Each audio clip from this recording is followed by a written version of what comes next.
Stay tuned. Your program will begin shortly.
Stay tuned.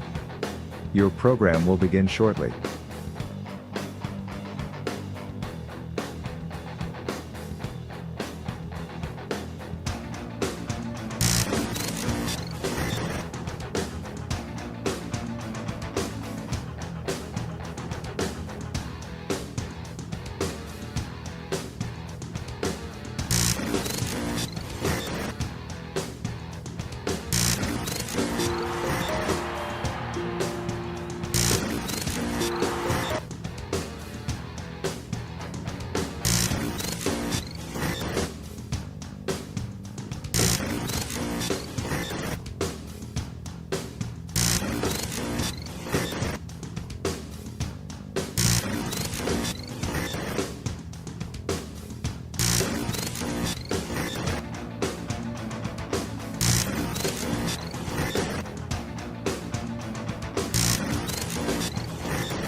Stay tuned.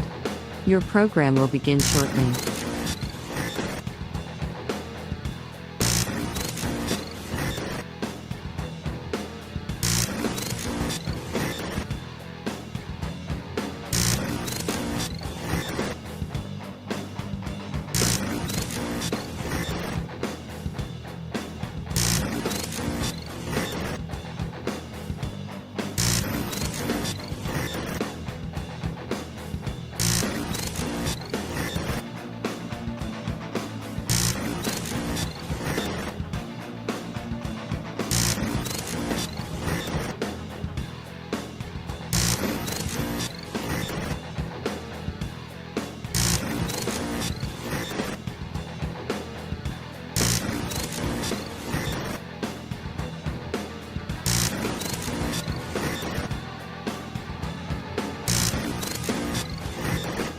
Stay tuned.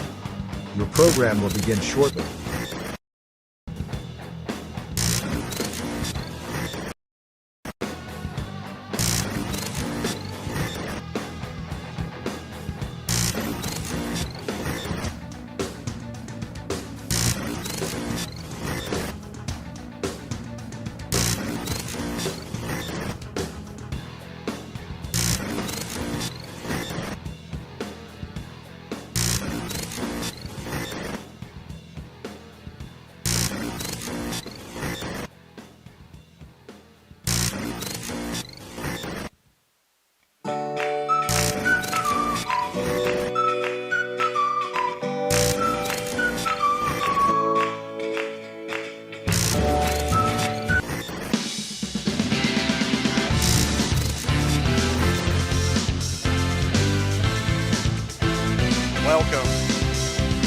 Welcome to the Echo Center, St. Clairsville, Ohio, for the Buckeye 8 championship game. This is the fourth place game between Beaver Local, fourth place in the North Division, versus St. Clairsville, fourth place in the South Division. This game and all games brought to you by Rawson's Mulch and More, Poe Financial Services, Barium and Chemicals, the Electric It's Electric, Capital Recovery Systems, the Windfall Company, the O Patio and Pub on Lane, Wheeling Post 1, the Echo Center, First Christian Church of Steubenville, Pastor Nate Freeman, Gumbar Heating and Cooling, Guida Law Offices, Corey Winget, Baird Wealth Management, IBEW 246, Cedar One Realty, Jimmy John's, Commissioner Eric Timmons, Mario's Italian Restaurant, Hauser Furniture, State Farm Agent Casey Johnson, Franciscan University, SVRTA, the Mosty Funeral Home, Merrill Toyota, Edge Sports, Fort Steuben Maintenance, Water Transport, Tri-State Mobile Audiology, the Ohio Motor Group, Jefferson County Health Department, First Westminster Church, Convenient Food Mart, Everhard Bow Funeral Home, Valley Converting, Jefferson County GOP, the Ohio Valley Vision Center, Dr. Jagala, Best Western at Franciscan Square, West Banco, Hood's Pharmacy, Dr. John Fiegel, Naples Spaghetti House, the Miracle Field, Anthony Mining Company, the Village Sleep Center, Steve's Fish and Chips, Josephine's Carryout, Lancia Villaroyale, M&M Hardware, Cena Strength and Fitness, The Target Shop, Attorney Adam Martello, Signs Limited, Wintersville Trophy Shop, The Rink at Franciscan Square, Total Sports Connection, and Thrifty Hertz Rental. Jim DiCarlo, I'm Jim DiCarlo along with Phil Rujek, and spinning the dials, Danny Vogel. Tonight's game features two teams that are looking for a win. St. Clairsville coming in at 0-11. They are ranked 15 out of 15 in RPI in the East Division 4, and they're 10th in the OVAC 4A. They were 4th in the South Division of the Buckeye 8. They average 57.9, they give up 57.9 a game, and they average 28.6 a game. They're coached by Stacy Agnew, Mariah Agnew, and Kayla Agnew, a family affair, and they did play Beaver Local, their closest game, losing 40-39, so we expect another good one tonight. Beaver Local, coached by Tony Sorge, Misty Mays, Jason Yost, Witten Rafford. They are 4-12 with some wins against United, St. Clairsville, and Wellsville. They rank 99th in the state of Ohio in Division 4, 11 out of 15 in the RPI, which is extremely important for the drawing in the Eastern District Division 4, and they're 7th in the OVAC. They come in 4th in the North Division. They score 30.5 a game, giving up 48 points a game. So the pregame has been brought to you by Capital Recovery Systems. We expect a good game, even though St. Clairsville has not won a game yet. They played Beaver tooth and nail, but a little bit of attrition there. They're down, looks like, Phil, to 7 players dressed today on the floor, where Beaver has about 13 on the floor and has a much more depth as the game is going to move along. Hello, everybody. Thanks, Jimmy. Falling asleep. Got to wake up here today a little bit early. I was just sitting here thinking about the past years when I coached girls basketball at Oak Glen. I coached against both these teams, Jimmy, and it's tough to watch St. Clairsville with 7 players out there when they used to have 20 to 25 players every year. I don't know. It's just the way it is. But we will give you now the starting lineups brought to you by Cedar One Realty. The starting lineup for Beaver Local, the Lady Beavers, at 4-12 on the year, Coach Tony Sorge. Number 5, a senior, 5'4", Tori Druschel. Number 10, a junior, 5'4", Bella McLeavy. Number 20, a senior, 5'6", Kelly Sorge. A senior, number 21, 5'7", Laura Reeder. And rounding out the starting lineup for the Lady Beavers, a junior, 5'5", number 33, Allie Wright. Once again, Druschel, McLeavy, Sorge, Reeder, and Wright. For the Lady Red Devils of Stacy Agnew, they come in at 0-11 on the year. Number 2, Anna Kane, a junior, 5'5". A sophomore, 5'5", number 3, Kaya Kyer. A sophomore, 5'6", number 13, Bella Padilla. A junior, 5'3", Number 15, Kendall Saul. And a sophomore, 5'5", number 22, Claire Monteroso. And the one thing I noticed, Jimmy, St. Clairsville has no seniors on their roster.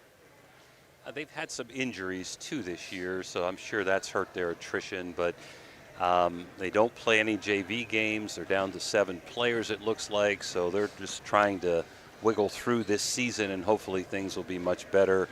I know Stacy Agnew, good coach and an excellent person down there, and looking for his first win. And we're happy to say OVSO will be having player of the games for the games today for both teams, the winning and losing team. So we're looking forward to that.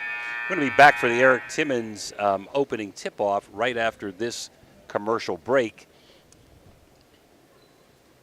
Here's our player of the game, OVSO, and we'll be passing these out right after the game, so stay tuned for that also. We'll be right back, Dan, after the national anthem.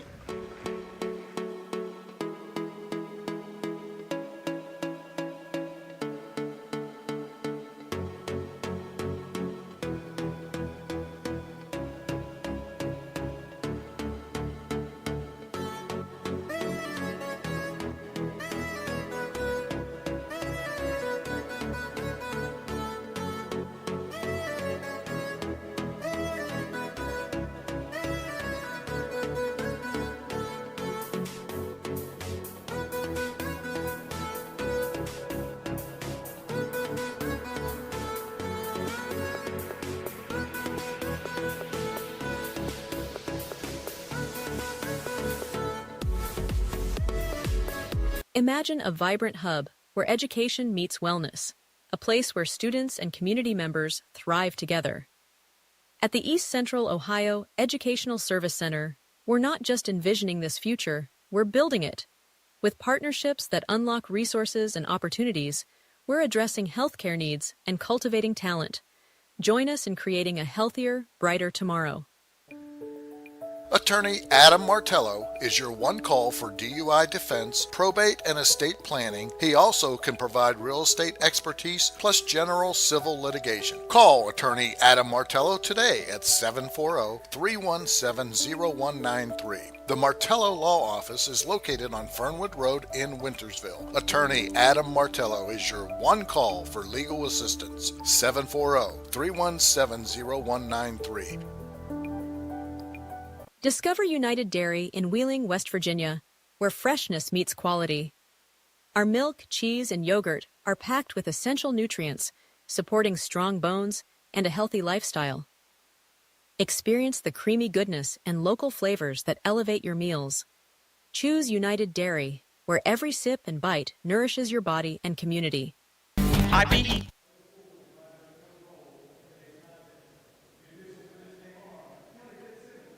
We ready? Okay, sorry. All right, this first quarter brought to you by the Echo Center here at St. Clairsville. We'd like to really thank Matt King and Mark Cook for their hospitality. We'll be talking to those two fine gentlemen at halftime of games 1 and 2, and hope to have Donnie Cash, the commissioner of the Buckeye 8, here for the third game today that we're about to do. Game number 2 is Harrison Central versus Cambridge for third place.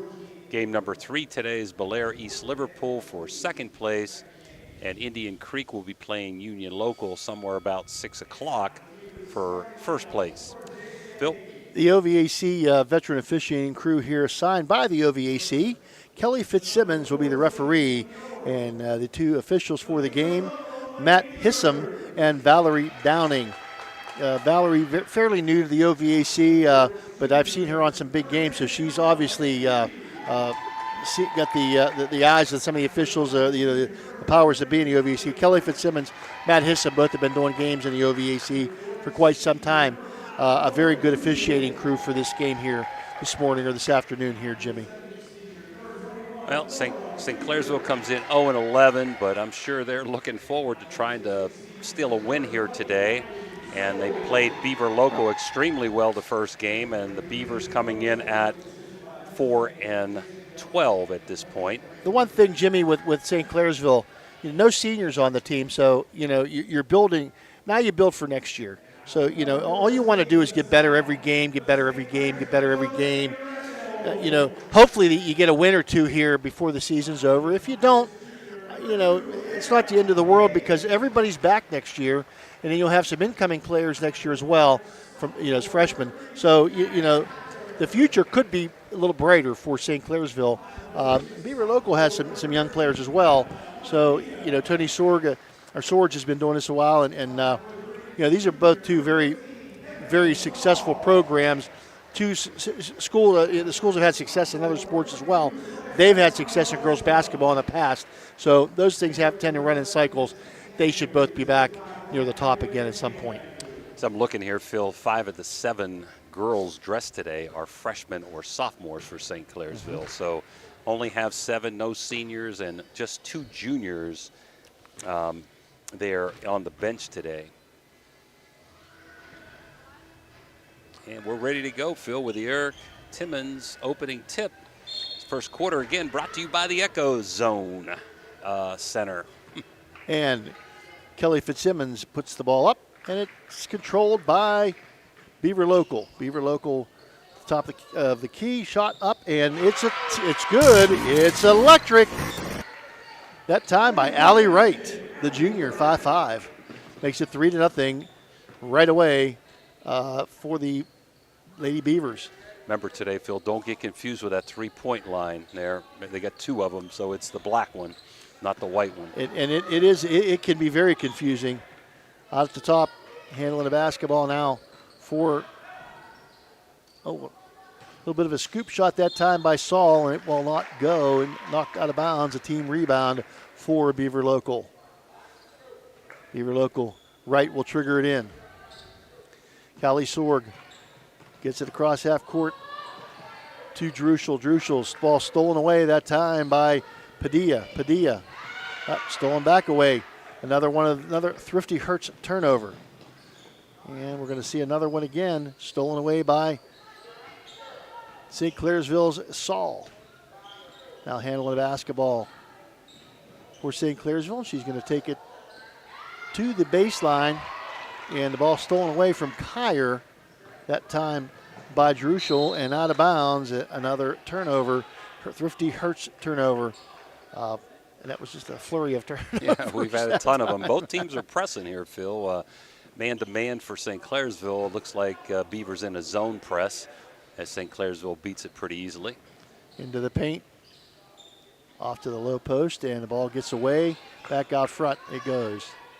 Nice little floater by Kyer. It will not go. Rebound taken down by St. Clair Beaver Local, and Beaver Local loses the basketball on another Thrifty turnover and takeaway by the Red Devils, Lady Devils. On the wing it goes. Feed inside, the give and go, and a jump ball, the first one of those other than the opening tip of the game. Now into the game for the Beavers is number 43, Briley Curtis will make her debut into the lineup. And almost stolen away by Wright. Kyer will trigger the basketball in on the baseline for St. C. 3-point shot up and good. It's electric. Kendall Saul for the Lady Red Devils. 3-3 the score. Pressure up the court. Wide open is Curtis. She'll put it up off the glass and give her team a 2-point lead. So they break the press now. Attempting to do the same thing, dribble the ball up the court into the paint, and she'll take it all the way. Shot blocked by Wright. That was Saul with the shot. Rebound taken down by Beaver Local. Beaver Local. And a whistle blows, and that'll be our first foul of the game. It'll be a possession foul. Foul be on Kyer. Her first, team's first. 5:36 to go here. Quarter number 1, 5-3 Beavers. Allie Wright going to trigger the basketball in. Kelly Fitzsimmons are waiting for one of the players to tie her shoe. That is done. Kicked out of bounds that time by Bella Padilla.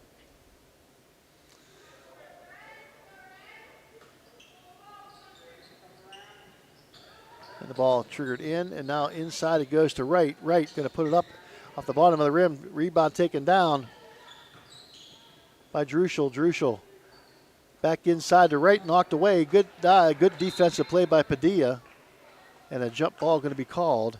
And that alternating possession will belong to, on the side, on the baseline, will belong to Beaver Local. Again, Allie Wright.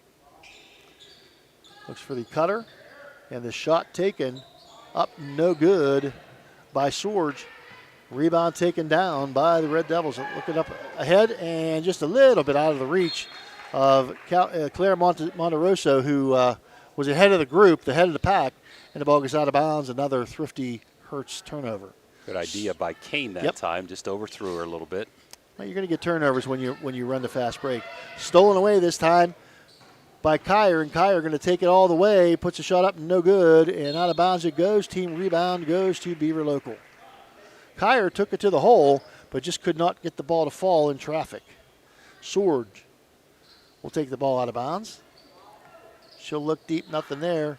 She'll get it into bounds. It goes to Druschel. Druschel, up the sideline she goes. Inside it goes to Reeder. Back out front. Drive into the paint is Allie Wright. Her shot no good. Rebound taken down by St. Clairsville and tied up by the Lady Beavers. And that ball will go on alternating possession to St. Clairsville. Triggers it in. They do move the ball pretty well against the press. Give it up. Now she'll drive into the wing. Nothing there. Brings it back. Baseline drive. Up. No good. Left-handed shot that time by Kane. Rebound taken down by Sorge. Sorge across half court. Pulls up. Gets it back out front. Looks inside. And nothing there. Back out in the wing or on the corner to Sorge. Nothing there. Shot up, no good. Rebound taken down that time by Kane. Kane across the timeline. Kane into the paint, onto the wing. Now she'll drive baseline, up and no good by Saul. And out of bounds it goes. It'll belong to the Beaver Local. And Beaver Local will sub again. Number 12 this time, Mallory Miller enters the game, replacing Druschel. Ball almost stolen away that time by Kyer, but momentum takes her out of bounds. And a timeout being taken here. Jimmy, I don't catch who took that. 30-second timeout, I believe. Yep. And we're going to take it with us real quick here, Dan. 30-second timeout, Mario's timeout. We'll be right back. When you need electrical work, get it done right by the most qualified electrical contractors and tradesmen around. The International Brotherhood of Electrical Workers. IBEW 246, trained to electrify. Hey, we're back quickly here. Both teams pressing here early on, and St. Clairsville, Phil, saying, hey, we've got 7 players, but we're going to play man-to-man full court. We're not worried about fouls. We're not worried about tired legs in the fourth quarter, and they've gotten some turnovers, been impressed by Kane's quickness defensively. Looks like they're going to do a trap this time. Now it's a diamond and one, it looked like to me, Jimmy, a 1-2-1-1. And that's off the timeout, making the change, looks like. 5-3, Beaver Local with the lead here. 3:53 to go in the first quarter. Long pass down the court. Caught up to it is number 20, and up off the glass and around the rim and out for Sorge. She just could not get the ball to fall, and rebound taken down by Kane. Into the paint. Up off the glass, no good. Rebound fought for and jump ball. A good drive that time by number 3, Kyer, and just missed a little couple two-footer. They've had a ton of good shots, Phil. They're just not falling down. 5-3 Beavers, 3:36 to go in quarter number 1, sponsored by the Echo Center. Beaver Local they're going to set a different set now. They had a 4 across. Now they're going to go with a tandem at the top of the key and 2 people across the court at half court against the diamond press. And they're going to set a screen, but they're double teamed And the ball knocked out of bounds. Kyer again. Sorge. Thank you very much. Who's got a little bit of, thank you. Who's got a little bit of size. But they're doubling her. She's trying the sideline, and so it's Phil, a they tough went place to be. diamond press full court, but on the sideline, they're staying man-to-man pressure. now. Yeah. And looks deep for Sorge. Sorge, back out front it goes to Curtis. Curtis to Sorge again. Looks inside, nothing there. Now she'll get it inside. And a nice cut to the basket by Wright. Up, no good. Rebound taken down by Wright. She'll get her the shot back up again, gets her own rebound, puts it up, no good. But a whistle blows and a foul is going to be called. And at the free throw line, a Echo Center free throw by Allie Wright. First foul on Morgan. And Allie Wright misses the first Echo Center free throw. Number 2 coming up here. 5-3 remains your score. Beaver Local with a chance to make it a double up the score on St. Clairsville. Shot up and good this time for Allie Wright. 6-3 your score now. 3:12 to go here in the first quarter. Full court pressure. Again, a diamond press. And they're going to steal it away. That time the ball stolen away by Miller. Shot up, no good. Rebound taken down by Saul. And Saul is going to... Sorge shot the little 3-footer, Phil. She missed it and fouled on the rebound. And I believe that foul is going to be called on Sorge. Her first.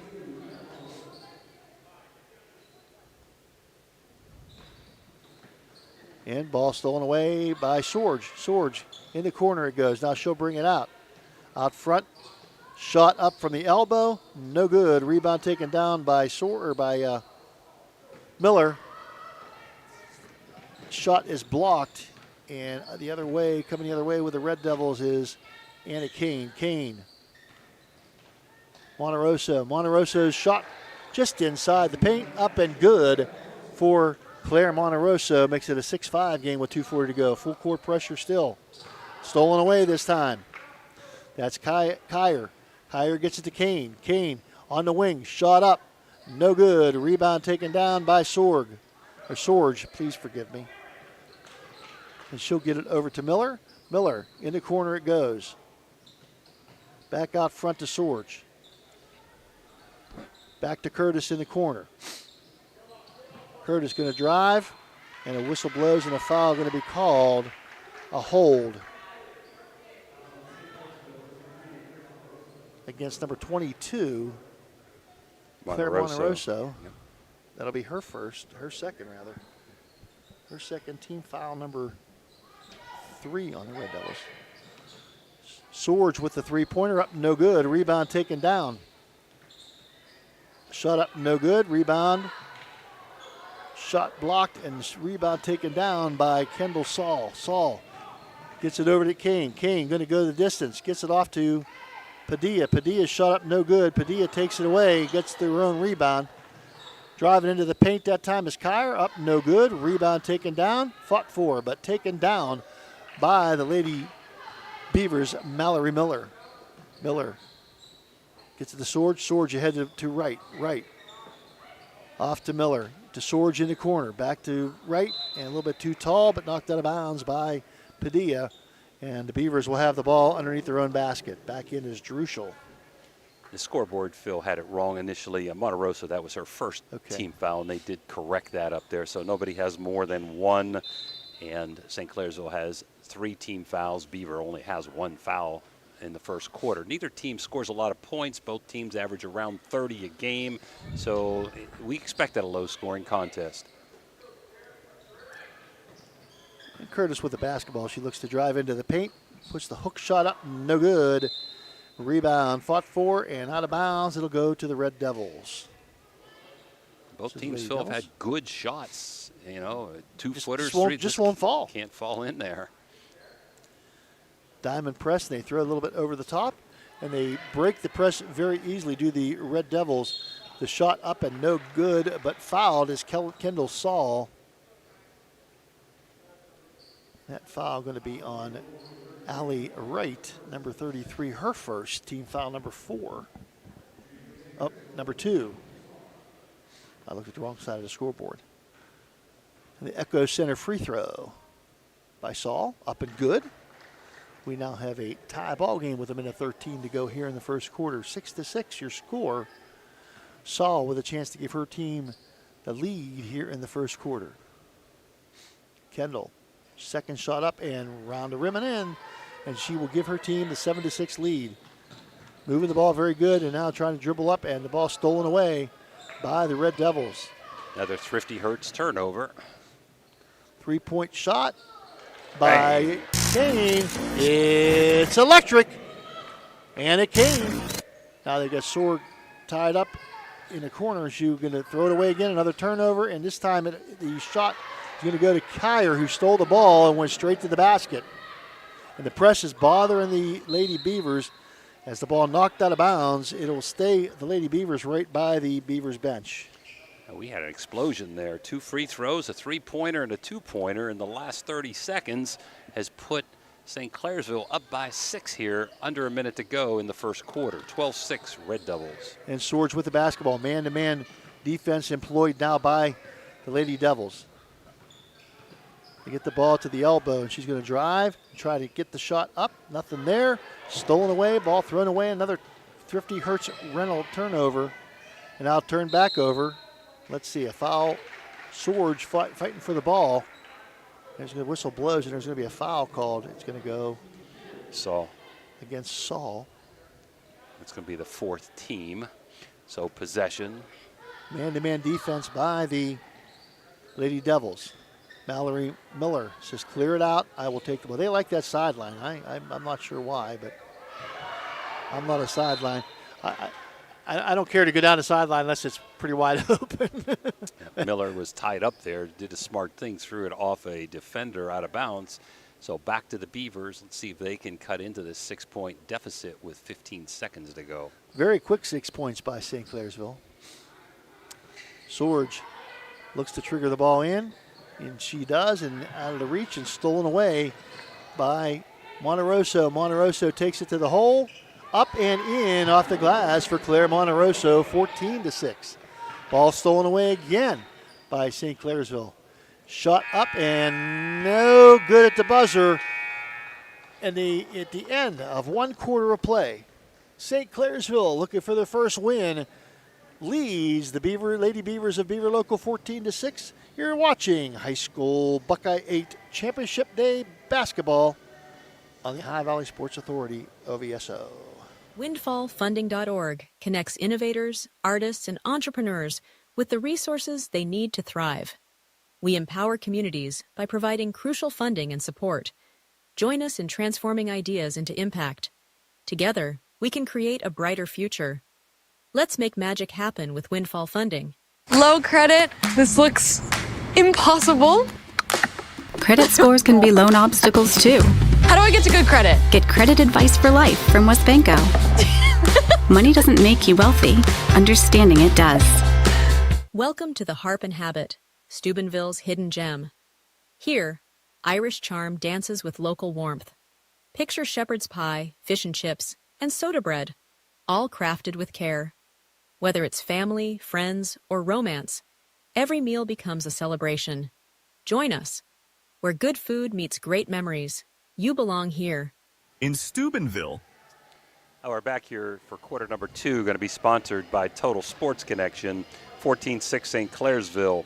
Kane has a 3-pointer for 3. Kyer's got 2. Saul's got 5 with 2 free throws. Monterosso's got 4. For Beaver, we've got Wright with 4 and Curtis with 2. And triggered in that time by Kane to Kyer. Man-to-man defense employed now by Beaver Local. And Kyer trying to make her way to the wing. Back out front to Kyer. Kyer being hounded that time now by McLeavy. Baseline goes Kendall Saul, up and in for Kendall Saul. Beaver Local now on the move, on the run down the court. And ball knocked away and stolen away into the hands of Kane stolen back away, and Allie Wright with the ball. She'll drive into the paint, up off the glass, and break the scoring drought for the Beaver Local Beavers. 16-8 your score now, as Beaver Local has cut the score in half, has cut the lead in half. Moving the ball, but thrown away. Cross-court pass ill-advised. And up the nice shot, nice scoop shot up and in. That time by Bailey Curtis, or by Briley Curtis. Sorry, Briley. Up ahead it goes to Saul. Saul gets it off, and baseline drive by Kyer. And the ball, that was Kane. Ball out of bounds.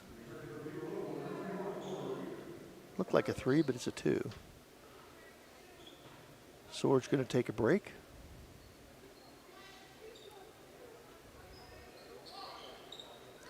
Ball comes into long three-pointer up, no good by Kane. Rebound taken down by Druschel, but stolen away. And out of bounds it goes by Padilla. So another Thrifty Hertz turnover. And she lost it going in, so back to the Beavers. So the Beavers will have the basketball. Triggered in for them will be Bella McLeavy. McLeavy gets it into Curtis. Curtis gets out of the double team. And she's fouled as she drives up the sideline. That time on Kyer. So Red Devils will go man-to-man now. They'll go out of the zone press and into a man-to-man. Now the Red Devils going to make a substitution here as number 5.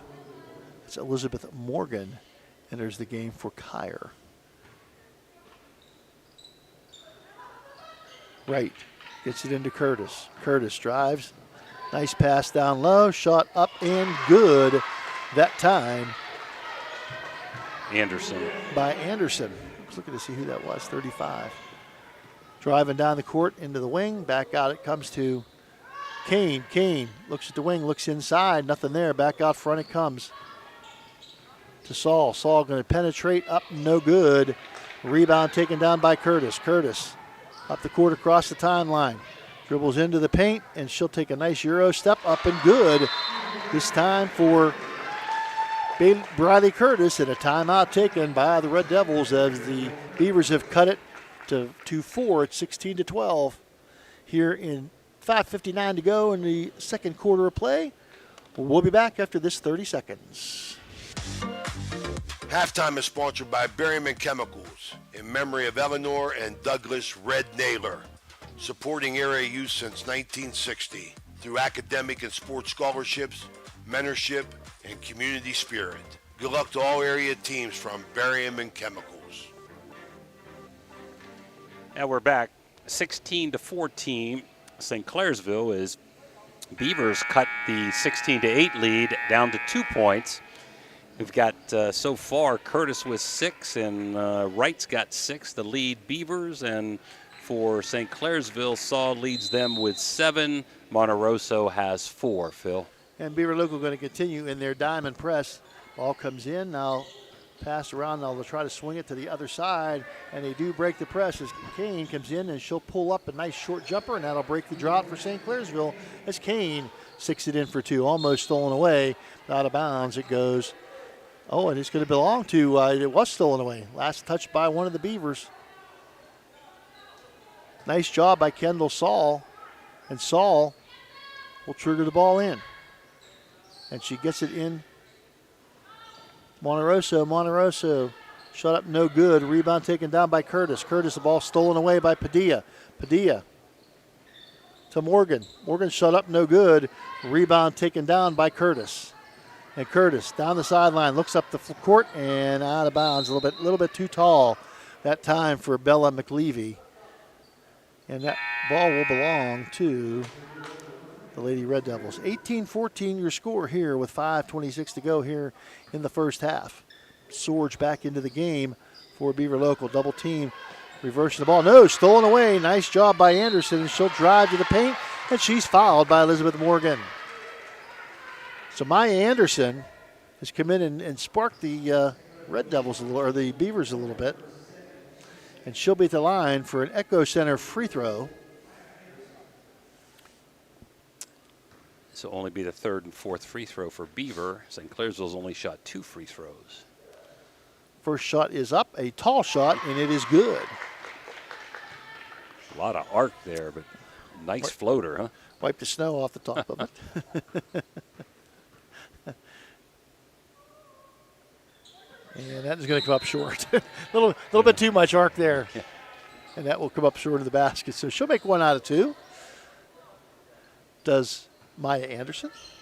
And Beaver Local going to employ their 1-2-1-1 trap zone press. Broken by Beaver or by St. Clairsville, and a shot up and no good. That time by Saul. Rebound fought for. Morgan has it, and she'll put it back up and in. Does Elizabeth Morgan. Swords with it. Now they'll pass the ball up. They're looking to pass forward. Nice job passing the basketball. Never hit the ground, and they got a layup out of it as Maya Anderson, or Allie Wright, able to convert the layup. Stolen away now by the Beaver Local Beavers. Shut up, no good. A rebound taken down by Saul. Saul with the basketball. Up the court she comes across the timeline. Ahead it goes. Stop and pop. Up and bounces around, no good. A rebound fought for and knocked back in bounds, but taken in by Curtis. And Beaver Local will have the ball across the timeline. It comes Curtis. Curtis, she's going to drive into the paint, and she'll be fouled on the pass. That'll be Saul's second. Morgan and Kyer also have 2 fouls, so St. Clairsville's got to be careful with only 7 players on the bench, as the Beavers will inbounds down by 3 halfway through quarter number 2, brought to you by Total Sports Connection. They run a box set on the inbounds. It'll come back out to the top to Sorge. In the corner it goes. 3-point shot up and no good by Wright. Rebound taken down by Padilla. Padilla gets to Morgan. Morgan drives into the paint and stop there, puts it back out. 2-point shot. Up no good by Monterosso. Rebound taken down by Reeder. Reeder gets it back out to Wright. Wright to Sword. Sword's going to take the long 3 up. Bounces out and off the top of the bank board and out of bounds. It'll go to St. Clairsville. Has actually shot up pretty well. I thought that was going to go in there by Sorge, who's had a good game so far defensively and done some nice things on the offensive end too. So it's been run and gun the whole time. Nobody slowing down, full court pressure. And St. Clairsville up by 3. They reverse the ball, get it across the timeline. Kane takes to the wing, back out front. It comes to Morgan. Morgan going to take it into the paint. She'll hit the floater, up and good by Elizabeth Morgan, the little floater inside the paint. Now they'll go back into their press, and Morgan steals the basketball away. And she'll drive into the paint. No, she nice pass down low. That time to Kane. Kane up and in for 2, 24-17 now. 4 in a row for the Red Devils, and it's stolen away again. Shot up and good by Kane. This pressure's killing Beaver. And they throw it away again. And now they're throwing away, now intercepted that pass by Sorge, and Sorge going to take it in all the way for the 2 for Beaver Local to stop the bleeding. Double team and a foul going to be called as the ball got into Monterosso. She was double teamed that time by Sorge and Druschel. The foul going to be whistled on Sorge, her Sorge. second. And into the game is Mallory Miller back in for Druschel for Beaver Local. And a timeout going to be taken here. A full timeout by Beaver Local. 26-19 your score. The Red Devils with the lead. 2:58 to go in a half. You're watching Buckeye 8 Championship Day basketball on the Ohio Valley Sports Authority, Ohio Valley Sports Online.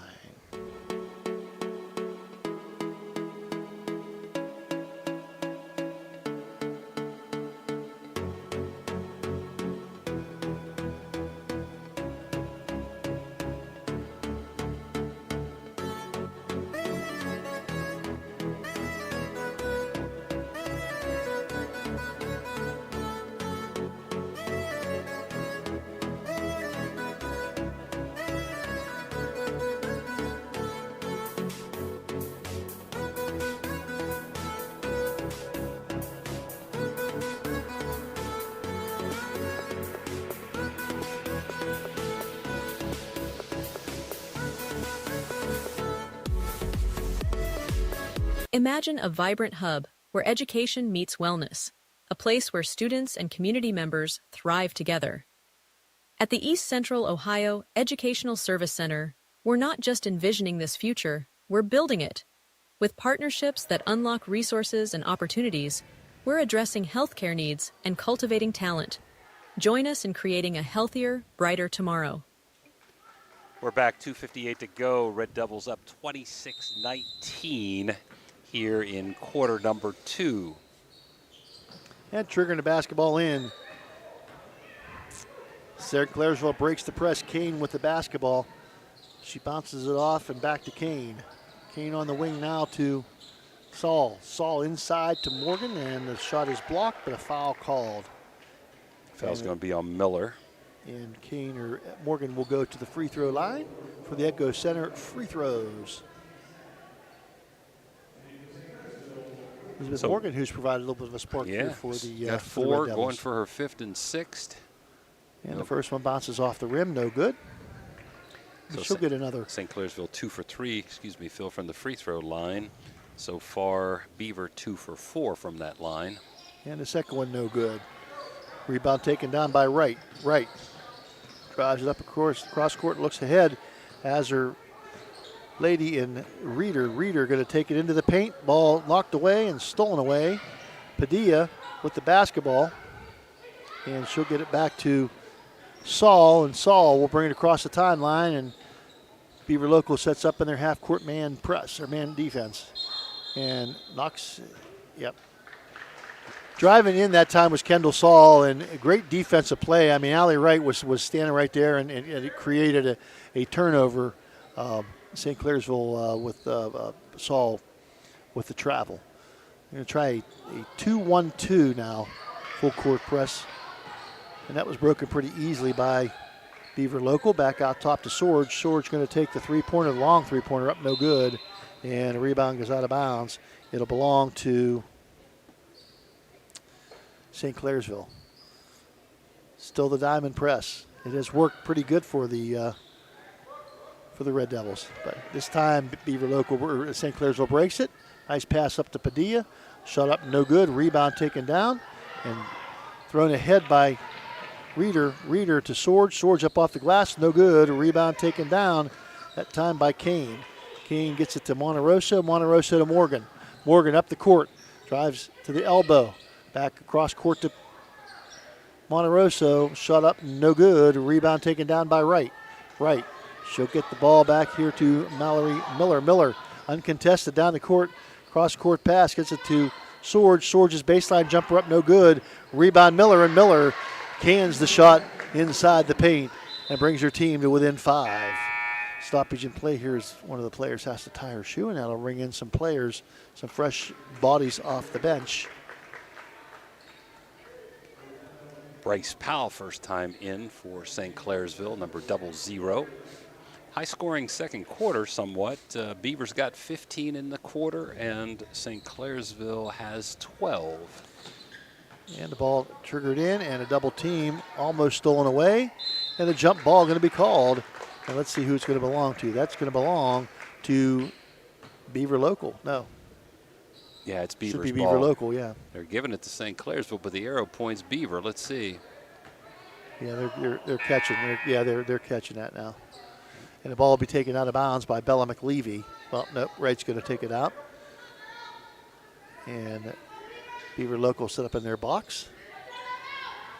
Ball comes in on the wing to Morgan. Inside it goes to Wright. Wright with a move, strong move to the basket, up no good. A rebound taken down by Saul.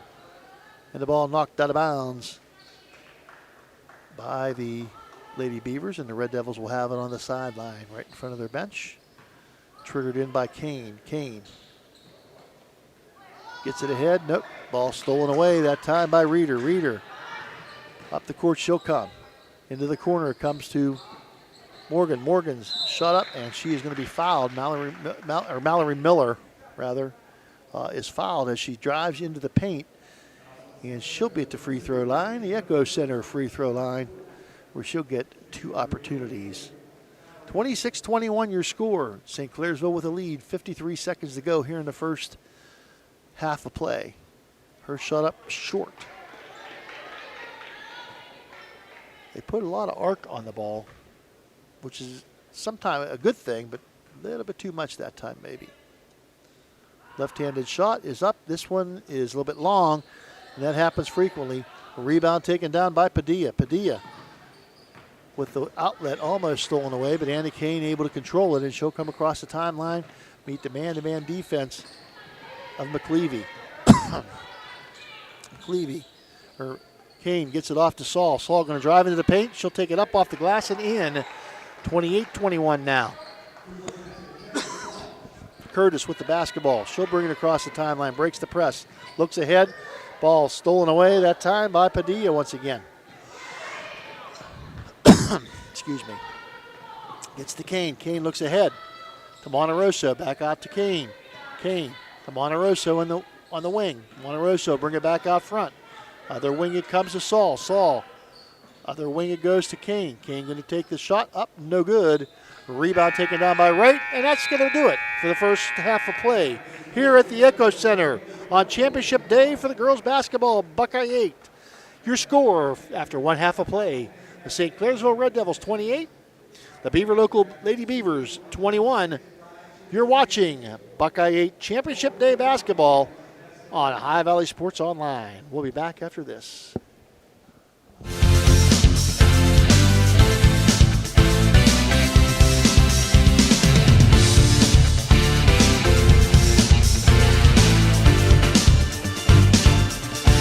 At Trinity Health System in Steubenville, we believe in healing the whole person, mind, body, and spirit.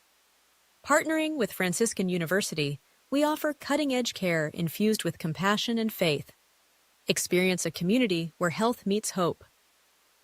Choose Trinity, where your well-being is our mission, and together we thrive in wellness. Looking for your dream home in the Ohio Valley? Cedar One Realty is here to help. Our expert agents know the local market inside and out. From cozy bungalows to spacious family homes, we've got options for every budget. Trust us to guide you home. Call Cedar One Realty today, 740-264-7131, or visit our website, cedaronerealty.com. Your future awaits. Your vehicle deserves the best at Valvoline Express Care, the only authorized Valvoline Express Care within 60 miles. We're locally owned and operated. We take pride in serving our community. Every day, we honor our veterans and Franciscan University of Steubenville employees with special discounts. Enjoy peace of mind with our complimentary checkup, because your safety is our priority. At Valvoline Express Care, all cars and trucks are welcome. Come experience the difference. You're not just a customer, you're a family.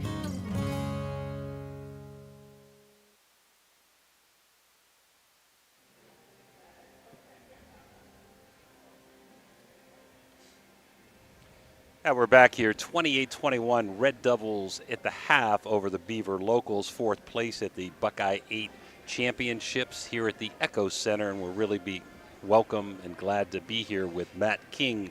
Matt, tell us a little bit about, first of all, the restaurants that you have. 2 restaurants, Starbucks and the Hall of Fame Cafe or something? Yeah, absolutely. So, again, thanks for having me. Appreciate it.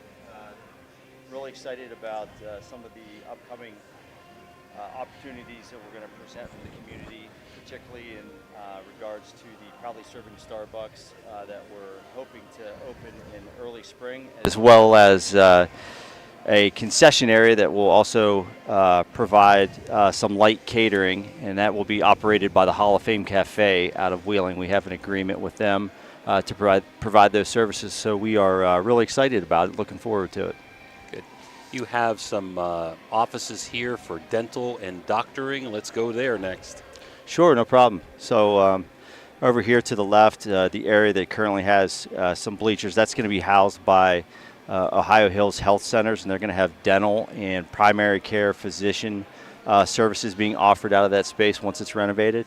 And then directly across from us, those bleachers will also be removed, and there'll be additional space there for hopefully an orthopod with an orthopedic surgeon and some PT services.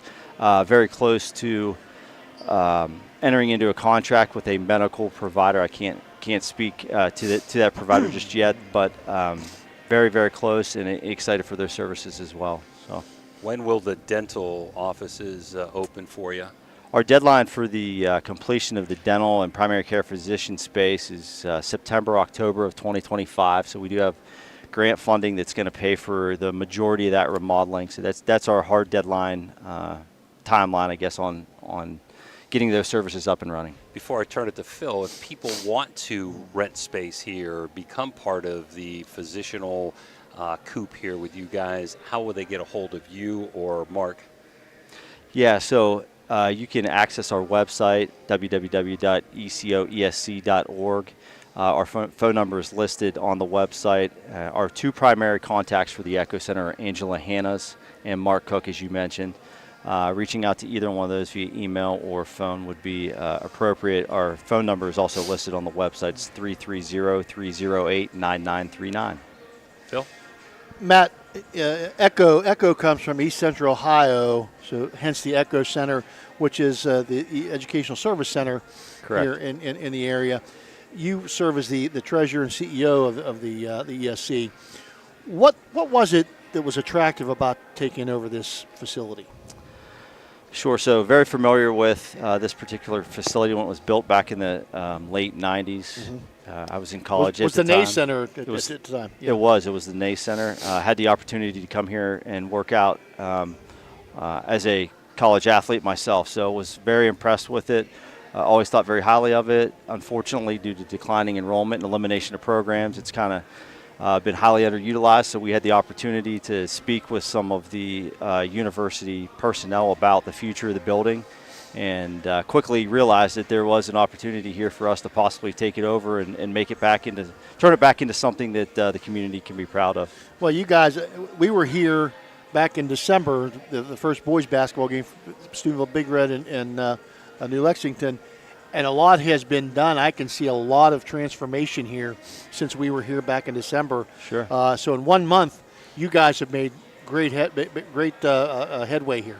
We are making some progress, and hopefully in the next 6 months there'll be considerably more with the construction beginning on the second level here with the medical facilities as we talked about. So yeah, a lot of things still yet to come. There'll be a large 35-foot video board installed here within the next probably month or two. So a lot of things coming. Keep your eye on it, and again, we're very excited about it. What was it that what was the thought behind bringing in the medical facilities and those kind of things to this place here, as well as just the athletic facility side? Sure. So to be honest, this concept was something that we modeled after Campbell City Schools up around the Youngstown area. They started with a gym and eventually built a community resource center. I think they're probably in phase 4 or 5 of their construction. They continue to add on and add more resources and office space that the community can tap into. So that was our model that we created from something that already existed. Matt, thank you on behalf of the people in the Valley Sure. here. Thank you for taking on this endeavor, making it a wonderful place, even better than it was. Matt King, Treasurer, CEO of the East Central Ohio Education Service Center. Thank you for being our guest here at halftime. Absolutely. Thank you both for having me. I appreciate Matt, it. one more thing before Yes, you sir. go. You're going to host the OVAC championships here too, correct? That is correct. And I would imagine some of those teams need to get some practice time. So do you rent that out to those guys that are qualifying for the OVACs or anybody that would want to practice here? Yes, we do, and we've had several of those requests. Teams that know they're going to be playing here have asked to come over and get some practice times in during the school day. We will certainly accommodate those needs. Mark Cook would be the contact again for that for the most part, him or Angela Hannas, either one. And you probably will be hosting either districts, potentially regionals here too, of some local teams maybe? Sounds like it. Mark, I know, has communications with athletic directors in the Eastern District more than I do, so he could probably speak more clearly to that. But yes, it is our hope to be able to host as many of the state level games as possible. Thank you again for coming. I appreciate Matt King coming here, and beautiful facility. So if you want to work out, they have a wellness center. If you're looking for a doctor or dentist office, please get a hold of these people. And if you want to rent this place out, also call Mark Cook, and you can utilize this beautiful gymnasium here and get ready for the OVACs and possibly the districts or regionals. Sectionals will be on home. I wish you turf were. or I wish home you were closer courts. to Weirton. Well, thank you guys. I really appreciate it. You guys are welcome anytime, and you do a great job, and I appreciate you having us. Thank you for having us. Thank you. All right, Dan, we're going to take a quick break, come back with the stats in the second half with St. Clairsville up 28-21 at half. We'll be right back.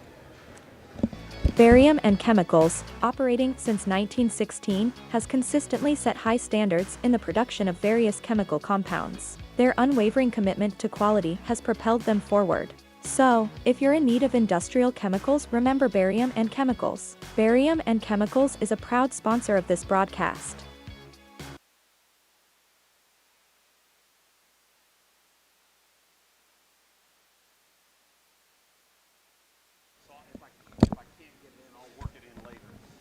We're back here for the second half of play. It didn't get a chance. Matt was so good, we didn't get a chance to go over the halftime stats. Maybe you can start real quick before they come out on the court. They're just about ready, Jimmy. Okay, for St. Clairsville's 28, we'll just go quickly with the last names. Kane has 9, Kyer 2, Morgan 4, Saul 9, and Monterosso 4. They are 2 for 4 from the free throw line. For Beaver, Miller has 2, Sorge has 2, Wright leads the way with 8, Anderson 3, and Curtis with 6, and they are 2 for 6 from the free throw line. Phil, I thought the difference in the first half was St. Clairsville's pressure and Beaver's turnovers. If Beaver wants to get back into this and win this contest, they've got to handle the rock much better in the second half. I agree with you. I think St. Clairsville really was the winner on the pressure side that time. And they'll put the ball inside, back out. Oh, nice pass to the baseline, but stolen away that time by Druschel and stolen back away by Kane, and Kane up no good. Rebound rounded up by Kendall Saul, and Saul going to drive baseline up no good. Rebound taken down by Druschel, and Druschel will get it to Wright across the timeline. Heads into the paint, kicks it out on the wing, shot up no good. Rebound taken down by Druschel. That shot by McLeavy. Yep. Now Wright going to take the shot. No, she'll drive baseline. She'll put the shot up. No good. She'll get her own rebound. Put the shot back up. No good. Bounces off and out and stolen away after the rebound, and get to Wright again. And Wright hits it this time. Can't give her too many opportunities. She's going to connect. And let's see. Will we have a turn? Nope. Well, the ball went out of bounds, and it's going to belong to Beaver Local. So Beaver Local forces another Thrifty Hertz turnover with their pressure defense. This time Beaver Local gets the best of St. Clairsville. 28-23 your score. Beaver Local. Sorge with the basketball out front. She'll look inside. Reeder bounces off her fingertips and out of bounds. She thought it went off of one of the St. Clairsville girls, but veteran official Kelly Fitzsimmons said, nope, didn't see it that way. Still the diamond press.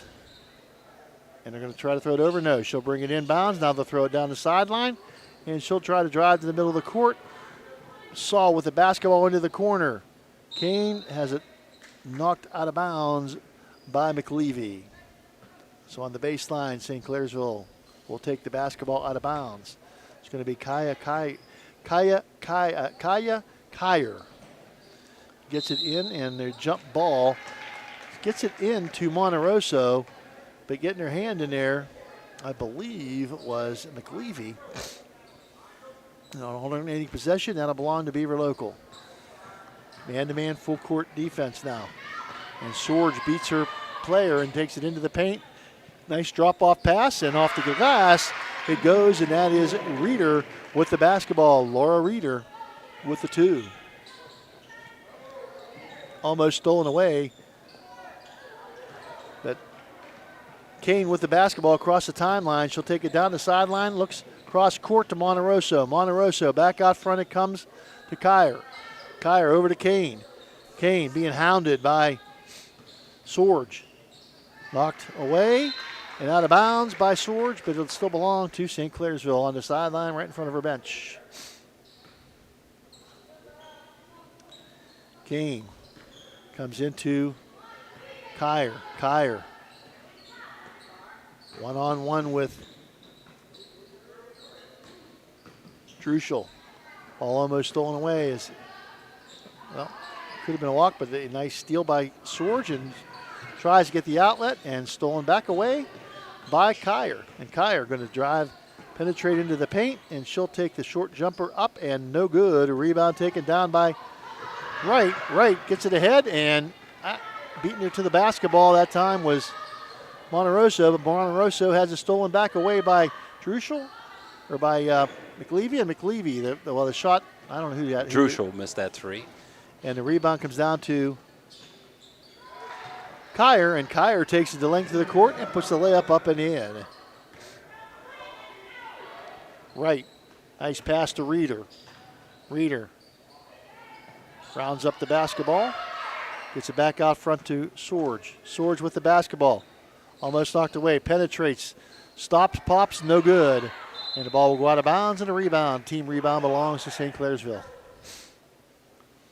30-25, 4:48 to go here in the third quarter. St. Clairsville with the lead. Looking for win number 1 on the season. Up the court comes Saul. Saul going to take it into the paint. Whistle blows as she puts the shot up, and a foul called. That's going to be on Wright. And going to the Echo Center free throw line will be Kendall Saul. Did these two play 2 times, you said, Jimmy? No, just once. Just one time? Okay. And that was a close game. Saul with her first Echo Center free throw up and good. That one more of a line drive. We're used to seeing those floaters go up. A couple of changes as Anderson and Curtis, a couple of freshmen. Excuse me, Phil. Teams in the same division have to play each other twice. These are in opposite divisions, north and south, so they don't have to play twice. They could, but they don't have to. And the second Echo Center free throw is up and good. 32-25. So that 7-point halftime lead is now back to 7 as we're going to get a foul on number 3, Kyer, and that's going to be her third. Full court man-to-man pressure now being applied by the Red Devils, and Kyer going to be whistled for the foul. See if, and he's going to, Coach Agnew going to make a substitution here. As Elizabeth Morgan will come in to replace Kyer. She did a good job in that first half coming in. Yes, she did. She provided quite a spark. Swords with the basketball. She'll dribble her way one-on-one against Kane. Gets it off to Wright. Wright looks inside. Anderson with the basketball. I think she took, or Curtis, and she took one too many steps that time.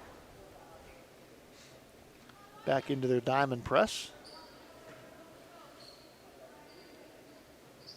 Into the corner, and that's not the place you want to be, but they get away with it as Morgan able to dribble her way through the defense. Gets it down the court to Saul on the wing. Saul going to take it in and drive the paint and into the basket for the shot up and good, and a 9-point lead, and a whistle blows and a foul. We got an offensive foul here on Sorge. Who pushed off apparently. Let's see. 20, her third. Yep. That's number, and she's going to have to come out, and she'll be replaced by Mallory Miller. A 1-4 employed by the Red Devils on the inbounds. In the corner it goes to Saul. Saul going to drive into the paint, gets it to Morgan. Morgan, she'll drive, nothing there. On the baseline it goes to Monterosso. Back out to Miller, or Morgan.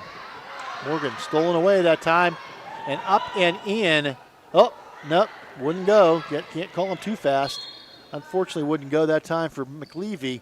Her shot missed, and 2 players down now for both teams as they were aggressively going after the basketball. That's going to be Curtis and Saul, both aggressively going after the basketball, and I think they knocked noggins.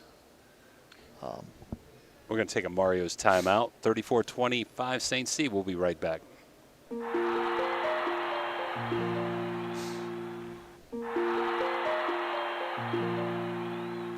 There's a good chance that you're from the Ohio Valley. You remember Brad Pavlik from his days as a Crusader at Catholic Central High School. And his name will bring back some great memories. These days, Brad's a big supporter of all area local high school teams. Well, here's a reminder that Brad now manages Barrel Toyota and Barrel Ford. And he'll be glad to see you whether you're looking for a car or just dropping by to say hello. A hometown favorite at 2 great hometown stores. Get a hometown deal from Brad Pavlik at Barrel Toyota in Cranberry Township and Barrel Ford in Zelienople.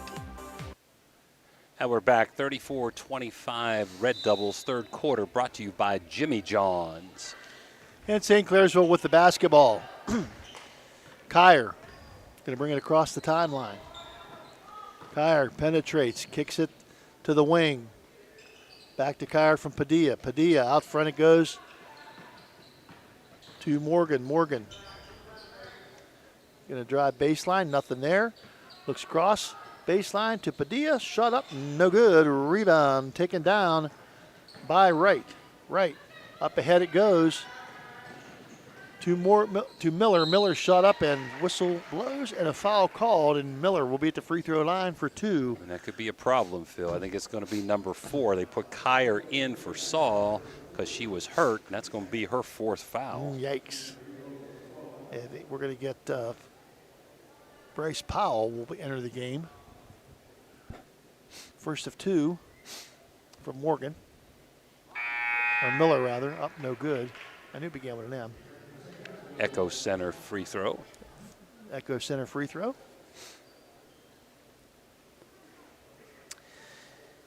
If we were in the NFL, both those players would be in the blue tent now. Huh.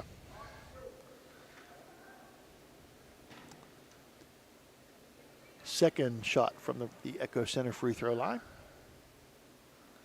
Second shot is up and good by Miller. 34-26 now. St. Clairsville with a lead in the basketball. Being hounded is Kane. Kane looks up to Monterosso. Monterosso cross court to Morgan. Morgan with the basketball. She'll stop at the free throw line. In the corner to Bryce Powell. Powell shot up and good. Just inside the three-point line. Wright with the basketball against Padilla. Wright knocked away and tried to save it. Was And she didn't have to save it No, there. It was knocked Miller. out of bounds by St. Clairsville and tried to save it and stepped on the line there. So back to St. C with another thrifty turnover. And Morgan with the basketball across the timeline. Nice spin move into the paint, and she'll be tied up that time by McClevey. And on the jump ball, it's going to belong to St. Clairsville. Morgan. Or Drew Schuller. Morgan takes the ball out of bounds, gets it into Padilla. Padilla to Kane, back in the corner to Morgan. Morgan goes baseline, stops, puts a shot up, no good. A rebound taken down by Wright. Wright headed down the court, into the paint she goes, and up off the glass, and good, coast to coast by Allie Wright. 36-28. Monterosso with the basketball. Into dribble, now she's double teamed, and let's see. Timeout by St. Clairsville, Coach Stacy Agnew. 36-28. Your score, 2:13 to go in the third quarter. St. Clairsville with a lead. We'll be back after this. Ohio Valley Sports Online would like to thank one of our great sponsors, Capital Recovery Systems. Capital Recovery Systems is home of the no-cost court collections program. Capital Recovery Systems is a proud sponsor of this broadcast. Now we're back here, 36-28 Red Devils. Red Devils are led right now by Saw with 13 points. Kane has 9 and a good all-around game. And Allie Wright leads Beavers with 12. At halftime, it was 28-21, and the Red Devils have scored 8, and the Beavers 7 in this quarter with 2:13 to go. Jimmy John's sponsor, quarter number 3. Coach Agnew's Mario's timeout that time, preserving the possession, and possessions are going to be very, very important in this game, I believe. Kane with the basketball up the court. And she tries to get a whole handle on the ball to make the pass, and couldn't What quite. happened is she wanted to put it in there, and Beaver recovered, so she had to stop, and she traveled. Good idea, just couldn't finish that pass. Couldn't get the handle on it. St. Clairsville with the pressure and getting the ball inbounds. Druschel across the timeline, and she'll pass to the corner. Morgan Miller, nice little floater along the baseline, gets her own rebound, puts a shot up, no good, but she'll go to the Echo Zone free throw line. 4-2 will Mallory Miller. It's going to be her 6th free throw, the Echo Center free throw here. She's 2 for 4 so far, and she has 3 points in the contest. The southpaw, a little bit long. And just a little bit outside. Back in is Reeder. She'll replace Druschel for the Beavers. Miller's second shot up and good. The second shot from the Echo Center free throw line is good for Mallory Miller. Pressure applied by Beaver Local. Breaking it is Kane. Kane going to take it into the paint. She'll put the floater up. No good. A rebound fought for and taken down by Monteroso. Monteroso gets the long rebound, gets it off to Morgan, and Morgan drives baseline and puts a little floater shot up and good for Elizabeth Morgan. Monteroso, or Sorge back in. She gets it ahead to Miller, and Miller shot blocked but gathered in that time by Anderson, and Anderson puts it up and in for Beaver Local. Double team. Powell with the basketball. She'll get it ahead to Morgan. Morgan into the paint. She'll kick it out to the corner to Monteroso, to the wing to Monteroso. Shot up and good by Claire Monteroso for St. Clairsville. Extends her lead to 38-31. Sorge with the basketball. Open lane to the basket. Nice pass as she's cut off. Shot off the glass, no good. Rebound taken down and put back up and in by Anderson. Anderson, just a freshman. Pressure being applied by Beaver Local. Under a minute to go. Stolen away by Anderson. Shot up, no good, and out of bounds, and it'll go to Morgantown, or to Morgantown. Beaver. To Beaver Local. A little bit of a distance here between Morgantown and Beaver Local. I was thinking Morgan.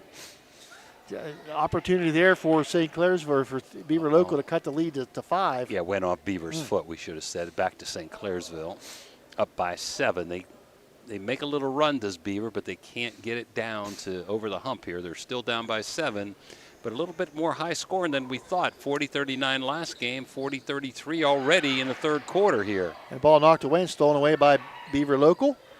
3-point shot up and good. It's electric by Mallory Miller. And knocked down now on the pass, on the pressure is Saul. And Saul back into the game, good to see. So that'll be just a possession foul. And they'll have to take it out again. Foul was by Miller, her second, 4th team foul. Kane with the basketball. Up into the middle of the floor, kicks it off to Saul. Saul with the shot up and good by Kendall Saul. Man. They are firing on all cylinders, these teams here after that first quarter drought, the first 4 minutes. You're not kidding. Ball stolen away. Sword stolen away by Morgan. Morgan up to Kane, and Kane going to put the shot up, and it just will not fall at the buzzer. And that's the end of 3 quarters of play here at the Echo Center in St. Clairsville, the Buckeye 8 Championship Day with your score, St. Clairsville 42, Beaver Local 36. We'll be back with the fourth quarter after this. Vibrant Hub, where education meets wellness, a place where students and community members thrive together. At the East Central Ohio Educational Service Center, we're not just envisioning this future, we're building it. With partnerships that unlock resources and opportunities, we're addressing healthcare needs and cultivating talent. Join us in creating a healthier, brighter tomorrow.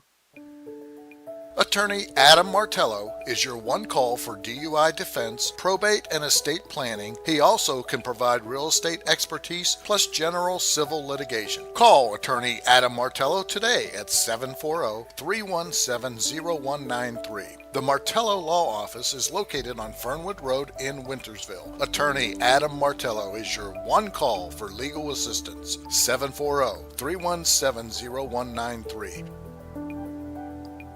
Discover United Dairy in Wheeling, West Virginia, where freshness meets quality. Our milk, cheese, and yogurt are packed with essential nutrients, supporting strong bones, and a healthy lifestyle. Experience the creamy goodness and local flavors that elevate your meals. Choose United Dairy, where every sip and bite nourishes. Now we're back 42-36. The St. Clairsville Red Devils as Beaver will trigger in here to start quarter number 4, brought to you by Convenient Food Mart. Nally Wright with the basketball driving to the basket, and a foul will be called on Padilla. A possession foul as they are back to zeros here. You get 5 fouls each quarter before you shoot free throws. Wright going to trigger the basketball in. Gets it to Swords. Swords, her shot up, no good. Rebound taken down, and the shot put back up and in by Druschel. Again, the pressure. Ball into Morgan, almost stolen away. Double team, and the ball is stolen away.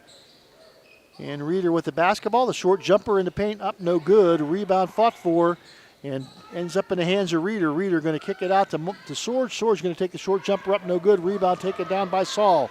Saul up the court she'll go. Into the paint. Puts the shot up, no good. Rebound by Padilla. Padilla takes the shot up, no good.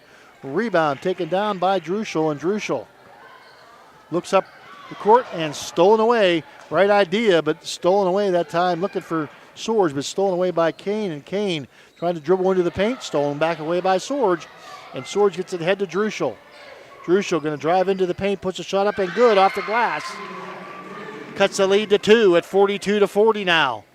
St. Clairsville trying to break the press.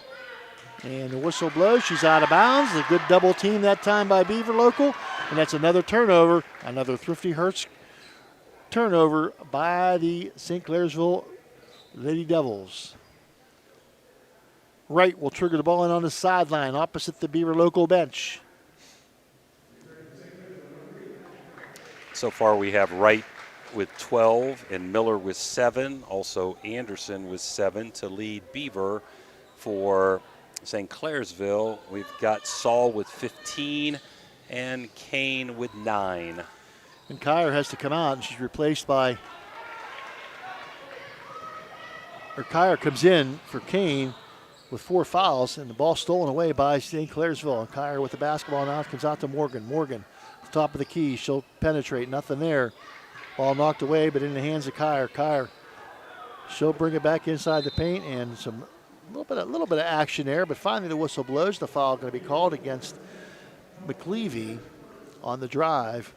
And that'll be out of bounds on the sideline, on the baseline it is, to the Lady Devils.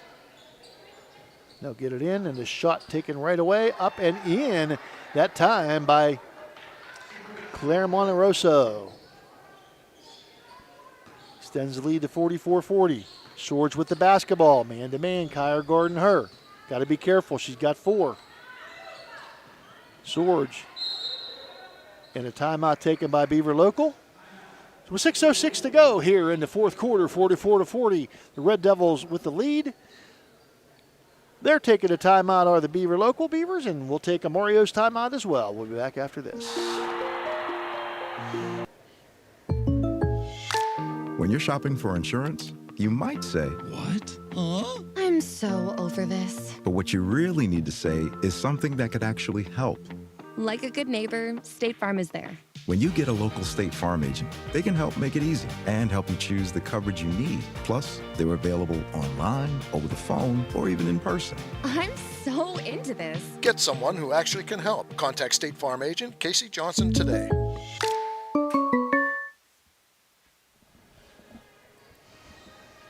And we're back 44-40. This fourth quarter brought to you by the Convenient Food Store, as we're going to have a trigger in by Beaver, down by 4. It's going to be a photo finish. I got a feeling here, Phil. Inbounds, it comes to Swords. Swords wide open to the basket, and she'll do a reverse layup. No good is Curtis.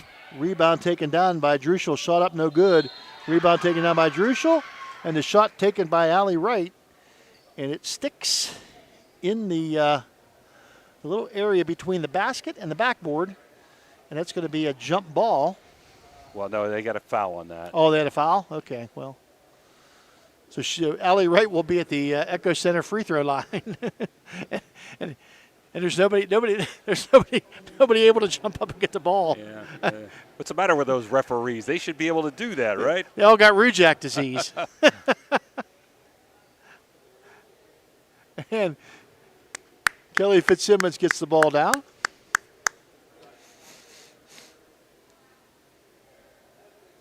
Oh man, and he gets if he was bowling, he'd have a strike. Right at the free throw line. 5:53 to go, 44-40. The Red Devils with the lead. The Echo Center free throw line, and Wright misses number 1. So she'll have her second from the Echo Center free throw line. Unable to give the Beavers get any closer, but she makes them 1 point closer as she cans that one. And Beaver Local going to go back out of the press.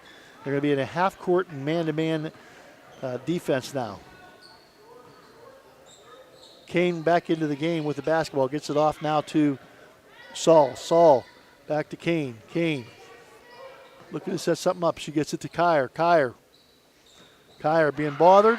And the ball knocked away by Sorge. And let's see, a jump ball going to be whistled. And it's going to belong to St. Clairsville. So good defense that time by the Beavers. And a timeout being taken by St. Clairsville. 44-41, 5:31 to go in this one. They're taking a timeout, and we'll take a timeout, a Mario's timeout. We'll be back after this. This broadcast is brought to you by Corey Winjet, financial advisor and a partner of the RWN Group at Baird, Private Wealth Management located at 200 Stanton Boulevard, Suite 40, Steubenville. Call Corey Winjet at 740-282-5024. A proud supporter of Ohio Valley student athletes and Ohio Valley Sports Online. Guida Law Offices can ably represent your interests in real estate and business transactions, probate matters, and personal injury cases. Please visit Guida Law Offices' website at guidalawfirm.com or call them at 304-748-1213.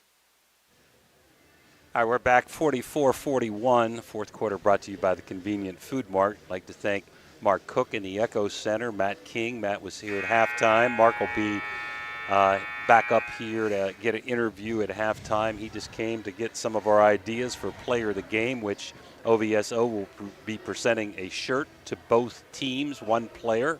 And looks like it's going to be a photo finish, 44-41. St. Clairsville's had the lead since the first quarter when they were up 14-6, 28-21 at half, 42-36 after 3. And they're hanging on, Phil, up by 3, trying to gather their first win of the year. And Kyer with the basketball. Kyer being guarded by McLeavy. Had to give up her dribble and gets it to Kane. And Kane being guarded by Sorge.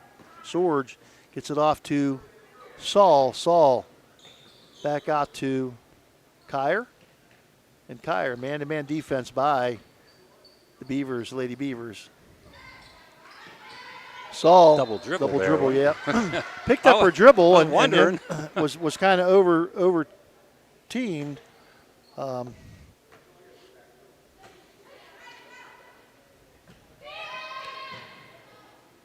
Curtis has it at half court and knocked away by Kyer, and Kyer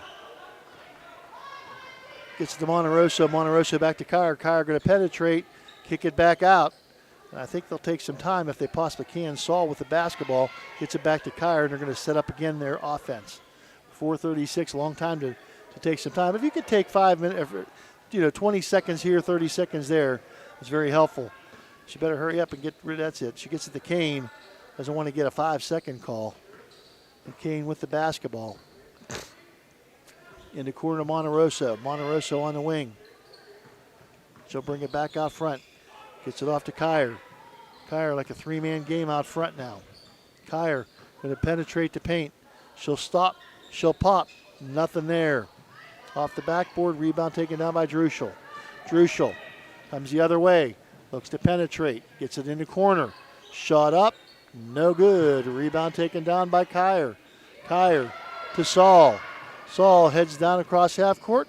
And she'll be tripped up by Allie Wright. Whistle blows in a foul.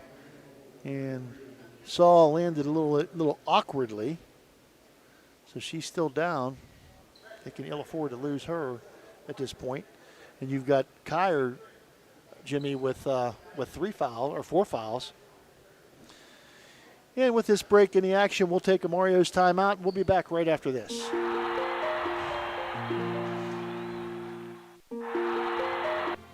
Calling all young athletes. Join the Edge Sports program in Steubenville, Ohio, where we build champions on and off the court.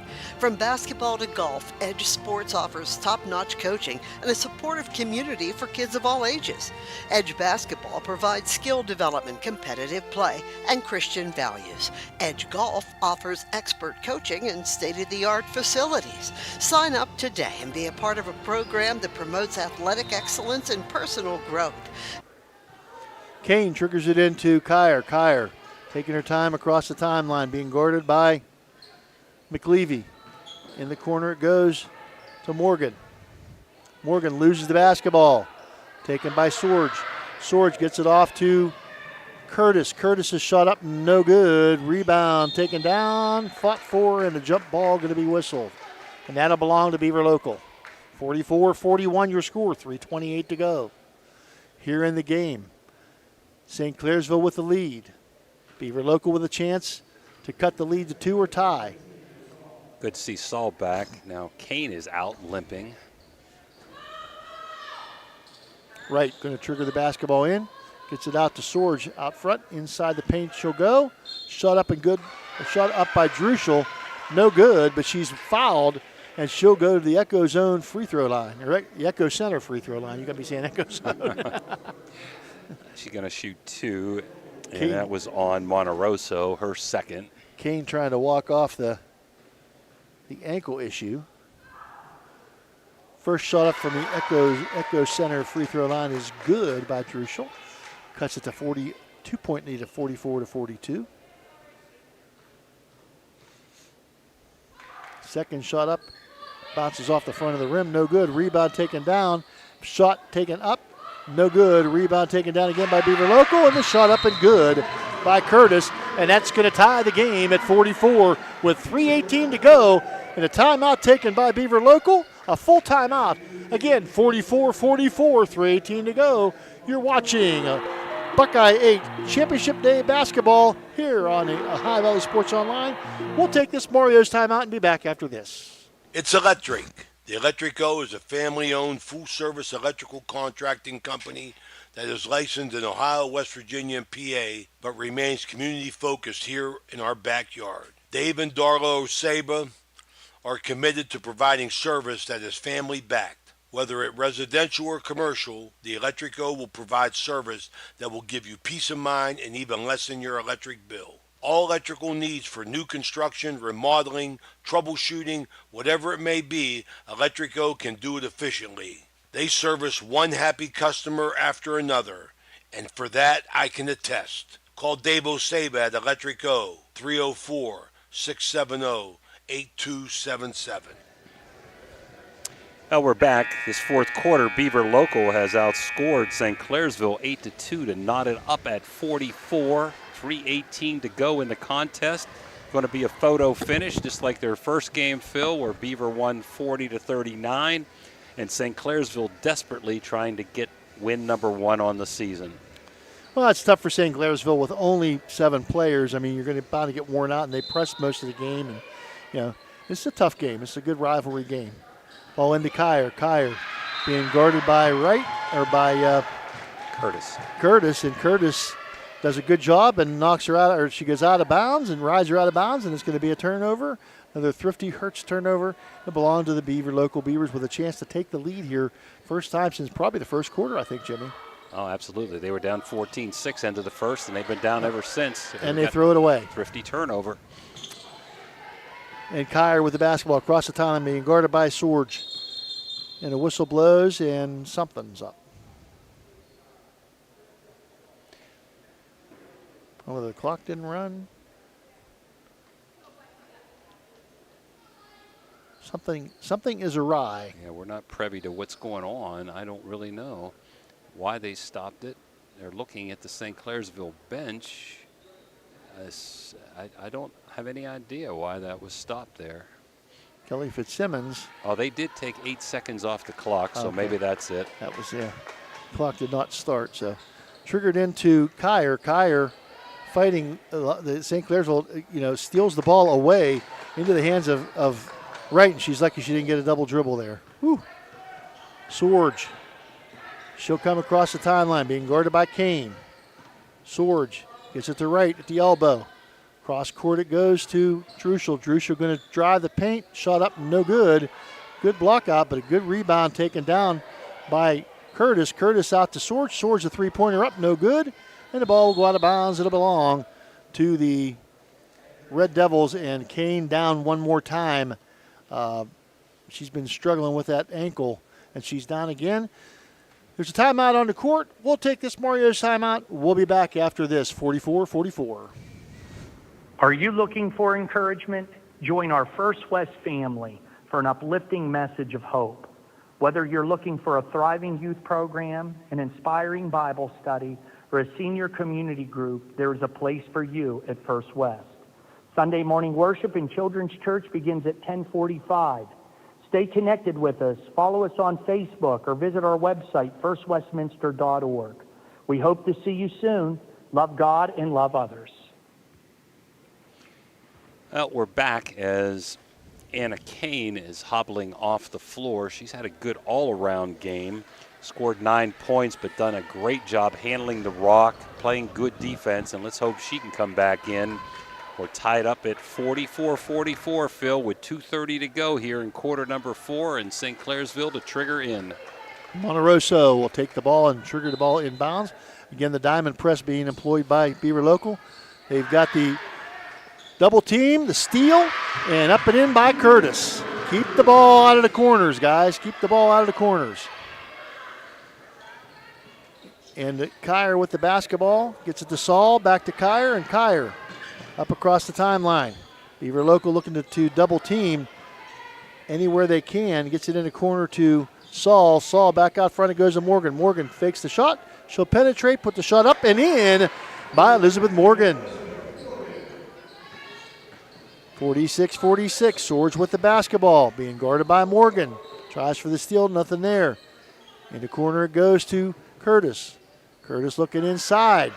Nothing there. She'll penetrate. She'll get it on the wing. Three-point shot up. No good. Rebound. Nope. Going to go out of bounds. It'll belong to St. Clairsville. 1:36 to go in this one. 46-46. A barn burner. St. Clairsville with the basketball. Out of bounds they'll go. Diamond press employed by Beaver Local. They do it very well. And then it'll come in, and Morgan, very lucky, but thrown away, stolen away, shot up, no good. Rebound taken down by Curtis. Her shot is up and no good, but a whistle blows and a foul. That's number 5. And that's number 5 on Kyer. That's not a good situation for the Red Devils with Kane unable to go at this point in time. The freshman, Bryce Powell, will enter the game. And right at the Echo Zone Echo Center free throw line. I like Echo Zone. Me too. It flows much better. She'll miss the first one. St. Clairsville now their 4th team foul, 1 away from the double bonus. Second one bounces up, no good. Rebound taken down by Morgan. Morgan up the court, she'll come. Slows it down now, lets everybody get in position. Good job, and she'll run the ball to Saul, and Saul with the basketball. Knocked away, and she tries to get it to Beaver Local. She tries to throw the pass, but the whistle blows, and a timeout taken by St. Clairsville. 1:12 to go in this one. 46-46 your score. It's a barn burner. We'll take a Mario's timeout and be back after this. Looking for compassionate, top-quality care for your loved ones? Welcome to Lanzia Nursing Homes, with locations in Steubenville and St. Clairsville. At Lanzia, we provide a home-like environment with 24/7 skilled medical care, personalized services, and engaging activities. Our dedicated staff ensures your loved ones receive the best care possible in a safe and scenic setting. Visit Lanzia Nursing Homes today and experience the difference. Call us at 740-264-7101 or visit LanziaNursingHomes.com. Lanzia Nursing Homes, where care meets compassion.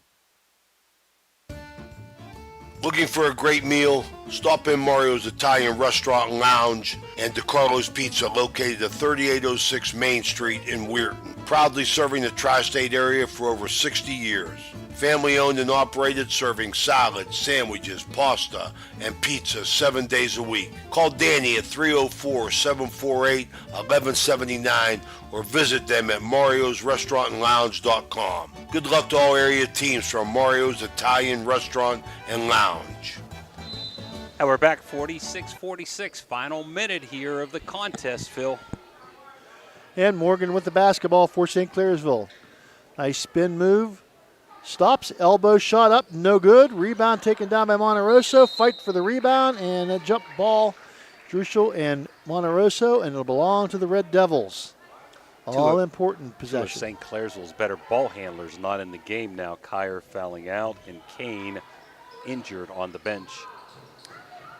And they get the ball into Morgan, almost stolen away by Curtis, and it is stolen away by Curtis. Curtis to Sorge, Sorge to the paint. Her shot up and good by Sorge with 51 seconds to go. First lead in a while, well, another lead. Well, they had to lead a little bit. Morgan with the basketball. Morgan ahead to Saul. Saul into the paint. Passes off to Padilla. Padilla, jump ball, I believe is good. Nope, she walked. She went up and didn't let go of the ball and unfortunately turned the ball over. And now it's going to be a turnover, another Thrifty Hertz turnover. And it'll belong to St. Clairsville with a lead, the ball, and 37 seconds. And two of the better ball handlers for St. Clairsville out of the game. Sorge with the basketball for Beaver Local. Across the timeline, being hounded by Saul. Gets it back out to Curtis. Curtis going to hang on to the ball out front. She'll get it off to Druschel. Druschel in the corner it goes. Don't shoot the three, says Coach. Don't do it. She was tempted, baby. And the whistle blows and a foul. Going to be whistled on Monterosso. And Coach Suarez out. Don't you dare do that. And that's going to be number 5 on the team. Druschel shooting 2. So Druschel will go to the Echo Center free throw line. She was open too, man. Our big man all the time, he'd be out there. He said, Coach, I was open. I said, there's a reason why you're open. They know you can't shoot either. Yep. Her first shot from the Echo Center free throw line is no good. Now they could make it. They could have made it a 2-possession game. She could still make it a 3-point game. 14 seconds to go. 48-46 St. Clairsville. Trails Beaver Local. Second shot no good. Rebound fought for and taken down. And a whistle blows and a jump ball. It's going to belong to, I believe, the Red. Nope, St. Clair or Beaver Local. St. Clairsville got the last one. So they're going to have to foul quickly again here. 11 seconds. They can't let time run off the clock. And Beaver's going to talk about this setup. We'll keep it here, Phil. This fourth quarter, let's see. They've got 48. So Beaver's outscored St. C 12-4 from being down 6 to being up 2. So great defense by the Beavers here in quarter number 4. Well, this did not disappoint. You said it should be a good game, and it's not disappoint. It has come down to 2 points here. It was a 1-point game when they played the last time. It's come down to 2 points here, and even with 11 seconds and the ball belonging to Beaver Local, it's still anybody's game. Beaver Local will have an opportunity to, with a 2-point lead. I'm sure if you're St. Clairsville, or you're St. Clairsville now, Coach Agnew has said, listen, we're going to go for the steal. Sure. Right away. If we don't get the steal, we're going to foul immediately. Well, the difference, Phil, I thought in the first half Beaver did not do a good job at all handling the pressure. Right. In the second half, that improved and they improved. And, boy, shots were going in on both ends there for a while in that third quarter. Seems like Beaver Local's pressure tuned up in the second half. Ball comes into Sorge, and she is pushed fouled twice. The first one wasn't called, but the second one was. And they're going to call the push. I mean, technically that's an intentional foul, but I think the officials know what the intent really is here. So Sorge going to go to the line, the Echo Center free throw line. she'll have 2 shots. First one is up, and it is no good. And if this were a 1-1, there'd have been a fight for the rebound. But so she can put her team up by 3 if she makes this one from the Echo Center free throw line. Sorge, shot number 2. Bounces, shoots it, and nothing but the bottom of the net. So St. Clairsville down by 3 now with the basketball. Stolen away.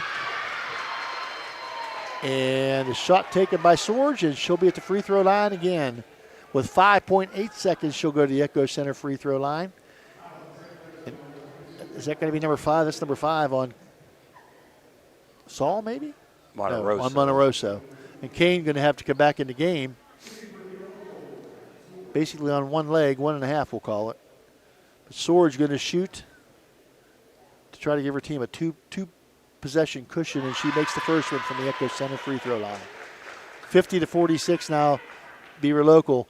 Congrats to Beaver Local. You got to feel kind of sorry for the St. Clairs, so they had to lead most of the game, but just unable to hang on. Second shot good, and now it's 51-46, and a desperate time for St. Clairsville as Beaver Local going to drop back. Kane with the Morgan with the basketball, gets it off to Padilla. They don't get a shot, and that's going to be the end of the basketball game with your final score. Beaver Local 51, St. Clairsville 46. We'll be back with all the halftime goodies and the announcement of the players of the game after this timeout. Hertz and Thrifty Car Rental and Auto Detailing, located on Sunset Boulevard in Steubenville, can offer you car rentals and auto detailing. Have you been in an accident, have a business trip, or just need a vacation? We have all sizes of cars to get you safely back on the road and to your destination. Is your car filled with French fries or Cheerios from hauling the kids around? Is the salt and dirt from the winter weather driving you crazy? We are here to help you get your car looking like new with our auto detailing. You choose your detailing package. We offer wash, wax, steam, clean, and buff. You can also get a gift certificate for detailing. Stop in or call us today, 740-283-2277. That's 740-283-CARS.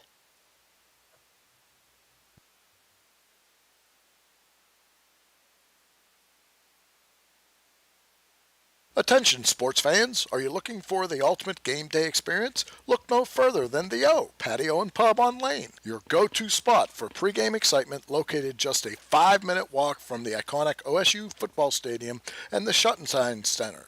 We are proud supporters of all Ohio Valley sports teams.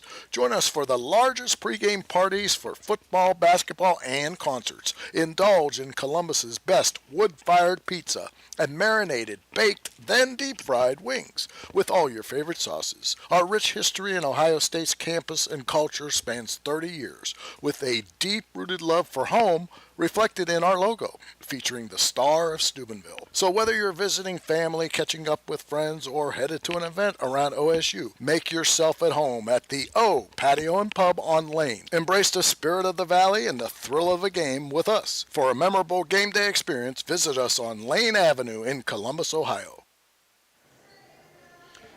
Now we're back. Final score here, Beaver Local 51, St. Clairsville 46. A really hard-fought game. St. Clairsville, valiant effort, came up short, getting outscored 15-4 in quarter number 4. For St. Clairsville, Bryce Powell had a bucket for 2 points. Anna Kane, I'll leave that to Phil. I won't say anything. Anna Kane had 9 points, okay. Kyla Kyer had 4 points. Elizabeth Morgan had 8 with 4 buckets. Kendall Saul ended with 15 points. And Claire Monterosso had 8 points. For Beaver Local, Tori Druschel had 5. Mallory Miller had 7. Callie Sorge had 7. Laura Reeder had 2. Allie Wright had 13. Maya Anderson had 7, and Briley Curtis had 10 for their 51. After one quarter, St. C was up 14-6.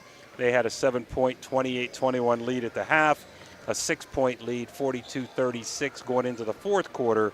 but got outscored 15-4 to lose 51-46. I think, Phil, my final thoughts is just a bit of attrition. One, Kyer fouled out. Two, Kane got hurt. In that last minute and a half, they didn't have either of those girls, and Monteroso ended fouling out too, and that kind of hurt them with only 7 on the bench to start with.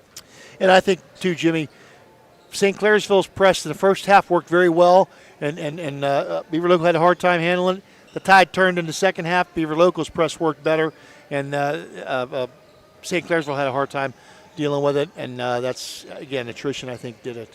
How about our Echo Center players of the game, Phil? Okay. Sponsored by Ohio Valley Sports Online. It was Anna Kane for the St. Clairsville Red Devils, a hard-fought, she's a hard-nosed young little player. And for the Beaver Local Beavers, Allie Wright was the player of the game, the Ohio Valley Sports Online player of the game. Congratulations to both of those young ladies. Donnie Cash, the commissioner of the Buckeye 8, presented those to the young ladies, and it was a great game. Once again, your final score from the Echo Center here in St. Clairsville, the Buckeye 8 Championship Day basketball. Beaver Local goes to 5-12 on the year with a 51-46 victory over St. Clairsville, who falls to 0-12. For all our sponsors, for Jimmy DiCarlo, for Dan Vogel, this is Phil Rujak saying goodbye, everybody. We'll see you in a little bit for the next game.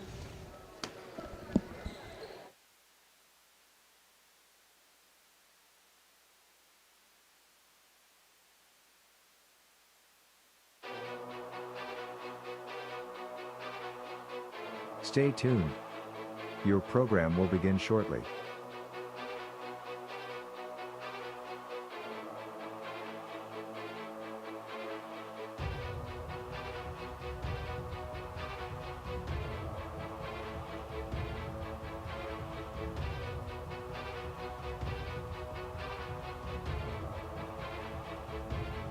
Stay tuned.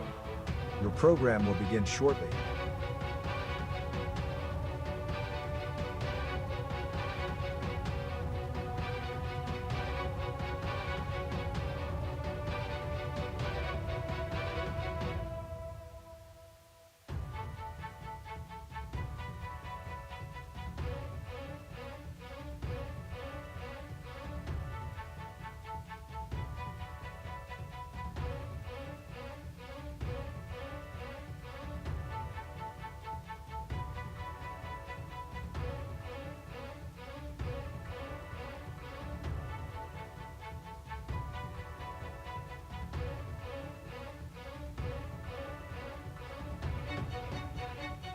Stay tuned. Your program will begin shortly.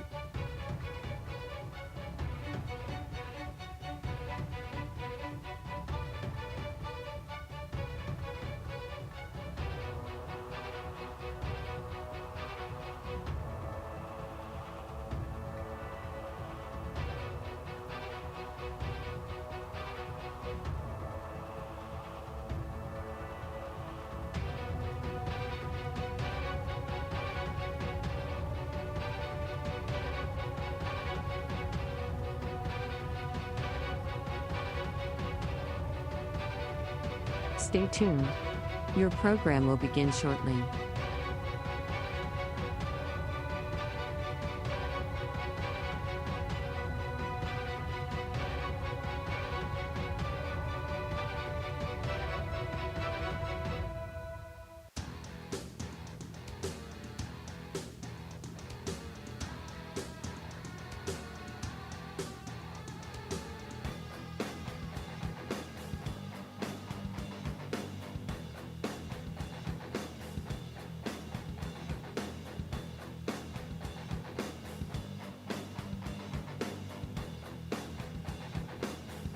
Stay tuned.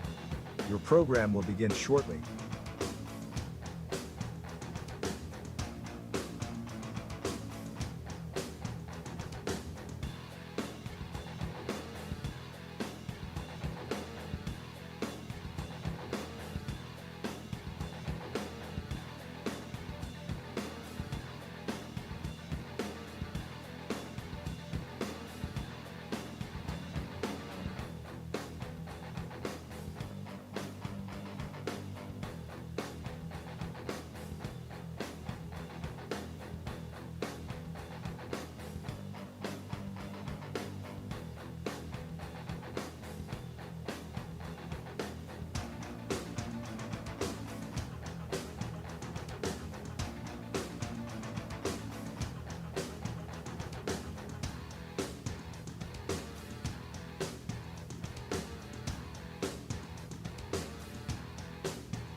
Stay tuned.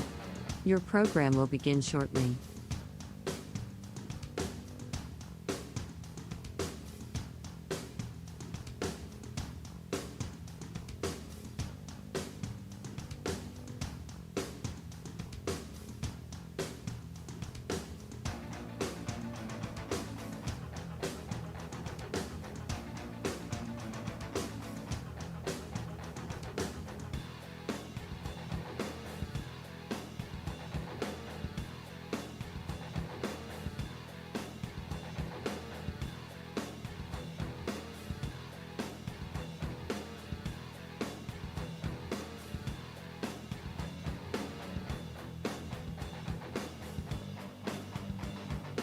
Stay tuned.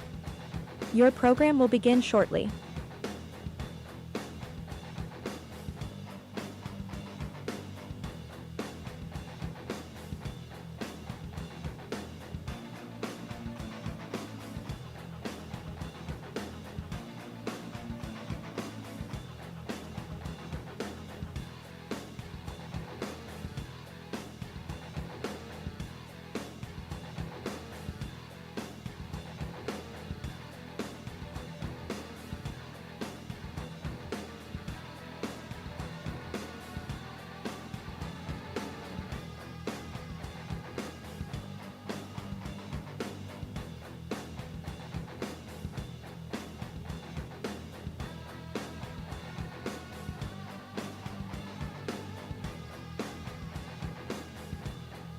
Stay tuned.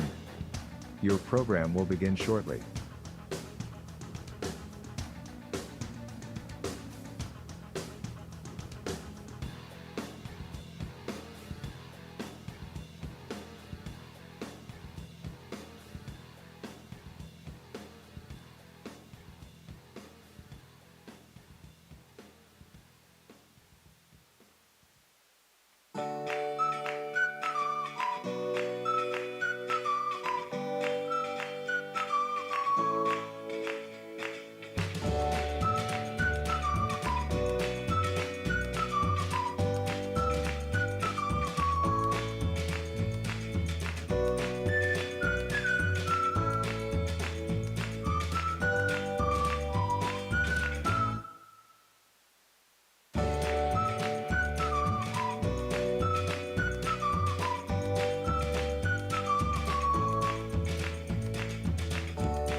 Now back at the Echo Center, game one going to Beaver local 51-46 over St. Clairsville. We're here for the Buckeye 8 championships. The third place finishers, game two, Cambridge coming in at 2-9 versus Harrison Central coming in at 9-5. Cambridge ranked 95th in the state, 12th in Division 4 out of 15 teams. They're 8th in the OVAC and 4A, and they were 3rd in the North Division in the Buckeye 8. They're averaging 38.3 a game and giving up 52.5 a game. They're coached by Mark Smith. Some of their losses, they've lost to some pretty good teams. Martins Ferry, Union Local twice, BELLAIRE, Trail, and Indian Creek. Their 2 wins this year have only come against St. Clairsville. Harrison Central, coached by Chase Smith, coming in at 9-5. They are ranked 3rd in the North in the Buckeye 8, 48th in the state of Ohio, 6th in the important RPI out of 15 teams, or maybe it's 12 teams in Division 5, and they are ranked 2nd in 4A in the OVAC.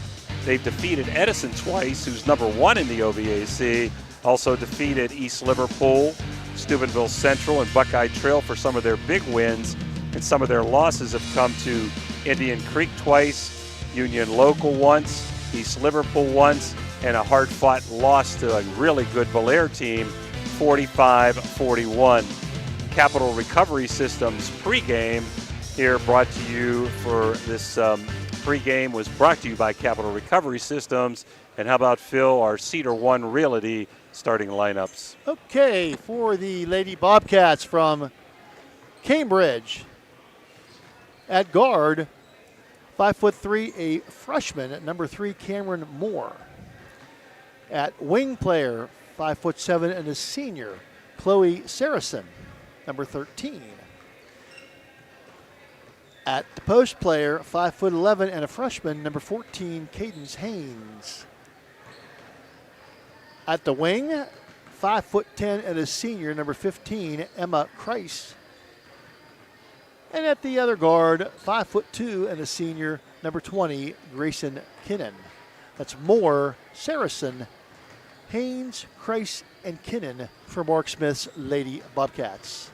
For Harrison Central, the Lady Huskies, at guard, 5'10", and a senior, and number 3, Lauren Doan. At guard, 5'4", and a sophomore, number 11, Michaela Pellegrine. At forward, 6 foot and a senior, number 14, Kennedy Dunlap. At guard, 5'3", and a junior, number 22, Kara Blackburn. And at forward, 6 foot and a senior, number 33, Maddie Sedgmer. That is the Cedar One Realty starting lineups for today's second game, Cambridge and Harrison Central. Phil, we're going to take a quick break, and we'll be right back.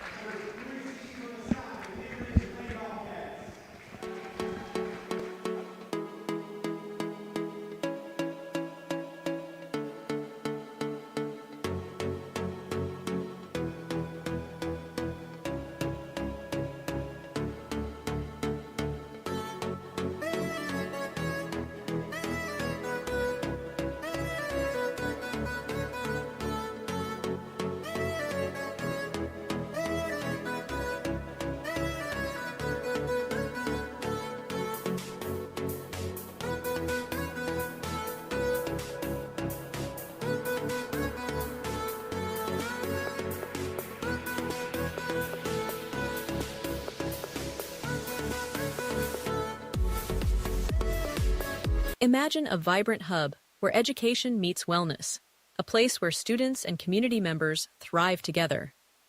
At the East Central Ohio Educational Service Center, we're not just envisioning this future, we're building it. With partnerships that unlock resources and opportunities, we're addressing healthcare needs and cultivating talent.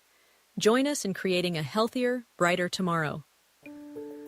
Attorney Adam Martello is your one call for DUI defense, probate, and estate planning. He also can provide real estate expertise plus general civil litigation. Call Attorney Adam Martello today at 740-317-0193. The Martello Law Office is located on Fernwood Road in Wintersville. Attorney Adam Martello is your one call for legal assistance. 740-317-0193.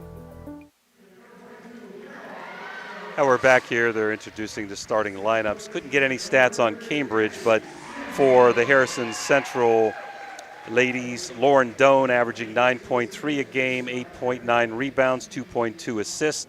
Michaela Pellegrine, 6 points a game, 4.6 rebounds, 1.8 assists.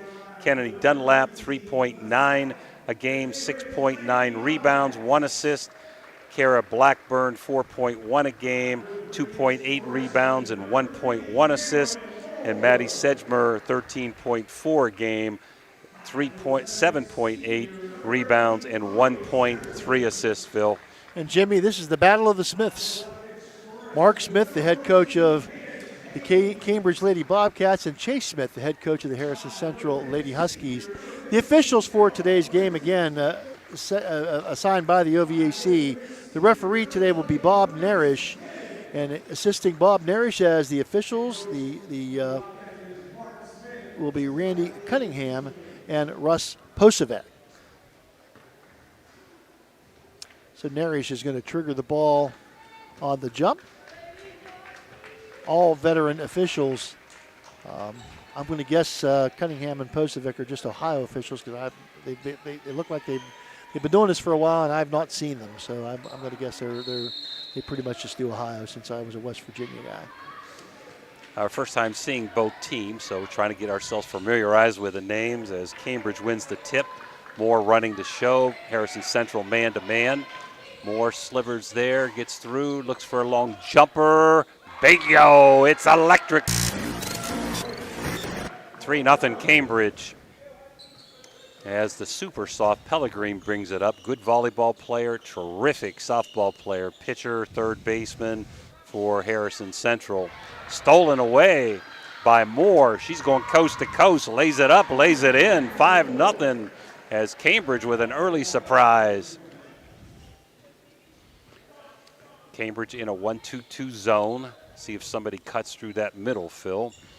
Pellegrin getting a pick. Get baseline, had the jumper she wanted, didn't take it, didn't look for it. Driving inside. The shot was short by Doan. Rebound by Moore, who's done it all so far. Well, she has been something else so far. A one-man wrecking crew for the Bobcats. She's a freshman, Phil. Wow, nice player. Over to Saracen, back door to number 15, blew the layup, that's Kreis, and rebound goes to Pellegrin, who's going to go coast to coast here. Pellegrin over to Blackburn, top of the key, long jumper, no good that time by Sejmer. And we're going to have a foul there. It's going to stay here. Fouls on number 15 for Cambridge, Kreis, her first, team's first. And Sejmer, the leading scorer, the 6-footer, who's a senior, going to shoot 2 for the Huskies. Up, and the Echo Center free throw is good.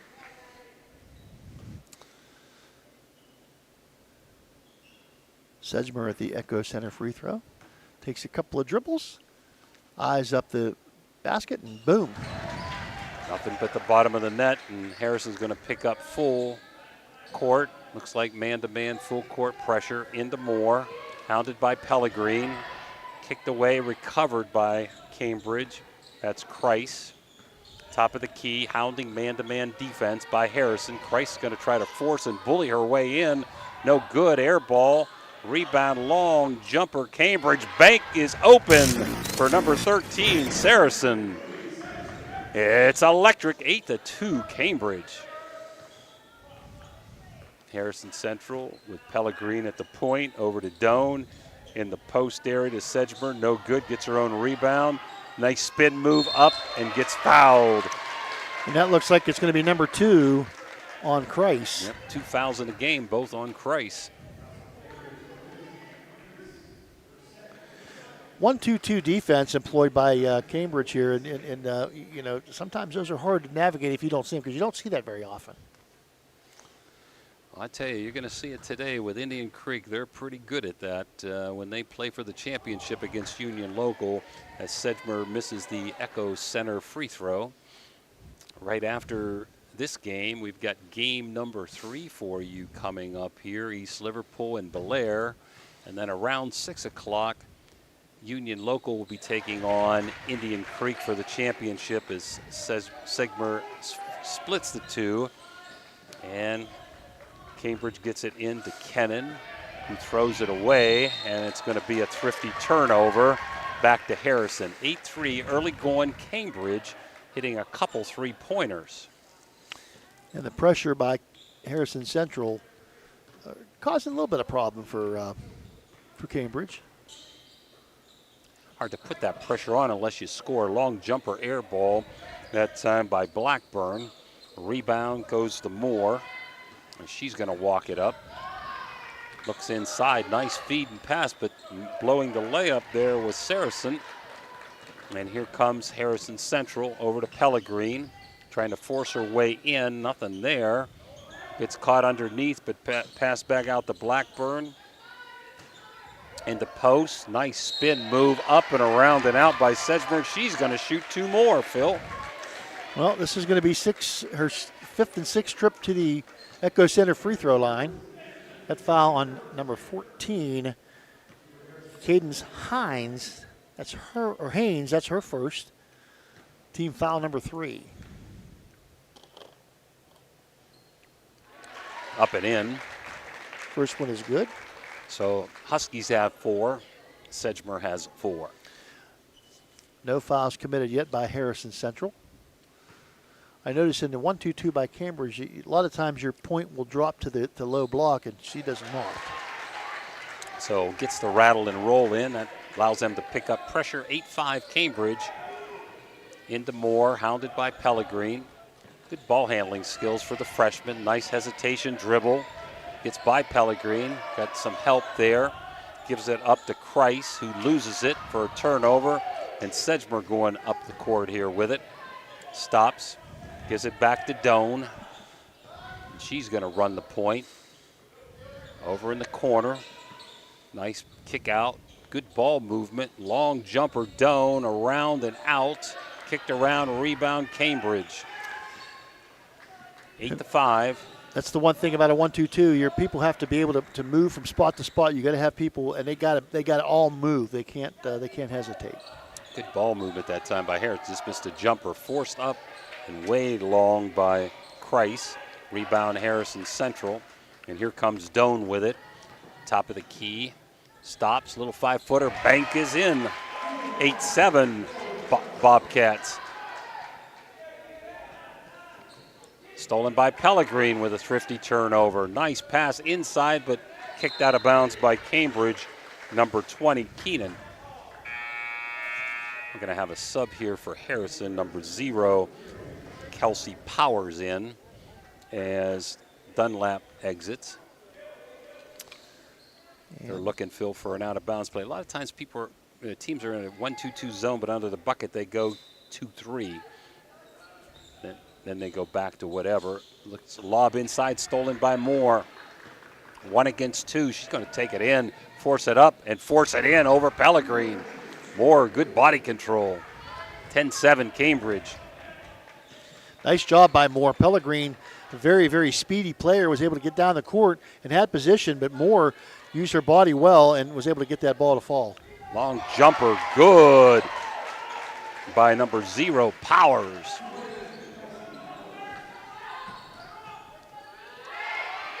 Into number 20, Keenan, kicked away, and we've got a foul. I believe. And I think it's going to be on Keenan for Cambridge. So the turnover, after the turnover, she committed the foul. And that's number 4 on the Bobcats, Lady Cats. So Harrison will be shooting the 2-shot for the rest of the quarter, which has 3.5 minutes to go. Sedgman looks inside, dumps it in. Nice block defensively on the shot by Doan. Cambridge comes back up as Moore's running the show.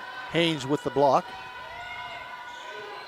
Double pick on top for her. Looks to give and go, but thrown away, stolen by Sedgman. Coach says, let's push it, but nothing there. Does a pretty good job for a 6-footer handling the rock here. In fact, that was Doan, excuse me. And thrown away by Harrison. 33 is Doan, or excuse me, Sedgman. 3 is Doan. Those unforced turnovers are the ones that coaches just lose sleep over.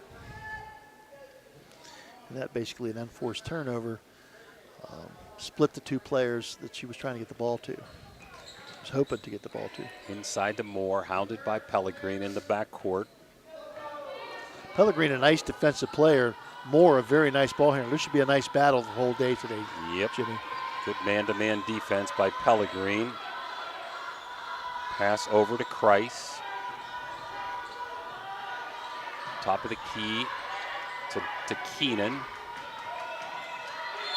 And she looked like she moved that pivot foot. Good hounding defense, good help defense by Harrison. Good job by the defense to force that turnover that time, that Thrifty Hertz turnover. So Doan's going to trigger into Pellegrin as they look to take their first lead of the night. Or day, whatever you want to say. Inside here, we lose track after being here all day. Little short jumper, long by Powers. Rebound Harrison. And out of bounds, kicks out of Sedgmer's hands. Back to Cambridge with another Thrifty turnover.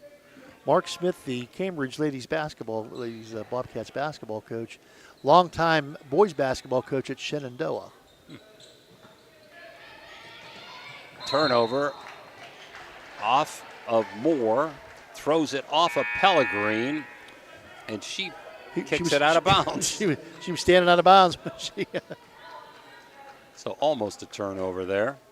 As Cambridge is going to inbounds down or up by one into Moore, and they want to clear out, and they do. Moore against Pellegrin. She's going to be a good one. Only a freshman, Phil. Yeah, she handles the ball extremely well. A lot of confidence, and goes to the hole very, very strong. Keenan inside to Haynes, stolen away by Doan. Kicked away off of Doan, I believe, and it's going to go back to Cambridge for another turnover. Pretty sloppy here in the first quarter, both teams. Again, a lot of unforced turnovers, and just those are the things that coaches lose sleep over. Into Moore. Freshman bringing it up against Harrison Central's man-to-man. Got a top of the key pick. Little pick and roll, but stolen by Doan. She's going to look to push. 3 against 1. Doan's taken in herself and kicked out. Nice recovery that time by Saracen for Cambridge to knock it out of bounds. Going to stay with the Huskies. Well, you got a couple of tall girls in Doan and Sedgmer for Harrison Central, and that could cause a lot of problems defensively for the opponents. Back to Doan, back to Sedgmer, over to Powers. Had a shot, didn't take it, but number 22, Blackburn will, and a little bit long, gets her own rebound. Back to Pellegrin. Pellegrin to Doan, over to Sedgmer, top of the key. Nice spin move, little 3-footer, doesn't get the roll. Rebound, gonna have a jump ball. No, we gotta have a foul, looks like. So they're gonna call that foul on Sedgmer. I thought he called a jump ball. So that's gonna be the first one against the Huskies. Sedgmer's first, obviously. So Cambridge to trigger in, they've led the whole first quarter, 10-9 right now, as the ball's tipped away and going to have back recovered by Cambridge as 3 people scrambled, bringing it up as Saracen, forcing her way in, nothing there, tries to put it up, and it gets blocked out of bounds by Sedgmer, and it'll stay with the Bobcats. 56.3 to go, quarter number one. Quarter number one brought to you by State Farm, Casey Johnson. And we're going to have a breakaway if they can get it to her. And laying it up and laying it in is Blackburn, putting Harrison ahead 11-10 after a steal. Need people moving here. Ball gets in. Double dribble, I thought, not called. Still back to Cambridge. Full court man by Harrison Central. Yep. Moore running the show. Pellegrin gets by her, tries to force her way in. Beautiful around the pass, around the back pass to a couple Harrison people inside, but a bunny missed by Cambridge. And let's see if Harrison goes for the last shot with 14 seconds to go. Blackburn says no, shoots it long. Maybe they should have, Phil. I'll tell you, might be their last shot, then again, might not be. Moore's going to try to heave one up, and it's short at the buzzer. So entertaining first quarter. Harrison 11, Cambridge 10. We'll be back after this Mario's timeout. You know, Fort Steuben Maintenance should be your first choice when it comes to any and all construction projects, whether it's commercial or residential. Make Fort Steuben Maintenance your first call. You can rely on them to be the experts when it comes to roofing, concrete, plumbing, carpentry, just about any job that needs done. Fort Steuben Maintenance, they're fully licensed and bonded and will even give you a free estimate. Fort Steuben Maintenance. You want the number? 740-283-4890. Low credit? This looks impossible. Credit scores can be loan obstacles too. How do I get to good credit? Get credit advice for life from WesBanco. Money doesn't make you wealthy. Understanding it does. Welcome back to the Echo Center here in St. Clairsville. Game number 2 on the day, the third place game in the Buckeye 8 Championship Day tournament. St. Clairsville, Cambridge with had the early lead, but they now trail Harrison Central 11-10. Very, very, very exciting and back and forth first quarter of the game, and we're ready to begin the second quarter. And here's Jimmy. Second quarter brought to you by Gumbar Heating and Cooling Refrigeration. Cambridge still in that sagging 1-2-2 or 3-2 zone. Corner jumper has been there. And top of the key jumper by Pellegrin, no good. Rebound Cambridge. Moore looking to break away here. One against Pellegrin. Kicked away by Doan and stolen. And a foul looks like on Moore trying to recover. Foul number 2, or foul number 1 in the quarter.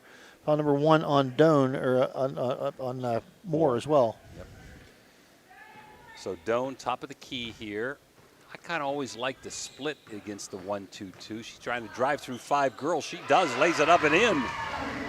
Slivered her way down. Shows what we know, Jimmy. Yeah. And almost a turnover there is Cambridge bringing it up with a few picks is number 13, Saracen. She tries to force it inside, but stolen away by Sesmer. Good defense by Blackburn. Wow, we got a foul there is number 13, Saracen, really seemed to be upset that she'd lost that turnover, tried to get it back and committed her first foul. So Doan. Number 2 on Saracen. Cambridge. Oh, okay, 1 on Saracen. Doan, top of the key. Pellegrin now in the right corner. She's going to stop, shoot a long 2, in and out, but rebound up and no good by Sesmer, who has that height advantage, like you said, Phil, 6-footer inside. She's going to shoot 2, the Echo Center free throws. If that's on 15, that's Christ, that's her third. And it is, and she'll be coming out after this first shot. Sesmer dips, flips, beautifully shot up and in. 14-10 as Cambridge had that early lead and Harrison has now stormed back. Cambridge's only 2 wins this year, Phil, have come against St. Clairsville, so they've kind of struggled, but they've lost to some really good teams. 6 out of 7 now, Sedgmer from the Echo Center free throw line. 7 out of 8. Yep, 15-10. With just under 7 minutes to go, quarter number 2. And a turnover, Doan steals it. Over to Pellegrin, long 3-ball, bingo, it's electric. And Cambridge has seen enough and takes a timeout, and we're gonna take it with us. 18-13. Harrison Central will be right back. 18.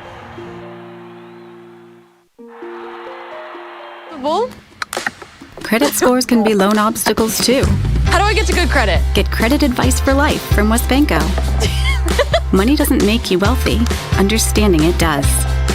Welcome to the Harp and Habit, Steubenville's hidden gem. Here, Irish charm dances with local warmth. Picture shepherd's pie, fish and chips, and soda bread, all crafted with care. Whether it's family, friends, or romance, every meal becomes a celebration. Join us, where good food meets great memories. You belong here. In Steubenville. We're back. There's something wrong on the scoreboard. I believe it should be 18-10. They gave the 3 points to Cambridge, but they have 17-10 up there.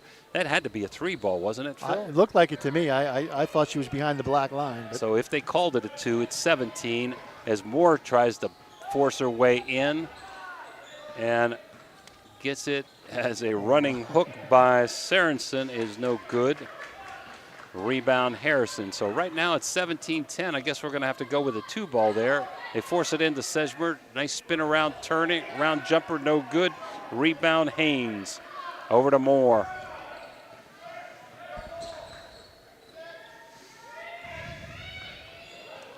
Moore stops. This is a long 3. No good. Kicked around by Blackburn. Rebound Harrison. Those two lines confuse, I mean, that's confusing to the players as well as everybody. Doan, long jumper, 3-ball, Blackburn, that's electric. That's a 3. 20-10. So Pellegrini's must have been a 2, Phil. I was screened by the pole here in front of me, but I thought it was a 3-ball when she shot it. I did too. It was just battery operated instead of electric. There you go. I like it. Moore gets a pick. Pellegrini fights through. Nice backdoor pass. Sorensen, long 3-ball, no good. Rebounds Sedgmer. This has gotten away from Cambridge mighty quickly. Yep. As Doan comes there to Pellegrini. Nice bounce pass inside. Blackburn over to Pellegrini, over to Doan. Inside to Sedgmer. She's going to go 1 against 2, try to force her way up, over, and no good. But there's a rebound by Harrison, no good again. But up and in by number 14, Kennedy Dunlap. 23-10, Harrison Central. As Moore kind of pushes Pellegrini out of the road. She's just not getting a lot of help, Phil. They must have given the 3 to Pellegrini now? Yep. Yeah. So we were right in the first place. Yep. Huh? Okay. As Harrison comes and throws it away, and it's tipped out of bounds, so no turnover. Going to stay with Harrison. These guys are killing me. Timeout Cambridge, and we're going to take it with us. So we think the score is 23-10 Harrison here as they got it right on the scoreboard now. We'll be right back after this Mario's timeout. Are you craving a juicy steak or a hearty burger? Look no further than the Ville Restaurant and Bar. Our family-owned restaurant has been serving American and Italian fare since 1996. From homemade soups to char-grilled steaks, we have something for everyone. Dine in or carry out. Lunch and dinner served all day. Visit us at 100 Mall Drive, Steubenville. Cheers to good food and great company. 23-10, the Huskies of Harrison Central lead the Bobcats of Cambridge here in Game 2, the third-place game of the Buckeye 8 Championship Day games of the girls' basketball side here at the Echo Center in St. Clairsville. Cambridge with the early lead, Jimmy, but Harrison Central able to take advantage of some turnovers and some missed shots, and they've been able to put some points on the board, now lead by 13. Yep, that 10 has been there the whole quarter, Phil, so far. Harrison has shut them down as Moore's going to try to end that. Steals the ball, going coast to coast. Beats Sedgmer down and lays it up and in. 23-12, the Huskies. Pellegrini. Top of the key, Sedgmer, over to Blackburn, inside, nice ball movement, over to Doan, 3-pointer, no good. Rebound Blackburn, who's done a good job on the boards, and she travels. And Cameron Moore has 9 of the 12 points for Cambridge, the freshman. Got a sub, Powers coming back in as Blackburn is out for Harrison. Still man-to-man, full court pressure. Into Moore, clearing it out. See if they try to pick for her at the top of the key like they have. They got a double pick. She go either way. There's a pick for her. Nothing there. Little pick and roll normally. Looks in, not there. Top of the key to Haynes. Inside pass to number 32, King, off her hands, and another thrifty turnover for Cambridge. It's tough. I mean, you don't get many opportunities, and you have to take advantage of unforced turnovers. Again, something that make coaches lose sleep, but you just kind of when you have a young team, you do your best to do what you can. Pellegrin in the corner. Turnaround jumper rattles in by number 14, Kennedy Dunlap. 25-12. Harrison looking to pull away here. Pellegrin on Moore. Dunlap now with 4 points, all 4 in this quarter. High pick for the point guard. She's going to stop and pop a long 3, and no good. Rebound to number 3, Doan, bringing it up. Handles the ball pretty good. And as I say that, we got a kick away, right? Always got that jinx for a 5'10" girl. She does a pretty good job of handling the rock. They're going to have a turnover on a jump ball back to Cambridge. Yes, she certainly does there, 20, Coach. Keenan in, replacing Eubanks. Number 13, Saracen to trigger in. Gets it in to Keenan. They try to get it back to Moore if they can, and they do, and she's ahead of Pellegrin. 1 against 2, dumps it in. Stolen away by Doan. And here she comes. And she had Dunlap in front of the pack, but just could not quite get it to her. Pellegrin, top of the key to Doan. In the corner to Powers. Inside to Dunlap, off of a pick. Good. Nice pick that time inside by Sedgmer. Yep. Nice offensive play. Nice setup. Yep. 27-12 now. Moore bringing it up. So they played 6 minutes almost here, and they've got 1 breakaway layup. Otherwise, they have not scored for the quarter as Cambridge. 16-2, Harrison has outscored them. Moore, step back 3, no good. Pretty good defense by Pellegrin. Rebound Cambridge, up and in. That was by number 20, Keenan. To be an injury. Injury on Powers, and they're going to take her out. So the bucket was good, cutting it to 27-14.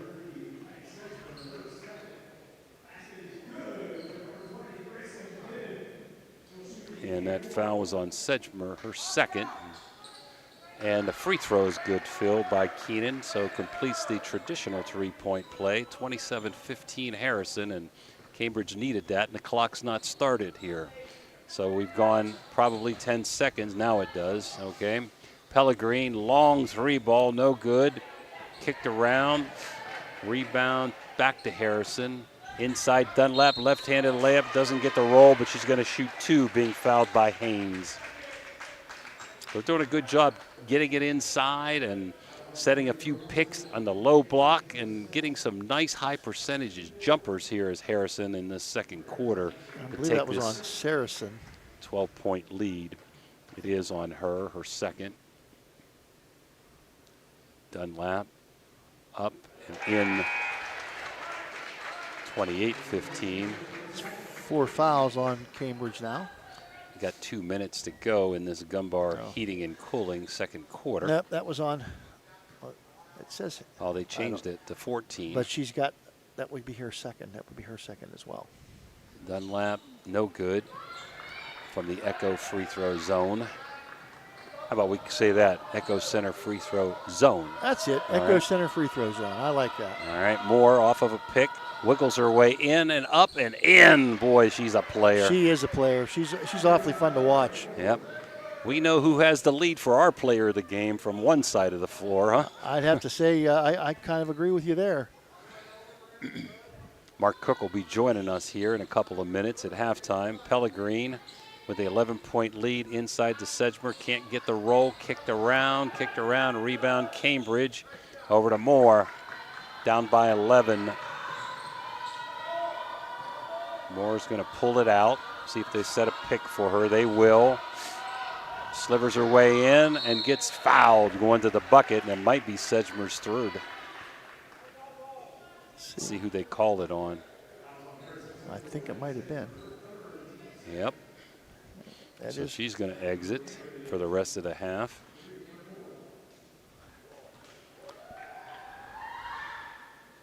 Long by Moore.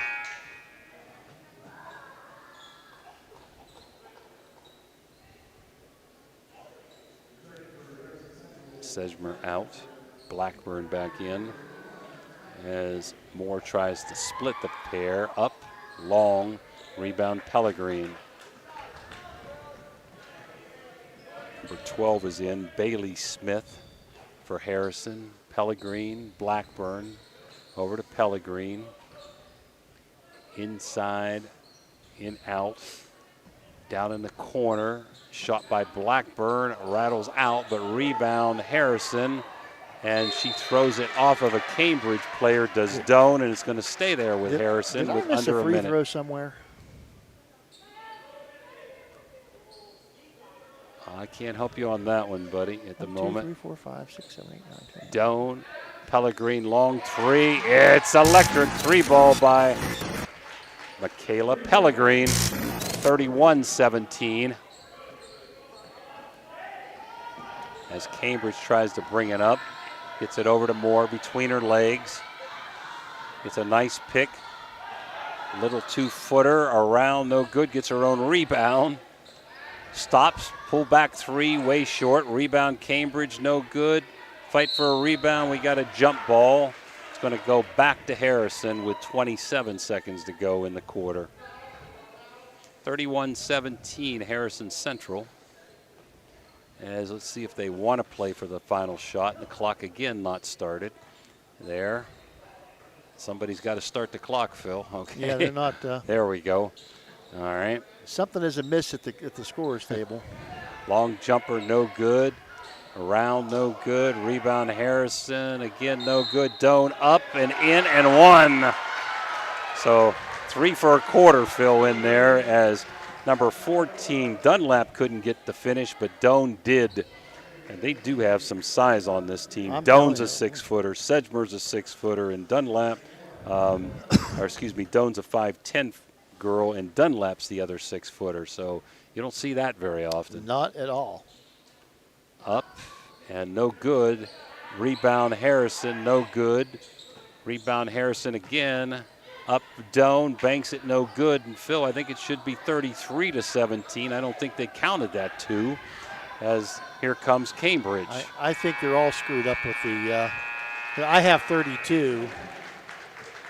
So let's see if they make an adjustment. Anyhow, we'll come back to the right score at halftime. We think it's 33-17, the Huskies, and at halftime, and we'll be back here with Mark Cook right after these commercial breaks.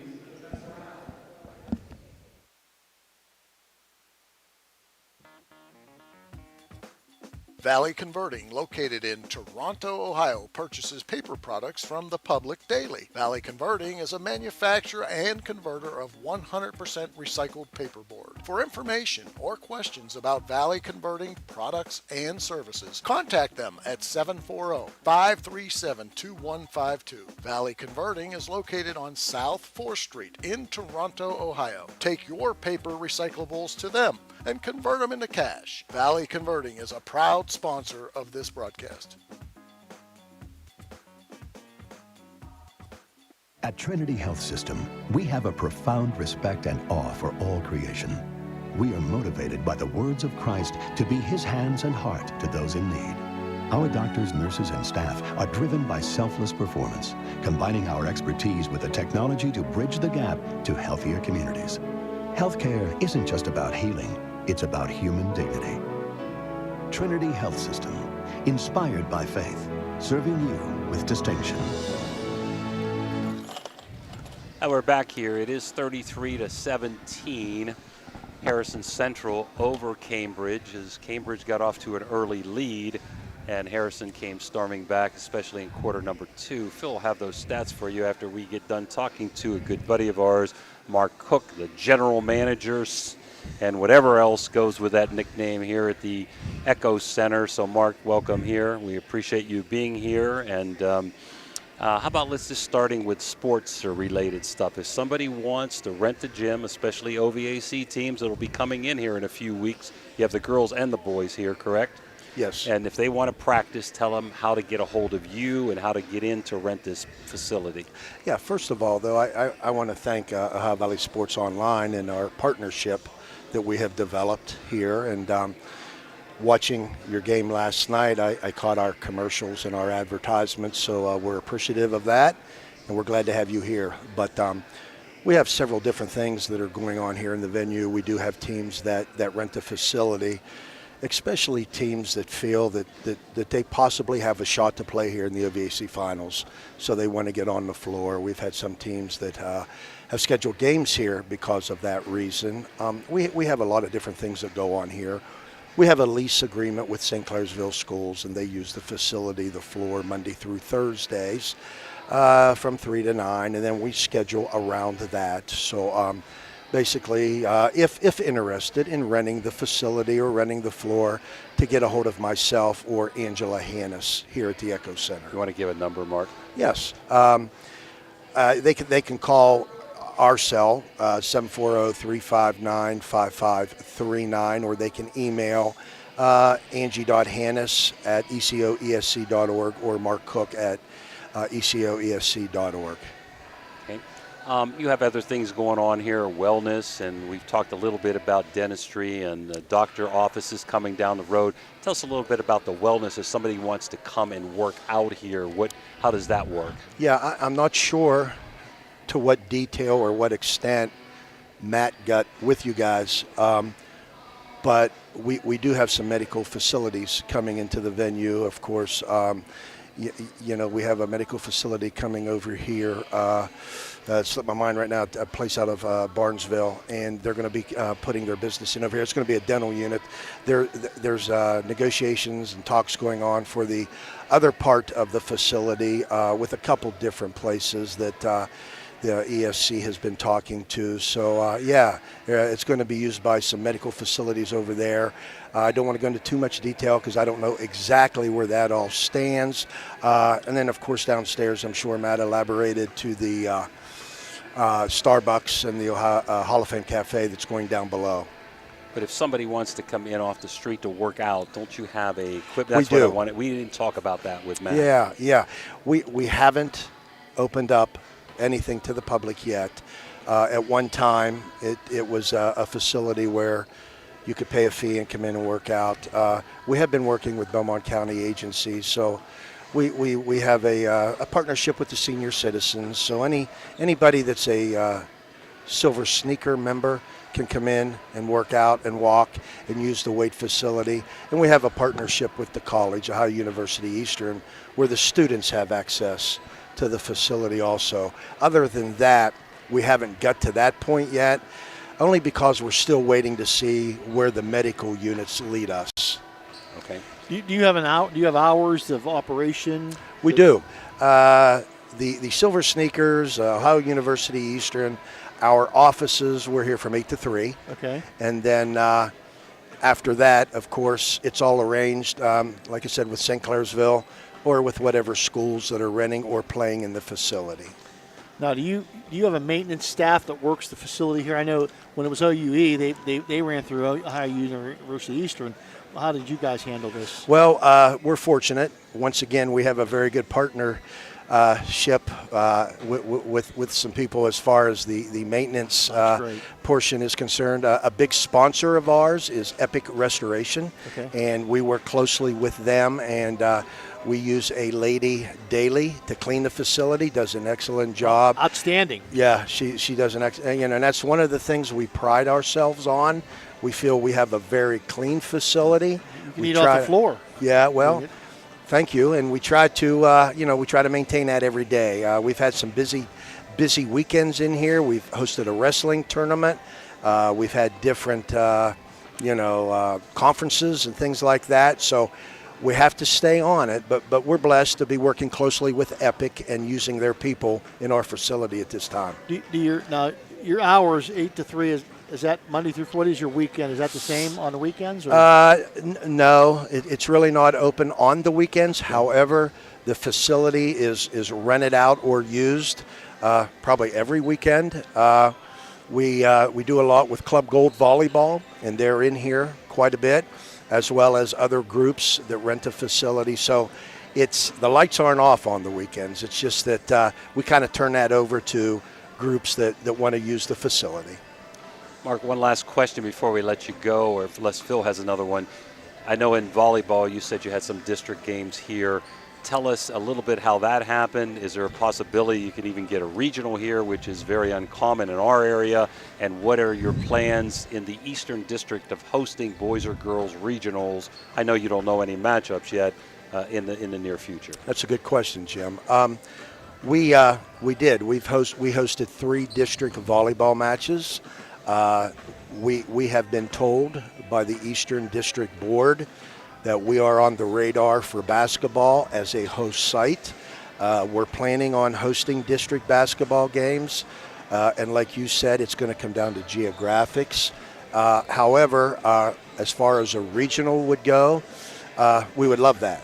And nothing has been discussed as far as that is concerned.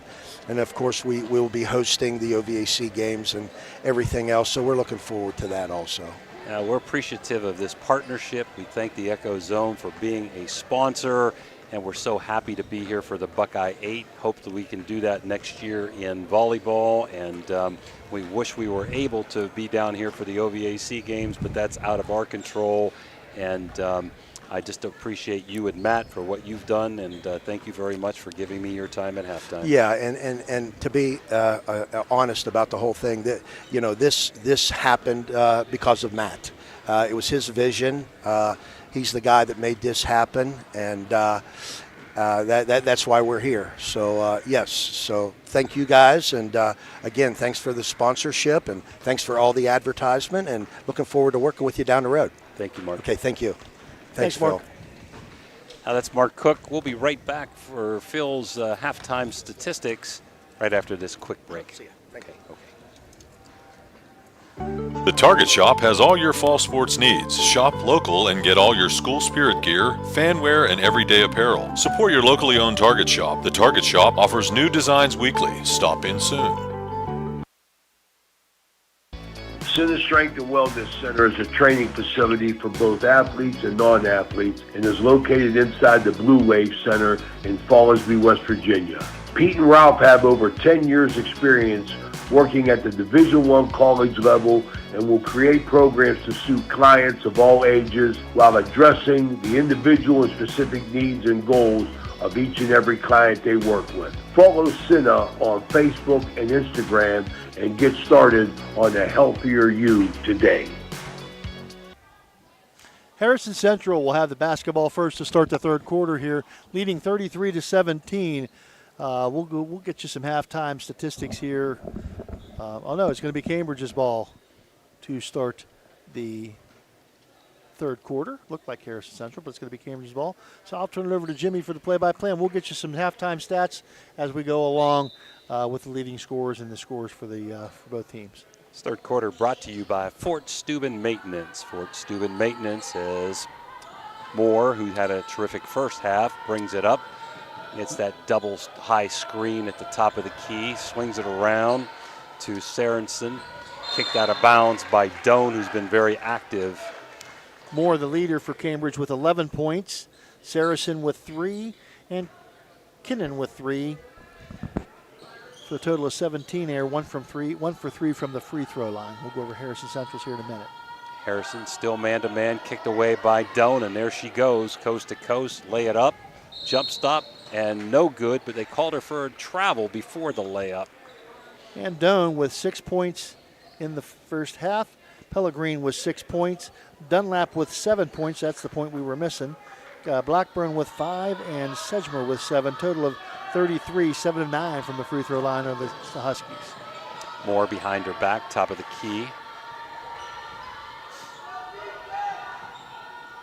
Out to Haynes. Over to Sorensen. Top of the key to Keenan. Back to Moore. Looks inside. Nothing there. Tries to force it in and is kicked out by Pellegrin. So no score here, first minute of the third quarter.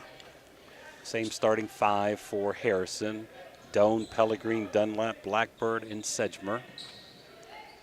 Outlet to Moore. She saves almost a bad pass. Gets a pick by Haynes. Tries to force it up, or force it in, not there, to Keenan. Good defense, long jumper outside by number 13, Sorensen. No good, and we're going to have a jump ball, and it's going to go back to Harrison Central. Score by quarters. Cambridge with 10 in the first quarter, 7 in the second quarter for a total of 17.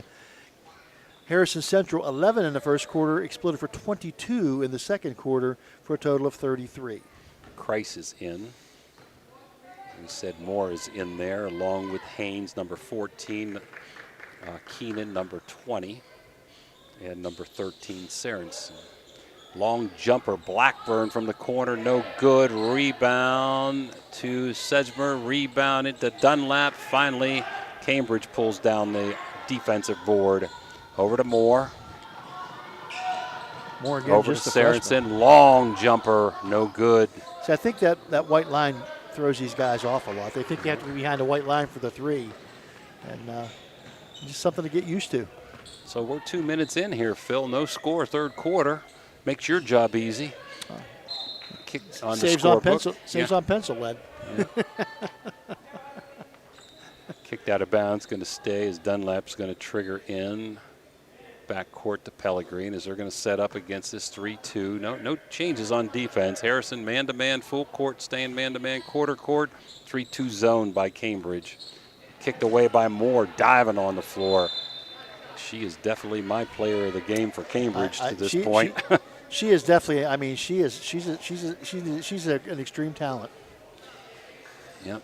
We're not sure of Harrison. There could be any one of 2 or 3 players so far. Yeah, they've got a nice balance. Yep. Doan inside to Dunlap, kicked away. Beautiful defense that time by Kreis as Dunlap brought the ball down and shouldn't have. So we got a turnover. We're at 5:45, third quarter, no score, still a halftime score, 33-17, Harrison by 16. Into Moore, gets fouled by Pellegrin. It's going to be foul number 1 on Pellegrin and foul number 1 here in the third quarter.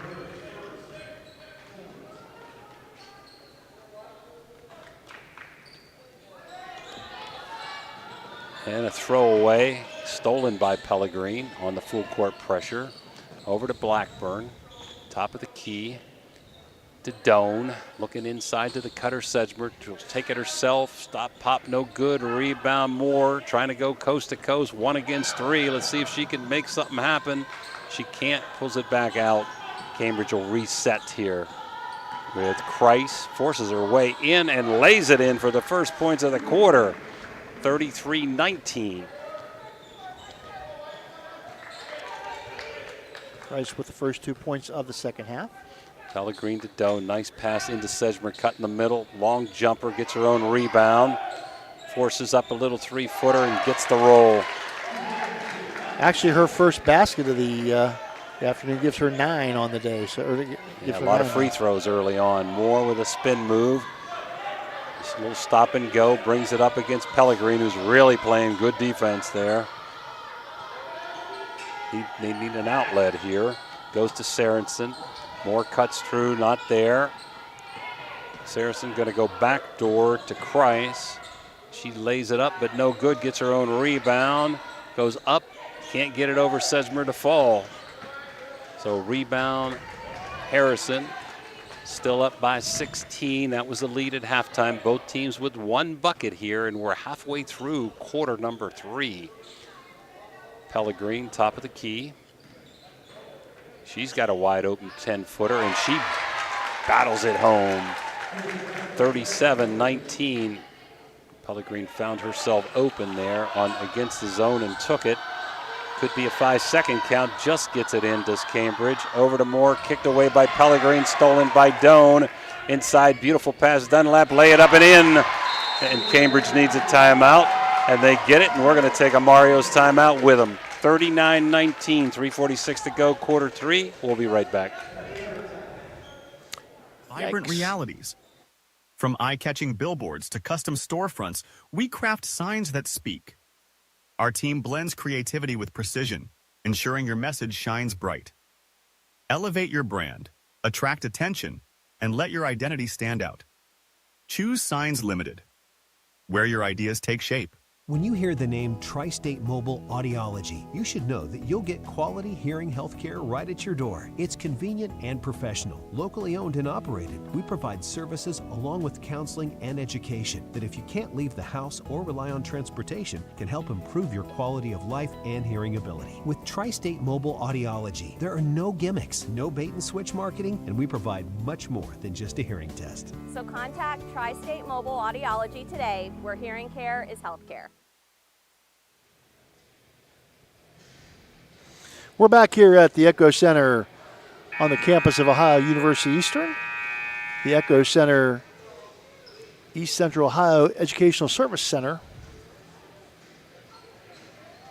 And Cambridge will have the ball. Full court pressure by Harrison Central. Here's Jimmy. Now gets it in. This time to Keenan. Throws back, goes back to Keenan. Moore gets a baseball pass, hounded by Pellegrini. She steals it with good hands, and she's hounded by Moore. She's got to watch not to commit a foul. No, nice defense by Pellegrini there. Pellegrini does a nice job of handling the basketball. It's like they got twins there. Pellegrini and Blackburn are pretty much the same size. Beautiful up and under by Sedgmer. No good. Rebound goes to Cambridge, and Doan's going to get a jump ball. There's our girl again. Boy, she does a little everything, Phil. I'm telling you, she is really, 6 points on the afternoon so far, and just does a lot of things you don't see in the scorebook. Kicked away, stolen by Cambridge as they're trying to push it. Price, top of the key, one-on-one against Doan. Good defense by Doan, but beautiful spin move, and Doan fouled her. Doan really moving her feet well, but Christ, give her credit. Nice spin move to the hole. Going to shoot two at the Echo Zone Center free throw line. Echo Center free throw zone, I should say. Up and in. 39-20. Second foul on the Huskies. And up and in again is number 15, Christ. He's played a good game too. So now Cambridge is going to pick up. Let's see how Harrison handles the pressure. Little 2-2-1 three-quarter court pressure. Blackburn, little 5-footer, no good. A rebound, Cambridge. See if they want to run more. Slowing it down. Down by 18. Top of the key to Haynes. Lobs it inside to Christ. Blocked by Dome. Beautiful block. Nice body control, Phil. I'm telling you, I mean, that's a beautiful pass, because to get it over one of the tall people, but man, oh man, these bigs for Harrison Central are pretty impressive. Long jumper, Moore, round, spins out. Rebound Dunlap to Pellegrini, looking up court. Almost had Sedgmer on a breakaway. Over to Doan. And we're going to have a timeout with Harrison Central calling this one. 39-21, 2:19 to go, quarter three. We'll be right back.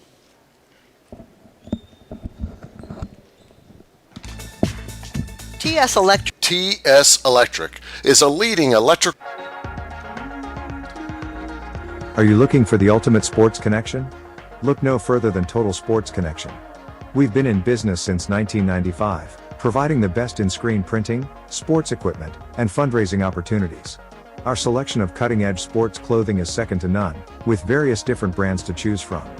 And if you're looking for custom products for your team and fans, we've got you covered. So whether you're a coach, a player, or a fan, come visit us at 104 South Zane Highway in Martins Ferry. Or give us a call at 740-633-2772. Total Sports Connection, your one-stop shop for all your sports needs. Welcome back to the Echo Center. 39-21. Harrison Central with a lead over Cambridge here. 2:19 to go in the third quarter. Out of the timeout, here's Jimmy. Now Doan's going to trigger in. I'm betting he called a timeout, Phil, because he wanted to attack that 2-2-1 little three-court zone press. Doan into the lane, kicks out to Blackburn. Nice assist by Doan, and it's electric. Blackburn with a three, 42-21. Christ gets double teamed. tries to beat Doan coast to coast. Kicked away by Sedgmer to Pellegrin to Doan, and Christ ties her up for a jump ball. So it's going to stay with a turnover to Cambridge. Nice job by Christ there. She kind of surprised Doan, turned it right into her, and she was able to grab the ball and force the turnover. Inside, beautiful, lays it up and in, does Haynes. And now Cambridge takes the press off. They're back in this quarter court 1-2-2. Extending just a little with more. Blackburn inside, spin, turnaround, no good, Sedgmer, but there's Dunlap for the follow. 44-23, Harrison pulling away, up by 21 into Moore. Going coast to coast, beating Pellegrin, who kind of get a little nudge, no call, foul called. There's Doan going coast to coast. She's got a little hole, comes through, up and under, can't get the roll. Rebound, Sedgmer tries to force through, not there. Blackburn to Pellegrin, another three ball, no good. Rebound Christ, who's had a good third quarter for Cambridge. Down to a minute. As Moore, top of the key, going to get that double high screen, can go either way. Moore going to sleep good tonight. Yeah, she hasn't had a break. She looks a little tired there. Inside to Christ, guarded by Doan. Beautiful spin move, and Doan fouls her again. Christ is tough in there. She does a nice job with her that nice spin move. Does a nice job posting up, and does a nice job trying to get herself open, whether she drop steps or spins inside.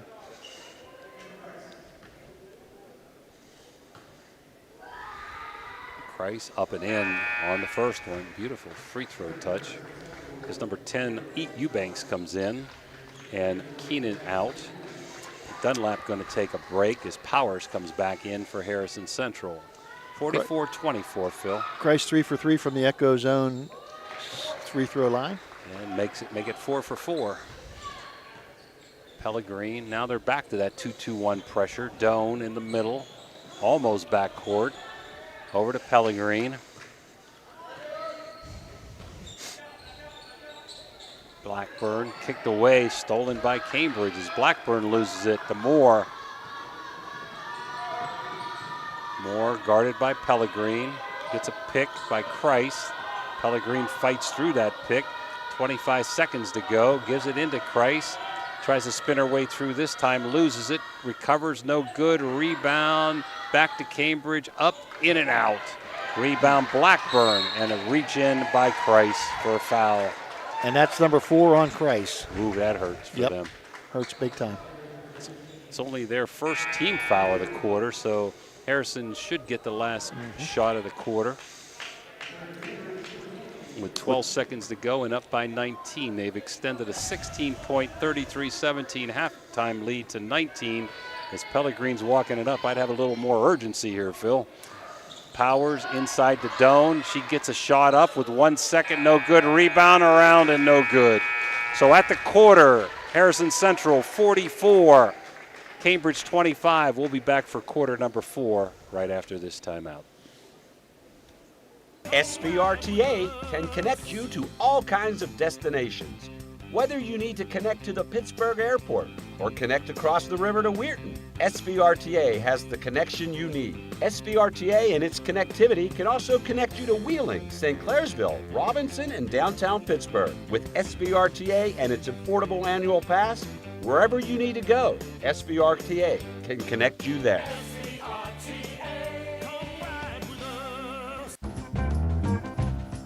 Are you looking for high-quality mulch and aggregates for your landscaping needs? Look no further than Rawson's Mulch and More. Serving the Ohio Valley and Tri-State area, Rawson's delivers top-notch products right to your doorstep. From decorative stone to mulch and more, Rawson's has got you covered. Don't settle for less. Choose Rawson's Mulch and More for all your landscaping needs. Call 740-632-7742 to place your order today. When you need electrical work, get it done right by the most qualified electrical contractors and tradesmen around. The International Brotherhood of Electrical Workers. IBEW 246, trained to electrify. Welcome back to the Echo Center for fourth quarter action here. Game 2, the third place game of the Buckeye 8 Championship Challenge here at the Echo Center in St. Clairsville. Harrison Central leads Cambridge 44-25. Very comfortable lead here going into the fourth quarter. And for the fourth quarter action, here's my buddy Jimmy. Fourth quarter brought to you by Ohio Motor Group as Pellegrine, top of the key, and they can afford to run some clock if they want to. Fill up 19 in the packed-in zone, but I don't think they're going to. Into zone, over to Pellegrine. Nice ball movement by Harrison. Pellegrine, top of the key. Pulls it back out. Coach says this, take your time. Powers to Blackburn. She's going to take the 3 ball, and bingo! It's electric. 47-20. It's 11. 23, I think. They put 25 up there, Phil. 25 is right. Okay, my fault then. Okay. 47-25 as we get another turnover. It's 11 for Blackburn. And Christ comes back in with 4 fouls. He's at this point in time, I mean. You got to. Yeah, no question. Kicked away, but Blackburn recovers. Sedgmer over to Pellegrine. And again, she can just take her time, set it up, run the play that they want. Pellegrine 30 feet away. And Moore's going to put a little more pressure on her. Powers, Blackburn, inside to Doan, stolen. Kind of forced that in. Coach Smith not real happy for Harrison on that entry pass. But Coach Smith from Cambridge is pleased. Yeah. And nice defense by Doan to knock that out of bounds. Up by 22, it'll stay with the Bobcats. Cambridge 2-9. There are only 2 wins coming against St. Clairsville, but again, they've lost a really talented teams this year too in their behalf. Inside, trying to muscle her way up and in is Eubanks, but no good, and here comes Doan. Doan wants to go coast to coast, and kicked away by Moore and kicked out of bounds. Some of those teams they've lost to, Phil, really talented. Martins Ferry team, Union Local, who's one of the top 4 in the OVAC and number 1 in Division RPI, Division 5 in the Eastern District. You've got Bellaire at 12-2. Creek is really on the upswing and is beating them, so they've lost to good teams. Into Doan, beautiful back pass to Segmer, but she can't handle it. Back to Doan, into Segmer. She's going to spin, go up and under, and gets fouled by number 14, Haynes. And Mark Smith is beside himself. He's had a little he's taken umbrage with some of the calls that the officials have made here, and he didn't like that one either. But when you're down 25, when you're down 22, none of the calls look good to you. Segmer, she's had a ton of free throws tonight. She's now 8 of 9. Wow. Line drive shot, but boy, nothing but net from her. The 6-footer senior, averaging 13.5 a game. 3 dribbles. Stops, pops, no good. Rebound, Powers, no good. Rebound, Cambridge, outlet to Moore, down by 23. Guarded by Pellegrine, who's done a really outstanding job defensively. Moore gets a pick, not there. And there's that jumper by Christ, no good. Rebound, Cambridge, no good. A shot by Haynes missed, and rebound goes back to Harrison, to Doan, who's going to slow it up and give it to Pellegrine and set the offense out. So Cambridge still in a 1-2-2 zone. They're just going to extend it and put a little bit more pressure than they have. And Coach Chase Smith has kind of extended his offense a little bit to maybe run a little bit of clock. We got a pick, and I think it's an offensive pick that time by Doan. Moving screen by Doan. That's going to be foul number 3. First one of the quarter.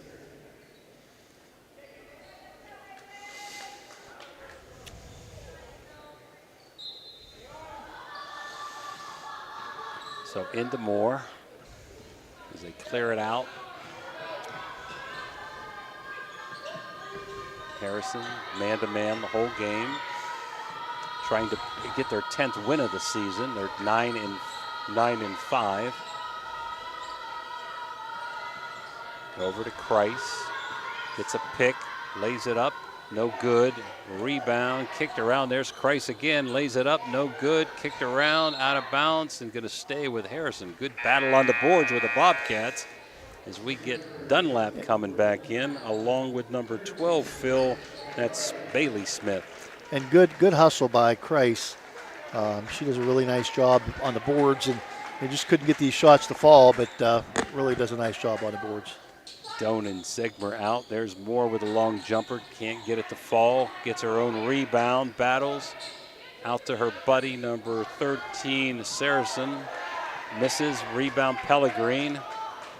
And she's going to walk it up. So we're at a 5-minute mark, 48-25, Harrison Central. And Cambridge still fighting. I mean, they're working hard. They're being aggressive. They have not quit. So down 13 or 23 points, it's easy to do that. Smith gets her ball stolen. There comes Moore, kicked out of bounds by Pellegrin as she helps Moore up. Nice sportsmanship by Pellegrin, and Doan right back in, and Smith out, or no, I'm sorry, 22 coming out. That's Blackburn. So here's your 2-2-1, three-quarter court pressure. They'll probably drop back into the 1-2-2 if Harrison beats this.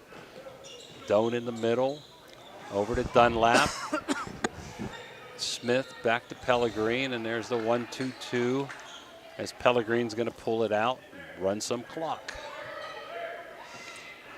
Moore's going to go try to hound her. Pellegrin gets by her. A little foul line jumper in.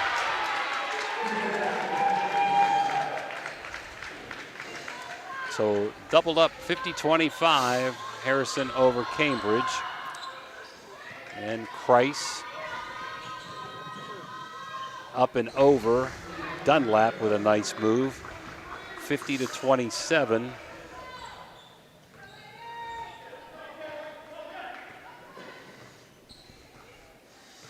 .340 to go here, up by 23. And shot no good, rebound Cambridge.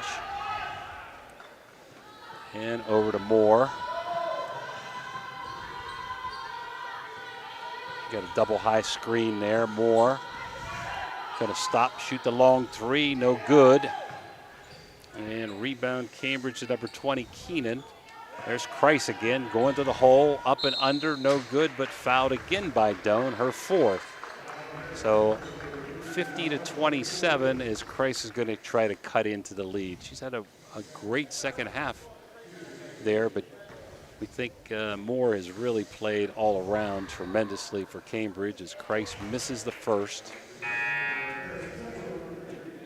And Phil's trying to figure out player of the game. So this is the way it goes, Mark. Player of the game, if somebody's not happy on the bench, it's Phil Rujek's fault. If somebody is happy getting it, I'm the one that picked it. Remember that, Mark, okay? A rebound up and no good, but a foul on Dunlap, and number 13 is going to go to the line for two, and that's Saracen. As like Phil just told you a minute ago, Cambridge battling. This is going to go to Harrison today. They're going to win their 10th, but Cambridge not going down without a fight as she misses the free throw. Yikes. And the Echo Center free throw zone up and in this time by Saracen. As Pellegrin gets it to Powers, back to Pellegrin.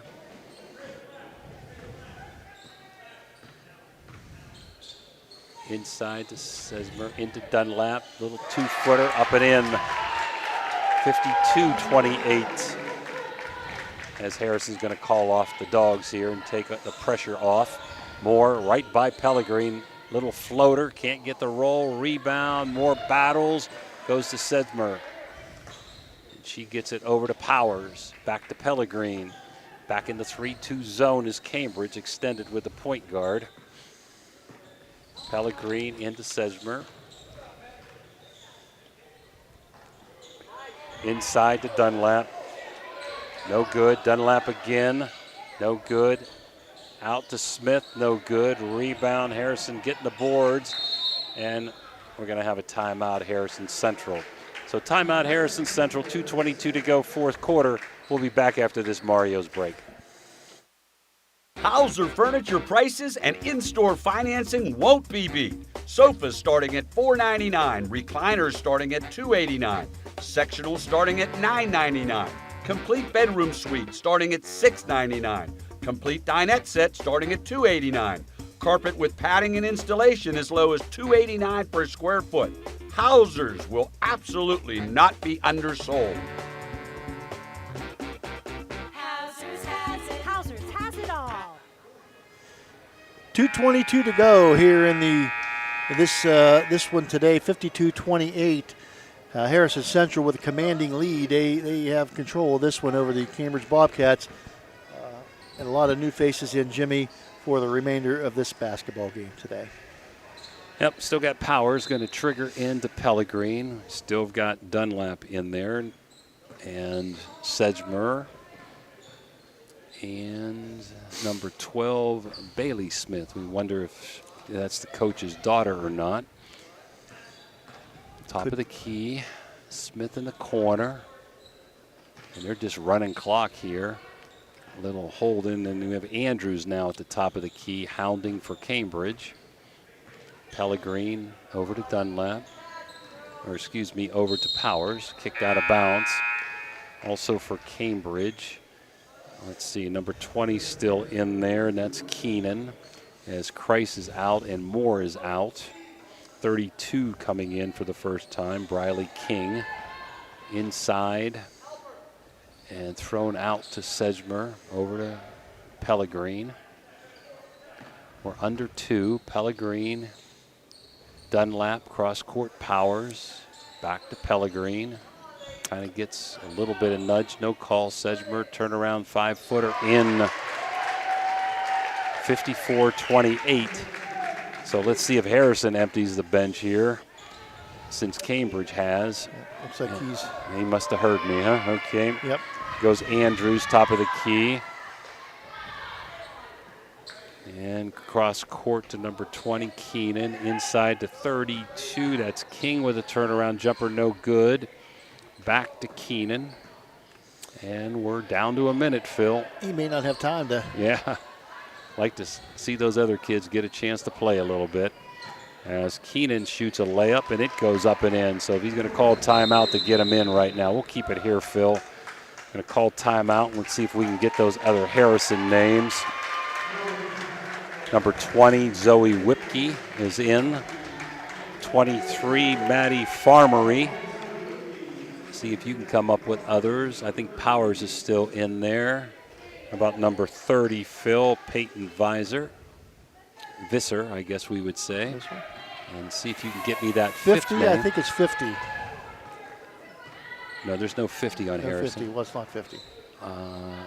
30, that's 30. We got to get you to the Jagala Vision Center, Phil. Okay. I'm telling you. Here comes Cambridge. Up no good by Keenan. Rebound Andrews. Out to number 21. That's Ayers. Rebound jump ball between number 30, Visser, and Andrews, and it's going to stay with Cambridge, Phil. 20 and 22. Did you get 23? 23, Dan says. No, I got Farmer in there. Yeah, Yep, Farmery. I got her in there. A little back to the inbounds person. Double team. How about number 10, Phil? Abby O'Rourke. That's the one we missed. O'Rourke. So, Abby, we don't want to miss you. You're a sophomore. And Andrews gets fouled and going to shoot 2. So we're down to 13 seconds. Is Tanaya Andrews tries to break into the scoring column. Cambridge is going to fall to 2 and 10. Harrison's going to go to 10 and 5. And up and in by Andrews, Phil, in the Echo Center free throw zone. Andrews with 5 dribbles, up and again. 54-32 as Powers can just run it out if she wants to, and that's what they tell her to do, and that's going to be it. Your final here from the Echo Zone, 54-32 as the buzzer is going to go off. To the dismay of the crowd, they wanted one more shot there. Probably her dad hollering there. Get it up and in before the buzzer, huh? 54-32, Harrison. We'll be back for Phil's statistics and a final wrap-up right after these messages. Looking for a great deal on a pre-owned vehicle? Ohio Motor Group has you covered. Visit us in Steubenville, Bridgeport, or online. We've got cars, trucks, and SUVs to fit every budget and lifestyle. Bad credit? No problem. We offer guaranteed credit approval. If we can't approve you, no one can. Check out our inventory online at ohiomotorgroup.com or stop by one of our locations today. Drive away in your dream car. Are you seeing the world as clearly as you should? At Ohio Valley Vision Center, we believe in providing top-quality eye care for you and your family. From comprehensive eye exams to the latest in eyewear fashion, our experienced optometrists are here to help. Located in Steubenville and Weirton, we offer convenient hours to fit your busy schedule. Thanks to Ohio Valley Vision Center, you can see better than ever. Call us today at 740-283-3937 or visit ohiovalleyvisioncenter.com to schedule your appointment. Ohio Valley Vision Center. Your vision, our focus.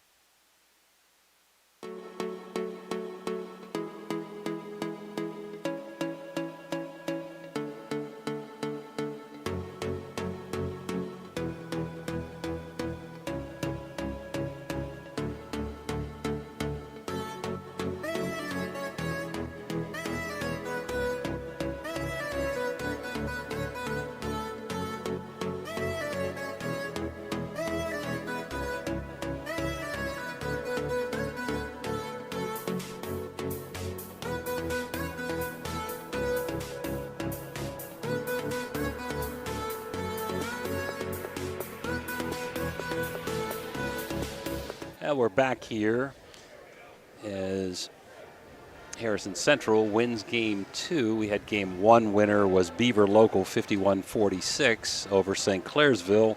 Let's go right to the stats with the guru over there, Phil Rujek. Okay. For the losing Cambridge Bobcats, they were led by Cameron Moore with 11 points on the afternoon.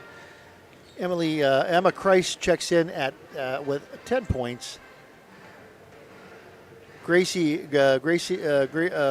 Keenan with 5 points. Chloe Saracen with 3. Tanya Andrews with 1. And Cadence Haynes with 2. They were 6 of 13 from the free throw line for a total of 32 points.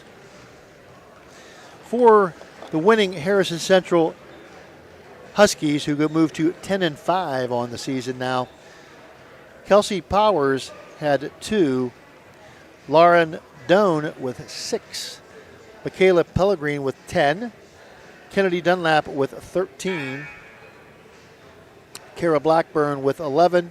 And Maddie Sedgmer with 11 for a total of 54 on the game. And they were 8 of 11 from the free throw line. Cambridge started off hot, had to lead early, were able to do some things. Harrison Central, I think, just too much experience, number one, too much size inside, and great guard play from Harrison Central. Yeah, they definitely had the advantage there. That's why they've got 10 wins. Cambridge scrappy. They played well at times, and they do fall to 2-10. Game number 2 for third place goes to Harrison Central, 54-32. We'll be back for game 3 with East Liverpool and BELLAIRE right after these breaks.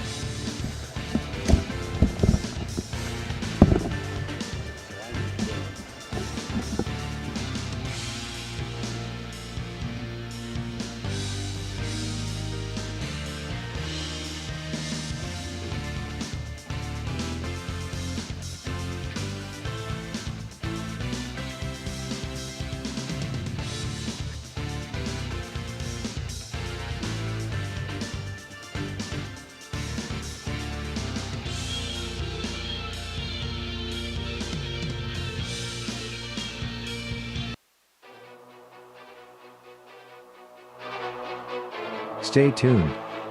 Your program will begin shortly.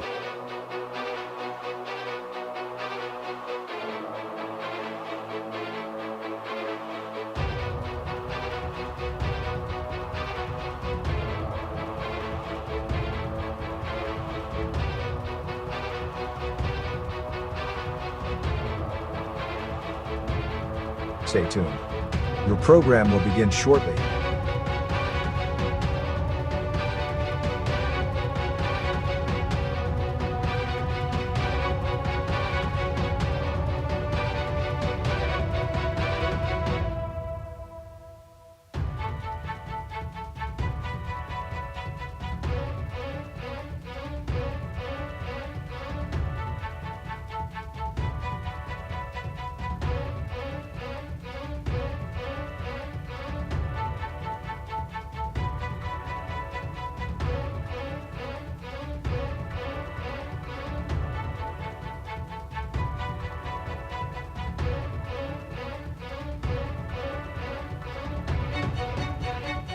Stay tuned.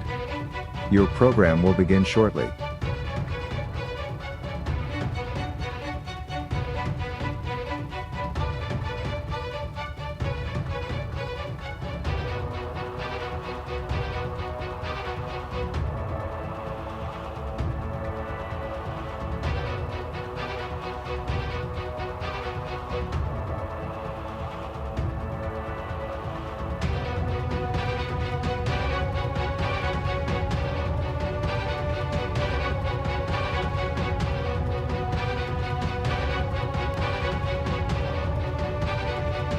Stay tuned. Your program will begin shortly.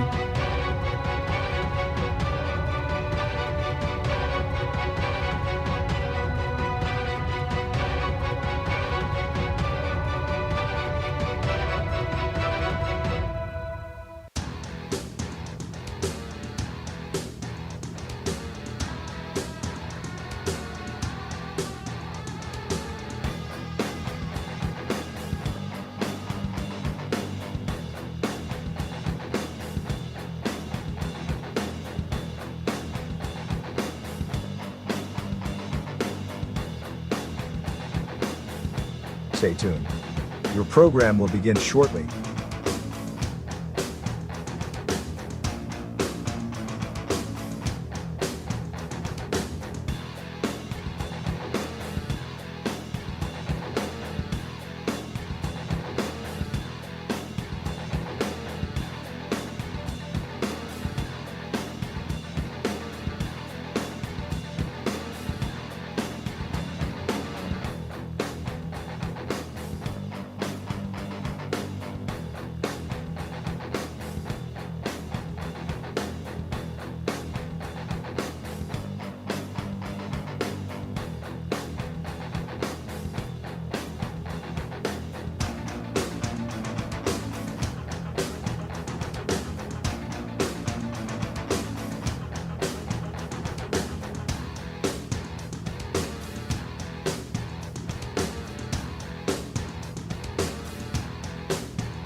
Stay tuned.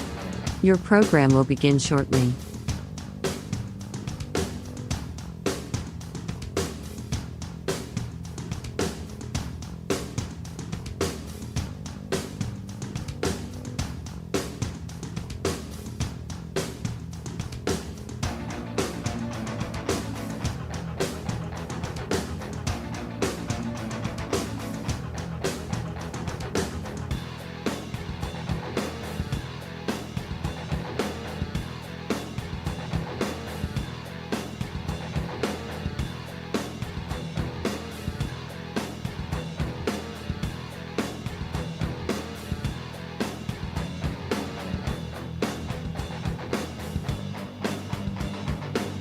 Stay tuned. Your program will begin shortly.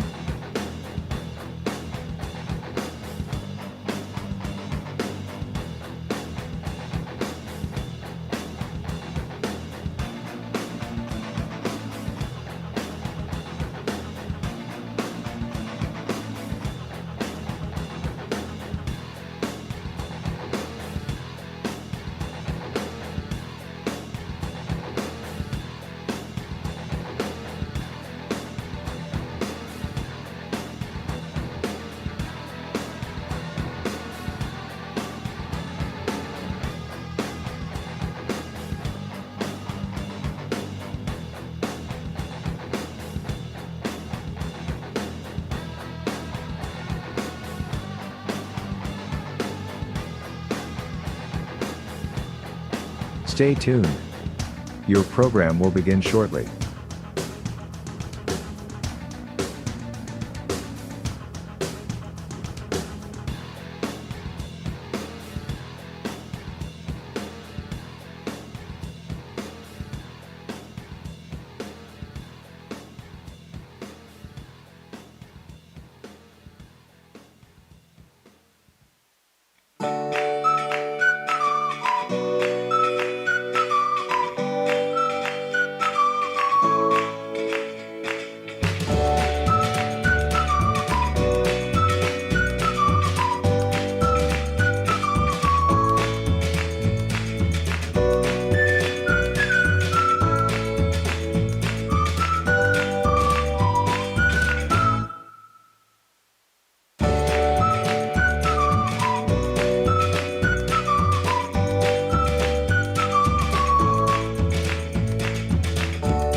Stay tuned. Your program will begin shortly.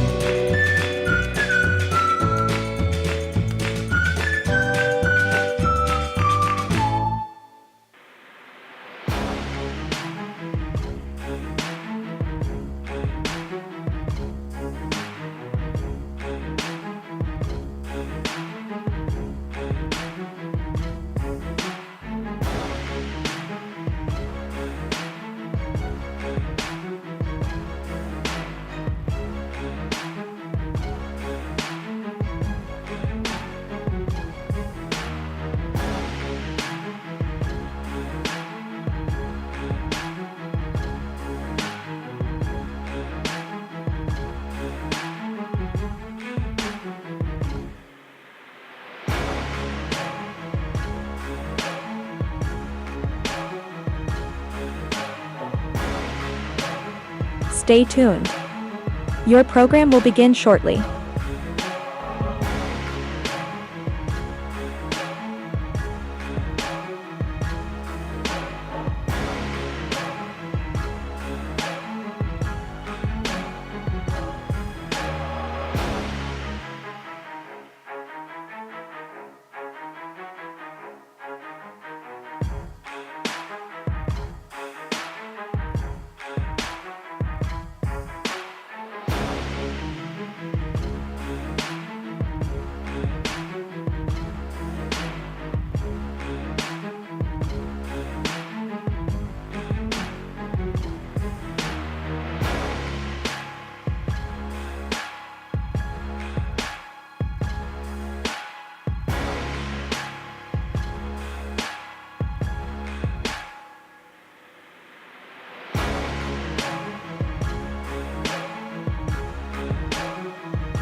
Stay tuned. Your program will begin shortly.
Stay tuned.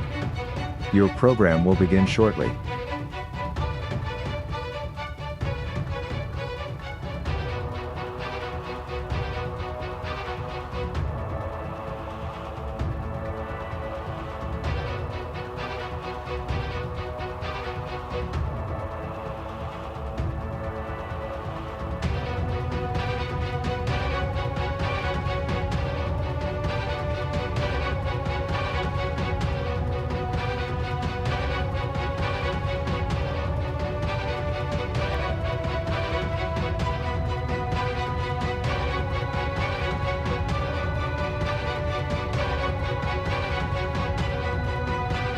Stay tuned.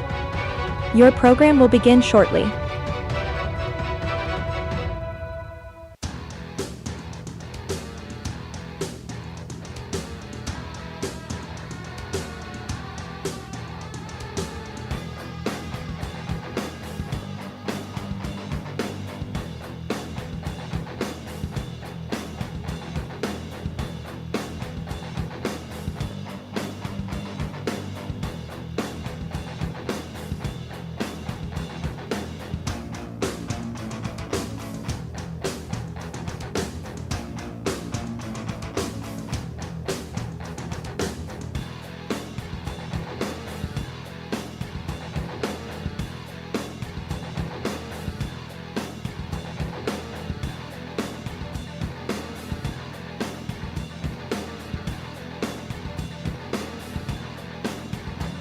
Stay tuned. Your program will begin shortly.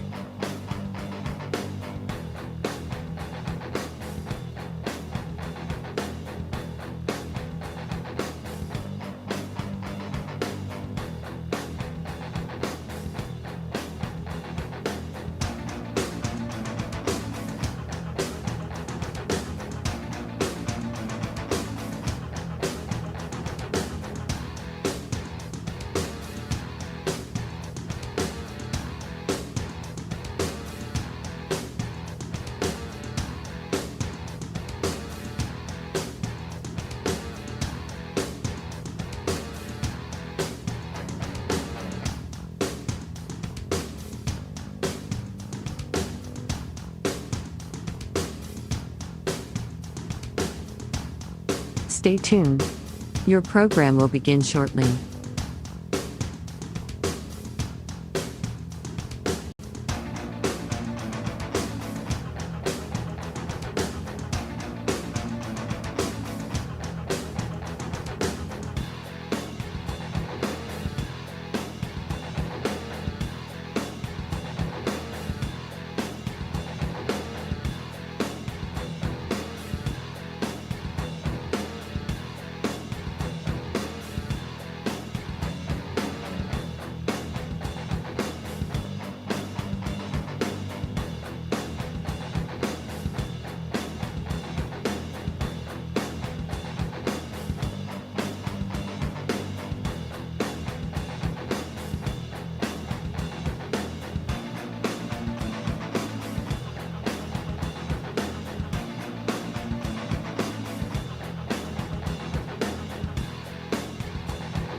Stay tuned. Your program will begin shortly.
Stay tuned.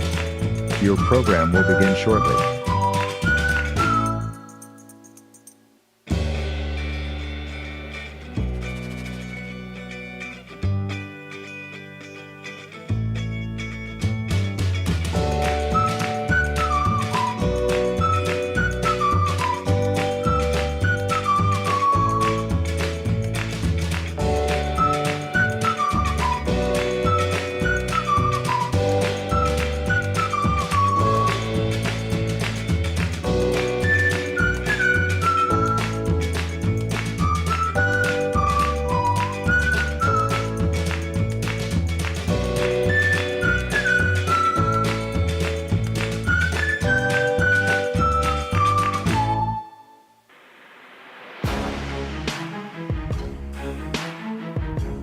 Stay tuned.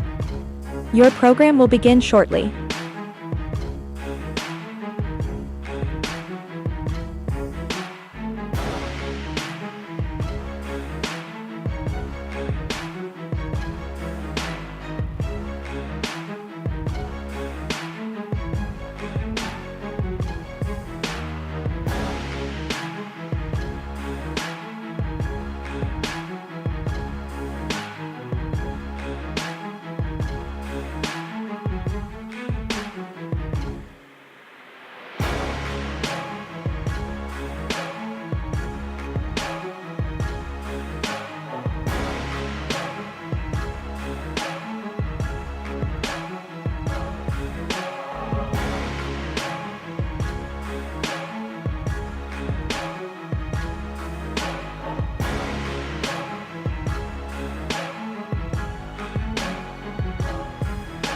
Stay tuned.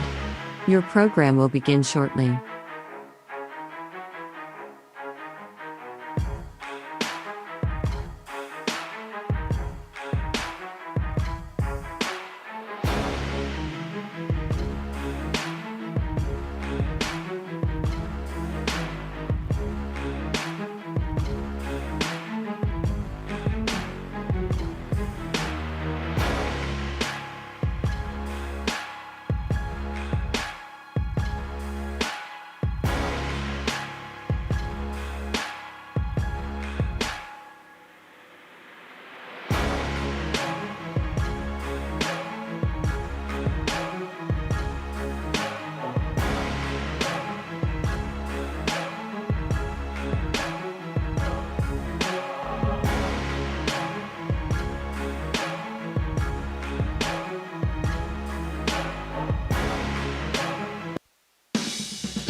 Live from the Echo Center in St. Clairsville, Ohio, we're here for our third matchup of the night for second place, North and the South. East Liverpool Potters coming in at 7-9, and the BELLAIRE Big Reds coming in at 12-2.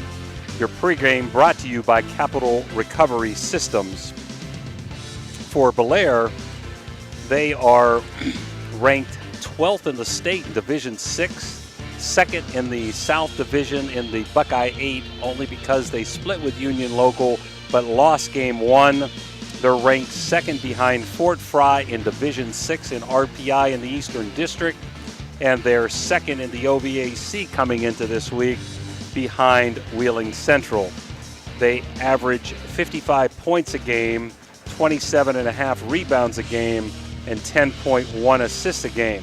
Their two losses, if you want to know, are by Union Local by 3 points, and just this Thursday, they lost at Martins Ferry by 3 points. They also have wins over Union Local and Martins Ferry, Steubenville Big Red, and Harrison Central, to name just a few. Their leading scorers are Zara Harveth, 19 a game, 8.8 rebounds and 3 assists. Eliana Mason, 10.8 a game, 4.5 rebounds, 3.3 assists. Let's see, Tamaya Morgan, 9.6 a game, 5.4 rebounds, 1.2 assists. Aubrey Hines, 3.8 a game, 2.8 rebounds, 0.5 assists. Kayla Edgar, 3.8 a game, 2.2 rebounds, and 9 assists. And they're coached by John Ferrier, Hutch McFeely, Abby Myers, and Linda Kenter. East Liverpool comes in at 7-9. We don't have any individual stats, but some of their losses to really good teams. Big Red twice, Creek twice, Carrollton, a very good Carrollton team, UL, Harrison Central, and Ferry. And one of their better wins this year was against Harrison Central. They average 35 points a game. They give up 44.1. In the state, they're ranked 66th in Division 4. In the Eastern District Division 4, their RPI is 7th out of 15. In the Buckeye 8, they're second in the North Division. And the OVAC right now, they're 5th, trying to battle their way in 4A. We're going to go over to Phil Rujek for the Cedar One Realty starting lineups. Thanks, Jimmy. For East Liverpool, 7-9 on the season, head coach Josh Reed. Point guard, a senior, number 1, Ansley Galeota. At shooting guard, a junior, number 3, Lanice Andrews. At the other guard, a senior, number 4, Kate Davis. At forward, a freshman, number 23, Addie Jones. And at the other forward, a senior, number 24, Kenzie Headley. Galeotti, Andrews, Davis, Jones, and Headley for Josh Reed's East Liverpool Potters. For the 12-2 Bellaire Lady Big Reds of head coach John Ferrier. A senior, number 5, Zara Harveth. A senior, number 10, Eliana Mason. A junior, number 11, Tamaya Morgan. A senior, number 12, Ryan O'Grady. And a sophomore, number 20, Aubrey Hines. Again, Harveth, Mason, Morgan, O'Grady, and Hines. Your starters for John Ferrier's 12-2 Lady Big Reds. The officials today, referee is going to be Tim Johnson. The officials are Glenn Perdue and Blake Fish. We're going to have to take a break. Oh, no, we won't have to take a break because they won't have the national anthem. Okay. So they're going to do the starting lineups here. You know, East Liverpool, as you said, Bellaire kind of almost gets cheated by playing for second. But, you know, the rule was, you know, if you play 2 games, they take the first game, and they lost to Union Local. That's why Union Local, via the head-to-head, gets the crack. But that's Union Local's no slouch either. I mean, there's some pretty good teams here in the south part of the division. I know Bellaire has played extremely well all season. Coach Ferrier has had them for some time playing pretty good basketball. Josh Reed's been around a long time at East Liverpool, Jimmy, and has done a great job with the program. He was an assistant on the boys' side for a while and has come over to the girls' side and has done a great job with the program here. Their boys have been pretty good for a long time at East Liverpool. Well, you would have to say Bellaire, record-wise, would be a favorite in this game. We had them early in the year against Steubenville Big Red, and they were terrific, just absolutely terrific. beating the Big Red. I believe it was 61-46 that night. And their only loss until Thursday against a very talented Martins Ferry team was at Union Local, where they had a lead and kind of blew it right at the end of the game, and they redeemed that loss by beating Union Local by 6 the second time that they played. But again, the first meeting counts if there's a split between the two teams and they have the same record in their South Division, which they did.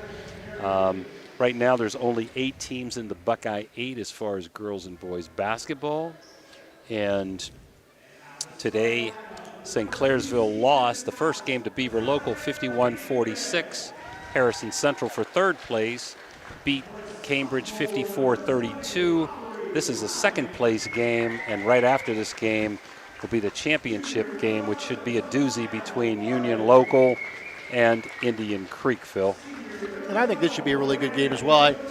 One thing about East Liverpool, no matter what their record is, they always have athletes. Their players are always athletes, a lot of athletes at East Liverpool. So they're going to give you a run for their money. And you got BELLAIRE. I mean, they just all look like basketball players. Really impressed. I haven't seen Liverpool this year. Really impressed with Coach Ferrier's coaching ability there. He did a wonderful job against Steubenville in the game we did, and we're going to have BELLAIRE girls basketball Thursday of next week against Indian Creek at BELLAIRE. So we're looking forward to making our first trip to BELLAIRE next Thursday. We also have Lindsley on Monday home to Kiski. That's a 6 o'clock tip-off. And over to you, Phil. And East Liverpool handles the tip, and they'll have the ball first.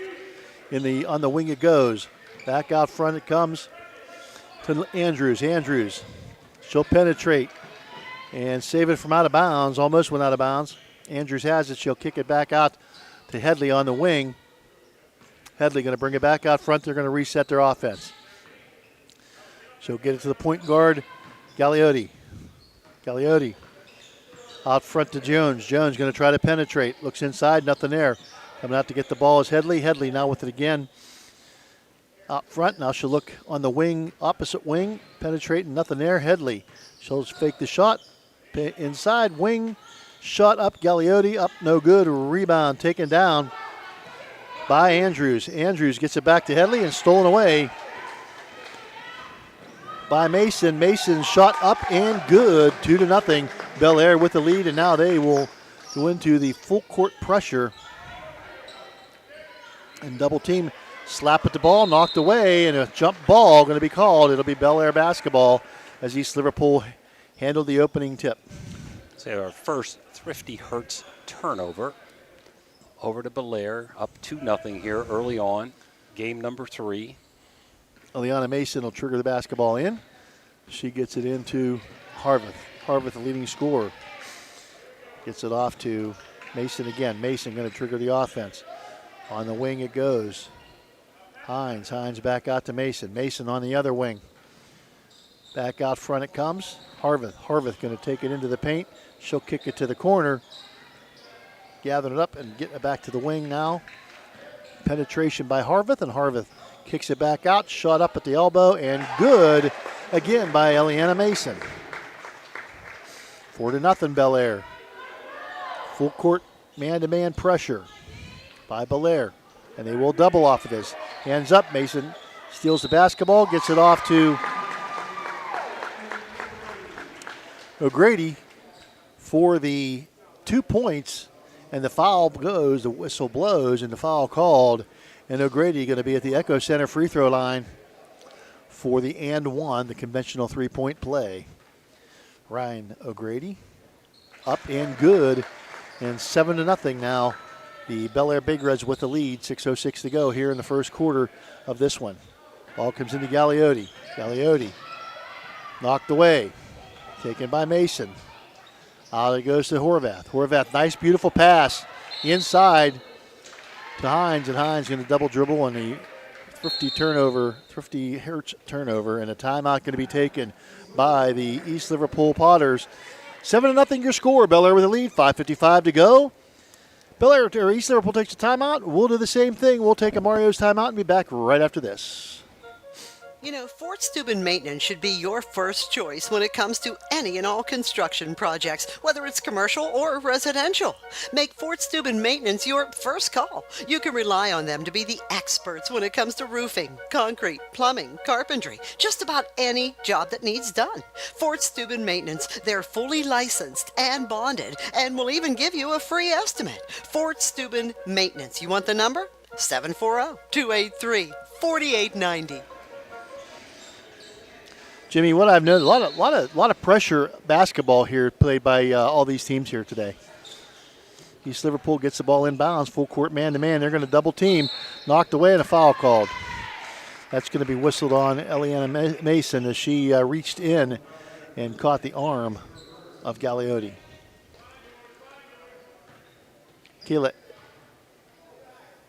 Kate Davis is going to trigger the ball in.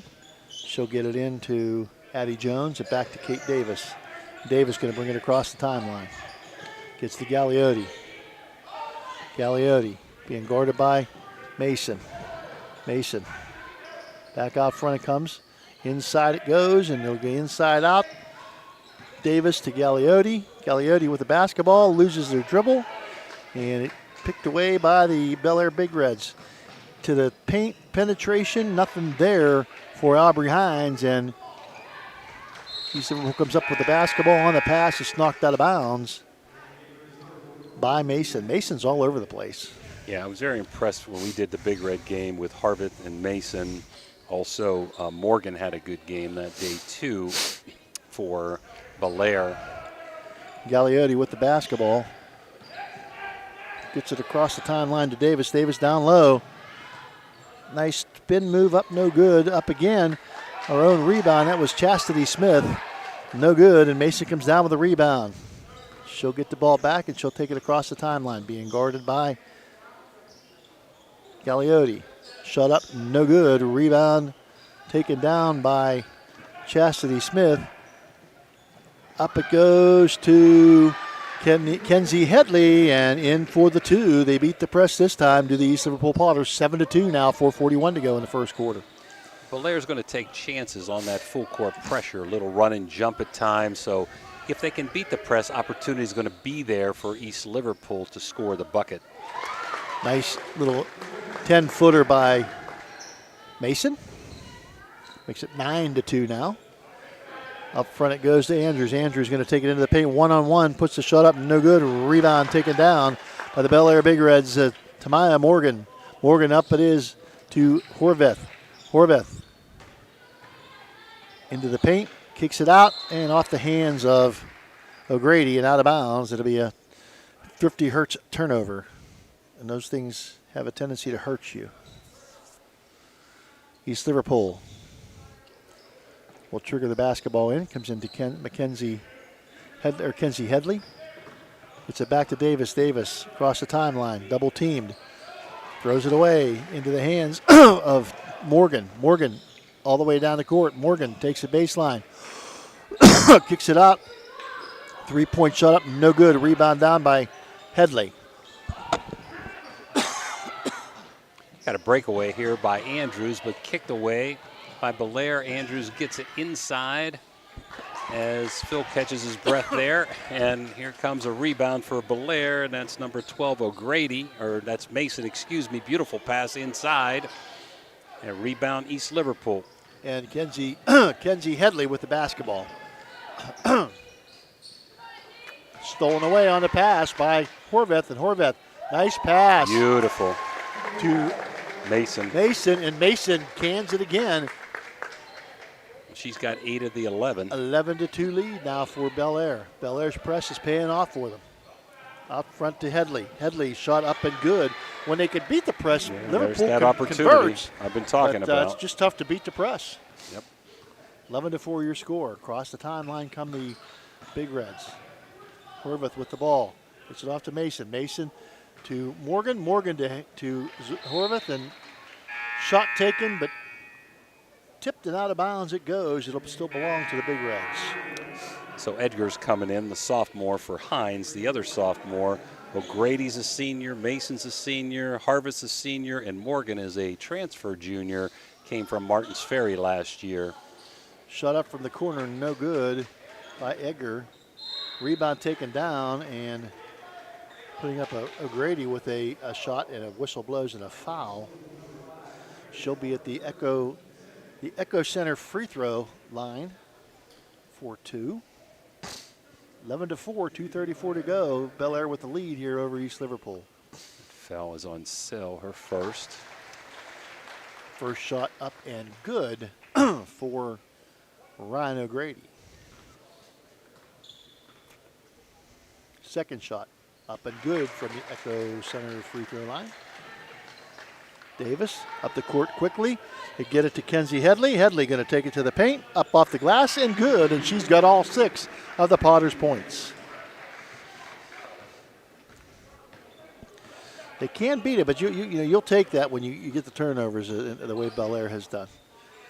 Morgan out front with the basketball. Gets it off to O'Grady. O'Grady stolen away. Davis with the basketball. Up the court she comes, being guarded by Mason, and that's going to be a foul whistled on Mason. Shot does not fall, so it's going to be a free throw line, Echo Center free throw line gig for Kate Davis.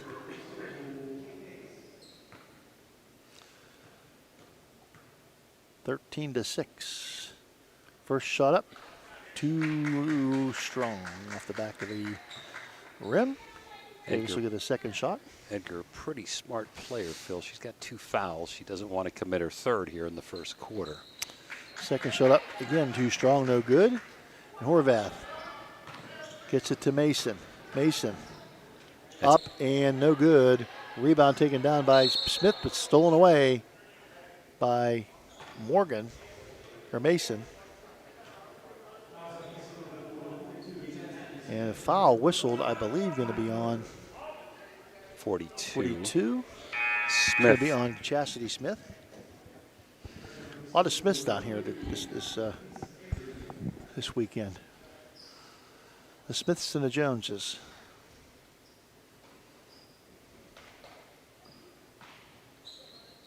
Triggers the basketball in. Goes to O'Grady. O'Grady has it out front. Back out to Zorvath. Harvath. Harvath takes it into the paint, up, no good. Rebound Morgan. Blocked. Headley has it. She gets it out to Andrews. Andrews down the court, up and no good. Rebound taken and knocked out of bounds. Taken down by Cambria Sell. On her shot was blocked out of bounds, and it will belong to East Liverpool. Blocked by Mason. In the corner it is. Davis with a 3 up, no good. Fight for the rebound, taken down by Edgar. Edgar over to Mason. Mason gets it to Morgan. Morgan to Mason. Sounds like a law firm. On the wing it goes to O'Grady. O'Grady back to Mason. Mason in the corner goes to Edgar. Edgar's three-pointer up, no good. Rebound taken down by Morgan. Shot up and good by Tamaya Morgan. 15-6 now. 9-point lead for Bellaire. Across the timeline come the Potters. Andrews with the basketball. Andrews penetrates, stolen away. That's O'Grady. O'Grady with the basketball. Gets it back out front, looks down low, has Mason. Shot up and good. A whistle blows and a foul. Going to be a conventional three-point try by Eliana Mason. And Mason goes to the free throw line. That's the Echo Center free throw line to look to make the conventional three. 17-6 now. 46 seconds to go here in the first quarter. I've got Mason with 10 of the 17, looking for number 11. And she doesn't get it. Bounces a little bit too hard. Bounces. And the ball out to Kate Davis. 2-on-1. They get it down, and a good move that time, but the ball will not fall. Rebound shot up, no good. Rebound finally taken down by Bellaire. And Bellaire gets it out front. O'Grady. O'Grady going to take it to the paint. No good. Blocked by East Liverpool. And across the timeline comes Andrews. Andrews tries to get it to Davis. Stolen away by Harvath. Harvath up the left-handed layup is good by Zara Harvath. 19-6, 10 seconds now here in the first quarter. Across the timeline, Andrews. Andrews looks to penetrate. And she'll go past the defense and get the ball off the glass for the 2 points. And that's the end of the first quarter of play. With your score, BELLAIRE 19, East Liverpool 8. We'll be back with more from the Echo Center after this timeout. Hub, where education meets wellness, a place where students and community members thrive together. At the East Central Ohio Educational Service Center, we're not just envisioning this future, we're building it. With partnerships that unlock resources and opportunities, we're addressing healthcare needs and cultivating talent. Join us in creating a healthier, brighter tomorrow. Attorney Adam Martello is your one call for DUI defense, probate, and estate planning. He also can provide real estate expertise plus general civil litigation. Call Attorney Adam Martello today at 740-317-0193. The Martello Law Office is located on Fernwood Road in Wintersville. Attorney Adam Martello is your one call for legal assistance. 740-317-0193. Well, we're back 19-8. BELLAIRE after 1. Mason with 10.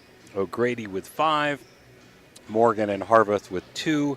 They were 3 for 4 from the free throw line. For East Liverpool, Headley was 6 and Andrews with 2. They were 0 for 2 from the free throw line. Sell to Galeota. Galeota penetrates, kicks. Penetration by Andrews. Andrews back out to Headley. Headley looks inside to Smith. Smith takes one dribble.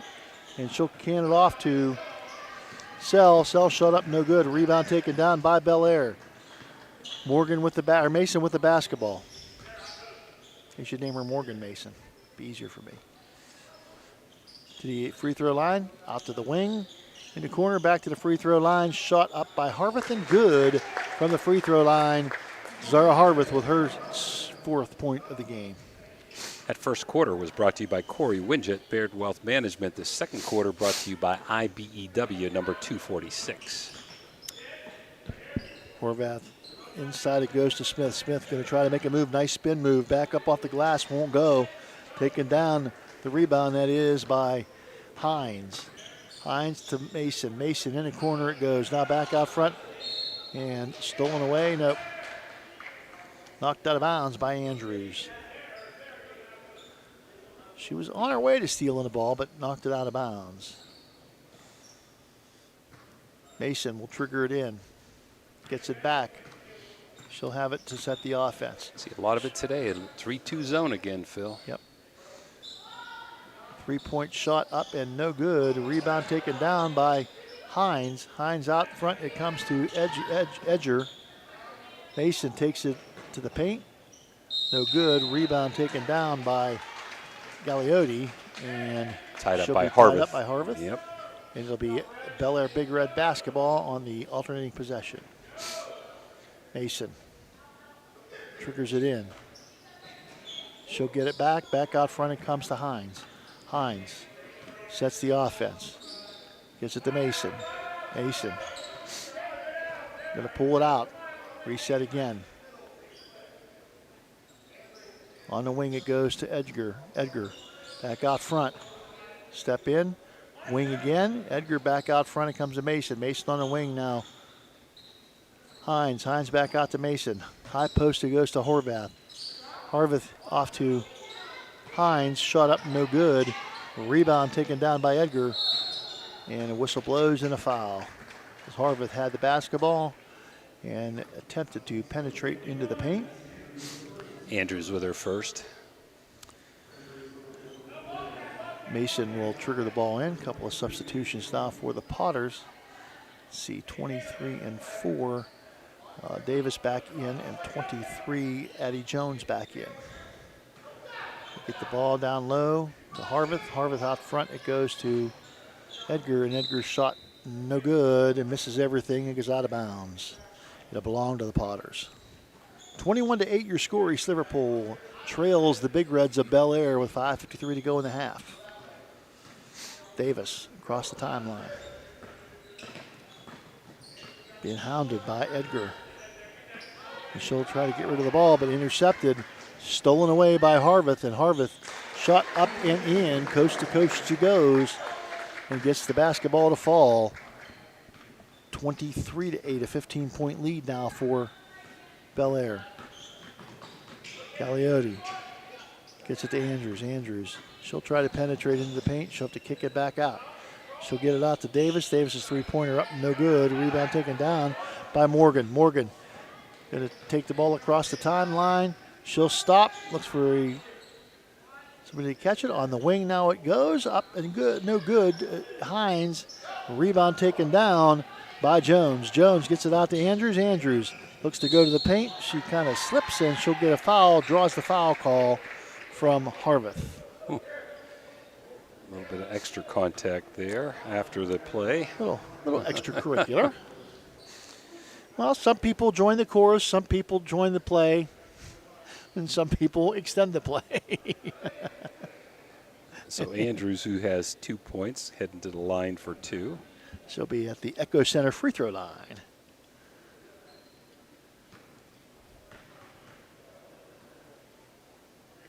First shot up and no good. So Headley with a 6 of 8 Potter points. Eliana Mason leads Bellaire with 10. Second shot, gets the shooter's roll and is good. 23-9 now. The Potters cut it to 14. Andrews has the other 3, so only 2 people in the scorebook so far scoring for East Liverpool. Harveth off the wing. She'll get the old give and go, and it doesn't convert. Stolen away by Headley. Headley gets it ahead to Andrews. Andrews stops and pulls up and puts the shot up, no good. Rebound by Headley, running the floor, and that's what happens. That you get rewarded for running the floor. Headley with the 2 points for the Potters off the offensive board. Harveth on the wing, it goes to Hines. Hines looks inside, nothing there. Man-to-man is Liverpool now, out of that zone. Back out front to Hines. Hines gets it back to Mason. Mason to Harveth, back out front. Edgar on the wing. She'll bring it and look to the wing, and Mason going to take it off and look to go to the hole.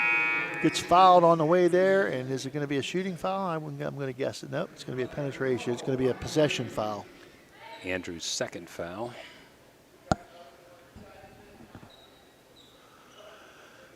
And Mason will trigger the basketball in. She'll get it out to Harveth, back to Mason in the corner, and back out to Harveth. Back to Mason in the corner. The three-point shot up, no good. Rebound taken down by Davis. Davis stolen away by Mason. Mason, and she tries to get it to O'Grady, but throws it out of bounds. A little bit too high for O'Grady, and East Liverpool dodged a bullet there. Nice unselfish move, but Mason had the layup. I think she should have just shot that one, Phil. I think you're absolutely correct. Gagliotti with the basketball. Man-to-man by half court by Bellaire. She'll bring it to the near side. Set the screen. Try to get into Headley. Headley a little bit too far into the basket. Almost went, but she draw the foul. That foul is going to be on O'Grady, and Headley will find herself at the Echo Center free throw line for 2. She's a very strong presence under the boards for East Liverpool. She's got 8 of their 11 points, looking for points 9 and 10 as she shoots and just a little bit off to the right, no good. 23-11, midway through quarter number 2, brought to you by IBEW 246. And she splits the pair with a nice soft touch. 23-12 now, Bellaire. 11-point lead now over the Potters. Going to make a little bit of a run here. Mason to Edgar. Edgar back to Mason. Mason on the wing, it goes to Hines. Back out to Mason. Gets to the high post. Back to Mason at the wing. Now Edgar at the wing, rather. Mason with the ball out front. Harveth posting up inside, but nothing there. Mason with the basketball. Trying to look to Harveth if possible. Hines with it. She'll bring it to the top of the key. Nothing there. In the corner it goes to Edgar. She'll get it inside. Harveth makes a move, and she's fouled. Possession foul. It's Headley's first foul. And Mason will trigger in. 2-3 zone by East Liverpool. Well, actually a 1-4. Harveth with the basketball on the wing. She'll penetrate and she'll put it up. Tries, glances off the rim and no good. Rebound taken down by Mason. Edgar now with the 3-point. Edgar hits the 3. It's electric. And stolen away by Edgar now. On the pressure. Edgar to Mason. Mason looked to penetrate a little bit. I think she got a push. No call. And the ball went out of bounds. Back to Liverpool on the turnover. I did think Mason got pushed also there. Davis will trigger the basketball in. Full court pressure. Whistle blows the foul. Whistle on Hines, maybe? Yeah, on Hines, number 20, her first. Davis will again trigger the basketball in. Kate Davis, the senior. The long ball to Andrews. And Andrews misses the bunny, but Galliotti is there to follow up.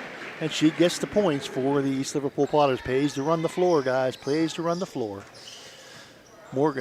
Mason inside to Harveth. Harveth surrounded by 3 people. Back out it goes. 3-point shot, long 3-pointer by Hines. No good. Rebound by Mason. And she will go to the line.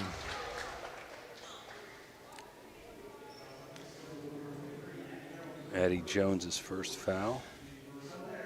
I'll tell you, BELLAIRE is very active. I mean, they're very active after the ball. They're very aggressive after the ball. They see loose ball, they go get it. And Mason's first shot up, no good from the Echo Center free throw line. She'll get a second.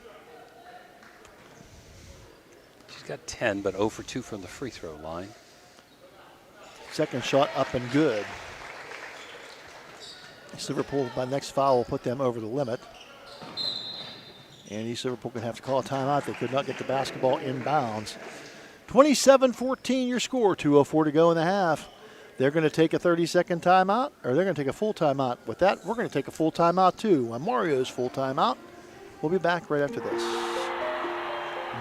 Are you seeing the world as clearly as you should?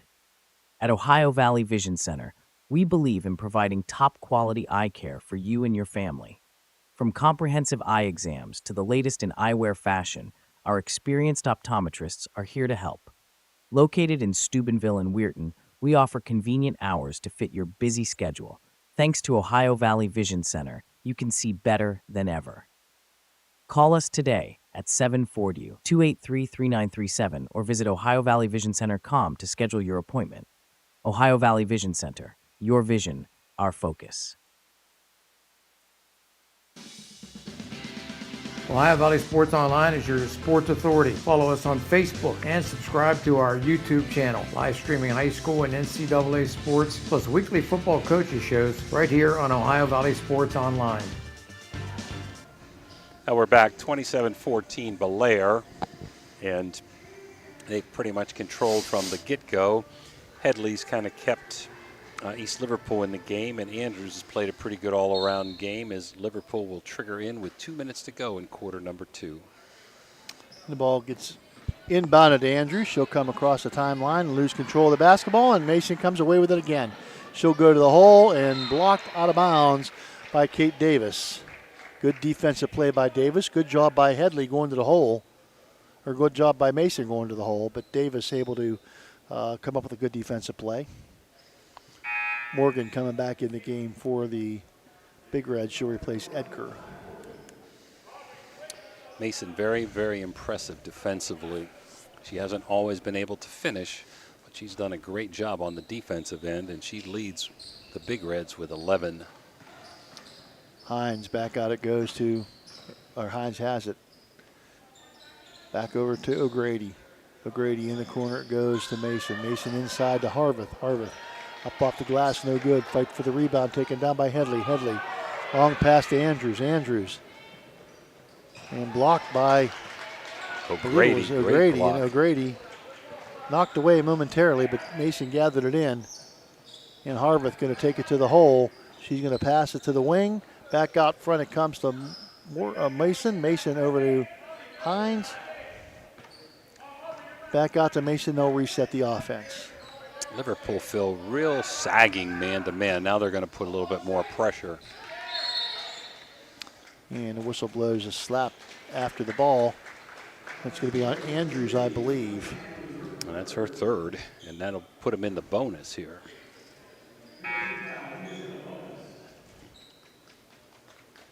And Mason, or O'Grady, going to go to the line. She's at the Echo Center free throw line. 4-2. First one up and good. 27-14. Big Bellaire with the lead. 28-14 now. Second shot good. 29-14 Hines. Headley with the basketball. Looks up the court. Full court man-to-man pressure. Gets it to Sell. Stolen away. On the pass by Harveth. Harveth to Morgan. Morgan, the shot blocked by Headley, and Headley comes down with it. Double team now. Headley ball, they try to knock it away, but Harveth, I think, going to be whistled for the foul. Double teamed there. Her second. A little bit too aggressive by Zara Harveth. Team 4 won't be a shooting foul with under a minute to go, and the Big Reds up by 15. Liverpool trigger back in.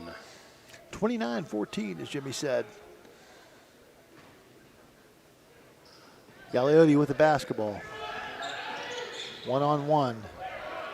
Makes a spin move. Across the timeline she comes. They'll set the offense. Looks down low and can't get to split the two offensive players, and the ball goes out of bounds. What Bellaire does really well is they run and jump. They take chances. They got speed to catch up. They do a good job of anticipating with the help away. And if you don't have 4 or 5 good ball handlers, it's going to be a problem, as Bellaire is going to hold for the last shot of the quarter. And they don't stand around. They're very active on the defensive side of the ball. They'll keep it out front. Stay tuned. At halftime, we'll have Buckeye 8 Commissioner Donnie Cash with us to talk about some of the things going on in the Buckeye 8. And the corner goes to Morgan. Morgan double team. Back it out. It gets to Harveth. Harveth on the other side on the wing. 3-point shut up. No good. Taken down. And the shot at the buzzer by Hines up, or by O'Grady up. No good. And that's going to take care of the first half of play with your score. Bellaire 29. East Liverpool 14. We'll be back with the commissioner of the Buckeye 8, Donnie Cash, after this timeout. Thank you, National Colloid, for sponsoring this broadcast. A National Colloid company with over 75 years in the chemical industry can take care of all your chemical blending needs. Hertz and Thrifty Car Rental and Auto Detailing, located on Sunset Boulevard in Steubenville, can offer you car rentals and auto detailing. Have you been in an accident, have a business trip, or just need a vacation? We have all sizes of cars to get you safely back on the road and to your destination. Is your car filled with French fries or Cheerios from hauling the kids around? Is the salt and dirt from the winter weather driving you crazy? We are here to help you get your car looking like new with our auto detailing. You choose your detailing package. We offer wash, wax, steam, clean, and buff. You can also get a gift certificate for detailing. Stop in or call us today, 740-283-2277. That's 740-283-CARS. We know what you want in a chainsaw. You want legendary performance, you want industry-leading ergonomics, and you want precision cutting that gets the job done quickly and safely. That's why we want you to try a Husqvarna chainsaw. With air injection, low vibration handles, and powerful X-Torque engines, Husqvarna chainsaws are trusted by professionals around the world. If you want to take down a tree or clear a forest, you'll want a Husqvarna chainsaw. It's what precision cutting is all about. Visit M&M True Value Hardware on Sunset Boulevard in Steubenville today. We're back here at the Echo Center on the campus of Ohio University Eastern here in St. Clairsville.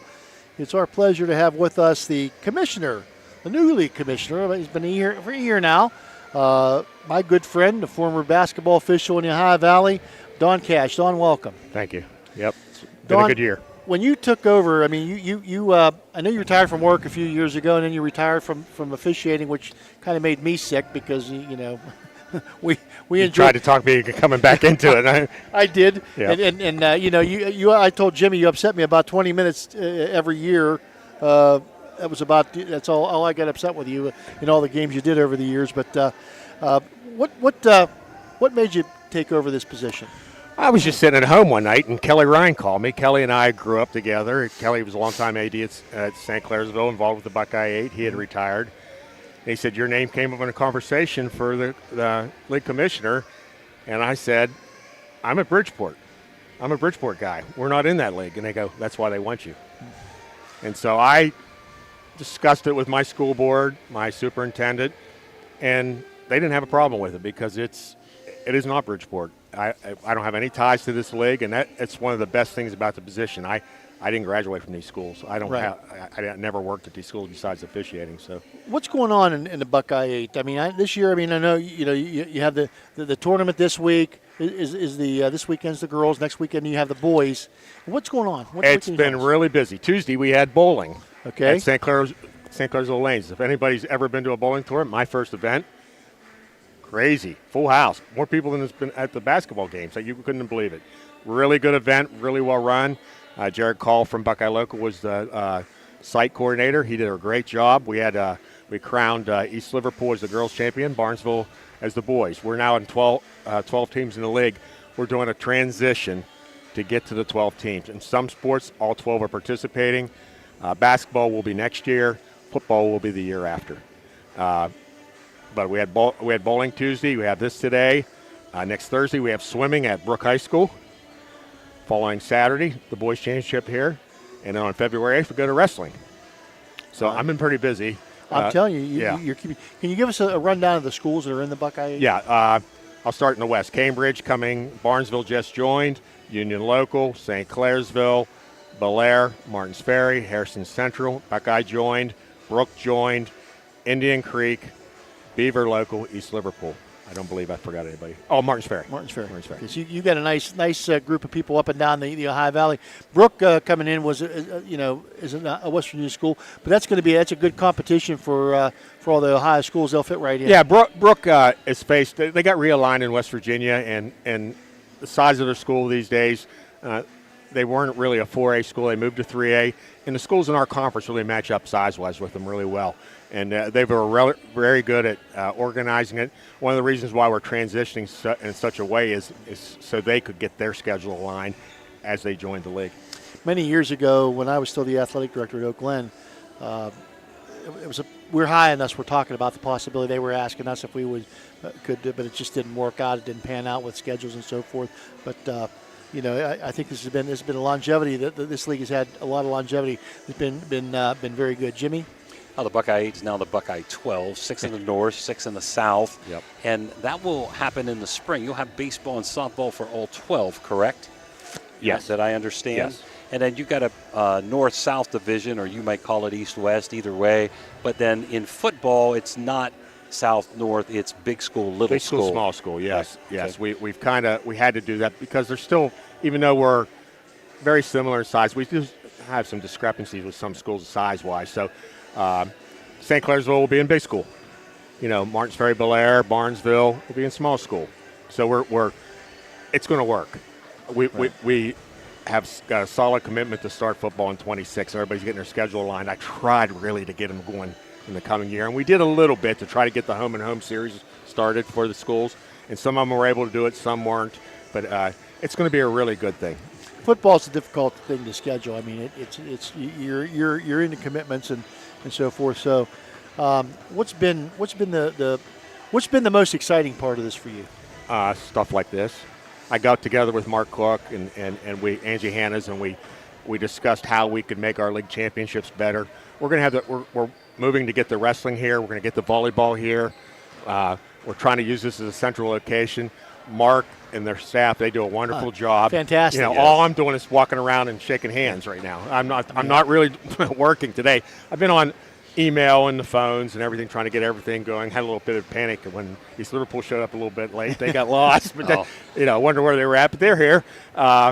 It's been really good, really good. I think this league has a lot of possibilities. Good. 2 more questions. Number one, you have 6 teams each, so let's take basketball since we're there. Will you be able to get all 6 games in one day, or is it going to be a 2-day event? It's going to be a 2-day. Okay. Next year, we're going to do Friday. We're going to do the 2-4, the lower seed games on would be 6-6 and 5-5 on Friday night. 2 games Friday, 4 Saturday, Yeah. And then lastly, and not so important to most people, but people do ask, how do they pick all-star teams out of your league? Do the coaches vote? How does that? That's been my biggest challenge, and I had an opinion, and I kind of swayed them on the opinion. We have a breakdown by number based on where you finish.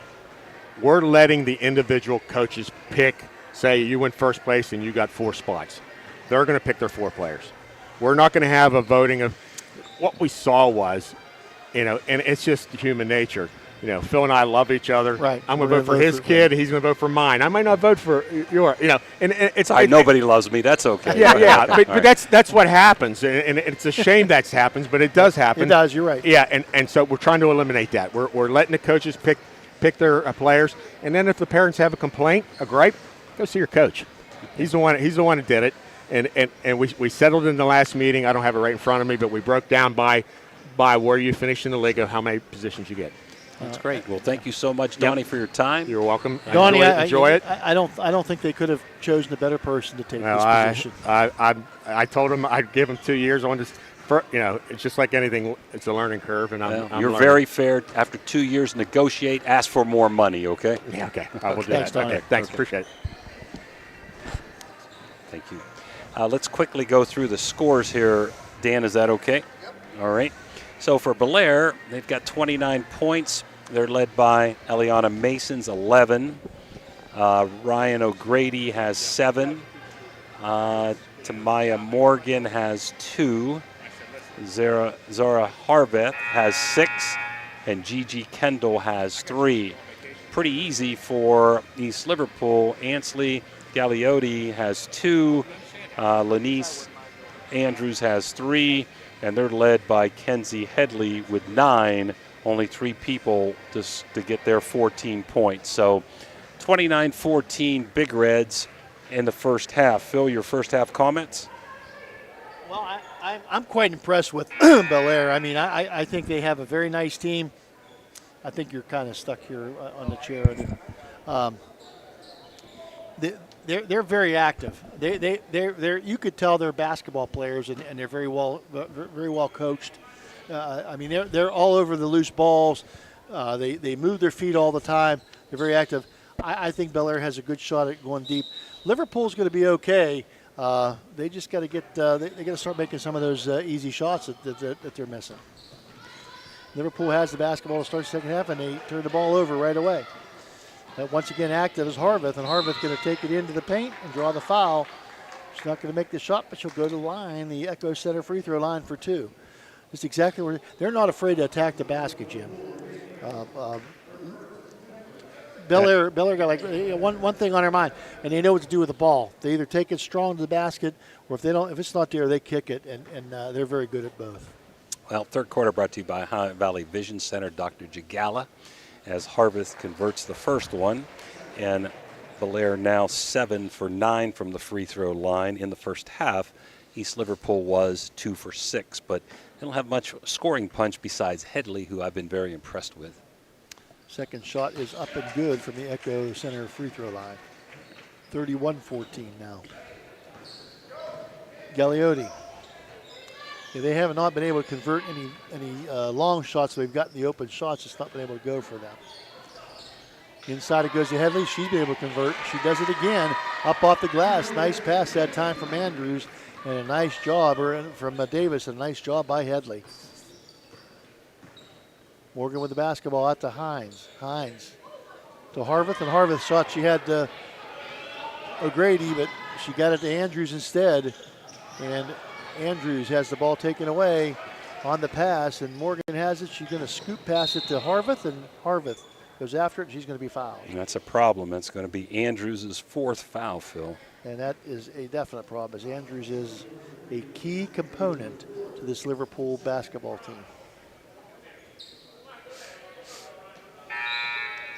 She's going to be replaced by Cambria Sell, but that's a very difficult loss for East Liverpool. 8:41 left to go in the first quarter. Texans and Chiefs all tied up at 3. In the corner, shot up, no good. Rebound taken down by Liverpool. Sell has it. She gets it off to Gagliotti. Gagliotti going to be double teamed. She tries to dribble out of the double team. She better hurry up and get across the timeline. And she does get across before the 10-second call. Gets it now to Sell. Sell looked like she wanted to shoot the ball, get it off to Headley, and Headley tries to go baseline, and it's going to be fouled by Harveth. And I believe that might be 3 on her. It is 3 on Harveth. That's a shame. I mean, she played pretty good defense, but Headley drew the foul. Smart offensive player is Headley. Very impressed with her. Both Harveth and Headley very aggressive. Gagliotti with the basketball, takes it in. Off the glass, up, no good. Rebound Morgan. Gets the ball out to Harveth. Harveth back out front to Mason. Mason gets it over to the near side to Hines. Hines back to Harveth. Harveth at the top of the key, gets it off to Hines. Hines on the wing to Mason. Mason going to bring it back out front. Hines with it, and on the wing it goes. Shot up, and no good by Harveth. Rebound taken down by Headley. Headley gets it to Gagliotti. Gagliotti going to be doubled. They're going to get stolen away. Saw that coming. Harveth read the pass. She takes it in, and she's fouled by Headley. I'll tell you what they're doing again. They're running, jumping. Harveth anticipates as well as Mason extremely well anticipating those passes off the double team. And they're getting a lot of easy steals, which are leading to fouls or easy conversions. Harveth gets 2 from the Echo Center free throw line. First one up and good. That's one thing I will say after broadcasting BELLAIRE first game. They can shoot the free throws extremely well. 5:55 to go in the third quarter, 32-16. Going to be 33 as she hits the second. Gagliotti with the basketball. Going to be double teamed again. I'll tell you, they're tenacious defensively. They are good. She pulls up her dribble, tries to get it to somebody, but Morgan going to intercept it. Tries to get it to Jones, but Morgan right there for the interception. Inside it comes to Morgan. Morgan going to take the shot up, no good, but the foul called, and Morgan will go to the line. Kate Davis whistled for the foul. Great bounce pass by Mason inside there to Morgan to get the foul committed by Headley. And to the free throw line, the Echo Center free throw line comes Morgan. Morgan shot up and good. They do shoot the free throws well. Second shot. Up and rims and out and out. The old jinx. Yep. The old jinx. And Gagliotti loses the ball. Fight for it, Jones, and Harveth comes up with it. And Harveth does. Cross-court pass to Morgan. Morgan going to penetrate, take it one dribble and in, and off the glass, and it goes. 36-16, up to a 20-point lead for BELLAIRE. Gagliotti with a wide open lane to the basket, and out of nowhere comes Morgan to block the shot out of bounds. Great recovery by Morgan that time. They have a lot of speed, and they have a lot. I mean, and they're very quick, and they're very active. And they're very athletic. We got a foul here with something going on. Dead ball foul. I don't know, he put his arm up as there was a foul. And the officials are discussing it. The players want to chime in, and Glenn Purdue, who's been doing this for a long time, says he is going to call a foul. Looked like there was something. Josh Reed does not agree with it. I'm trying to see 24. I'm going to say it's going to be on Headley. Well, then how come Okay, that's right. Headley's third foul, so she must have did something before the ball was triggered in, and the coach is now going to get a technical foul. I think she got 2. Uh-oh. She got at least 1. And how many is that? How many fouls? How many fouls? That would be 4 if she got 1 technical. If she got 2 technicals, she would be done. We hit it twice. I don't know if he called a second. She committed her third foul, and is the technical on Headley or the coach? Headley, you think? I think it was Headley, yeah. Okay. He came out with, she must have said something when he was down here, and he came out right down there. So we're going to give her her 4th, and that's missed by Harveth. No, she hit it. Oh, she hit it? Yep. Okay, From sorry. the Echo Center free throw line. Head down. Here comes the second one, and she hits the second one.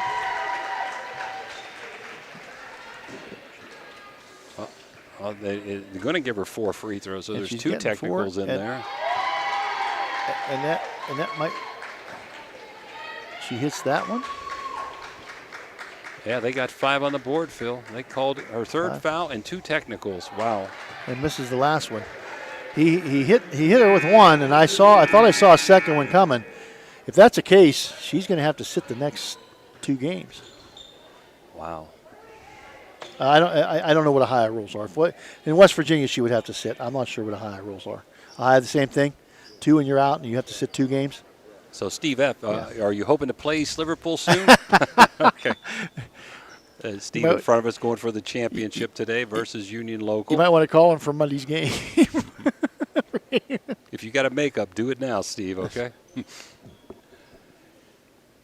And Josh Reed is not a happy man, and I don't blame him. I don't either. Maybe one warranted, but I'm not sure about 2 there. You know, and was it a foul down here? I think it was. I saw a push. So you get that, you kind of cool it down, and what the officials probably should have done was not send the one who called the foul. They should have kept him out front. And maybe, but I mean, that's hindsight's 20/20. Hindsight's like going to see Jagala. So. That third quarter brought to you by the Vision Center, Dr. Jagala, just a wonderful human being and a great doctor. Bellaire has the basketball, and that took kind of the wind out of East Liverpool sails. They'll get it to Harveth. Harveth makes a move. She'll try the inside. Nothing there. Dribbles around, gets it out on the wing. Shot up no good by O'Grady, and rebound taken down by Davis. Davis almost loses it. Gets it to Sell. Sell pulls it out. 39-16, and she's going to lose the basketball. We're going to have a foul on Bellaire, number 12, I think, O'Grady. So O'Grady going to be whistled for the foul. There definitely, in this third quarter, had been some chippiness there, some pushing along the way, and that kind of ended up getting the technicals there. They are a tad bit aggressive.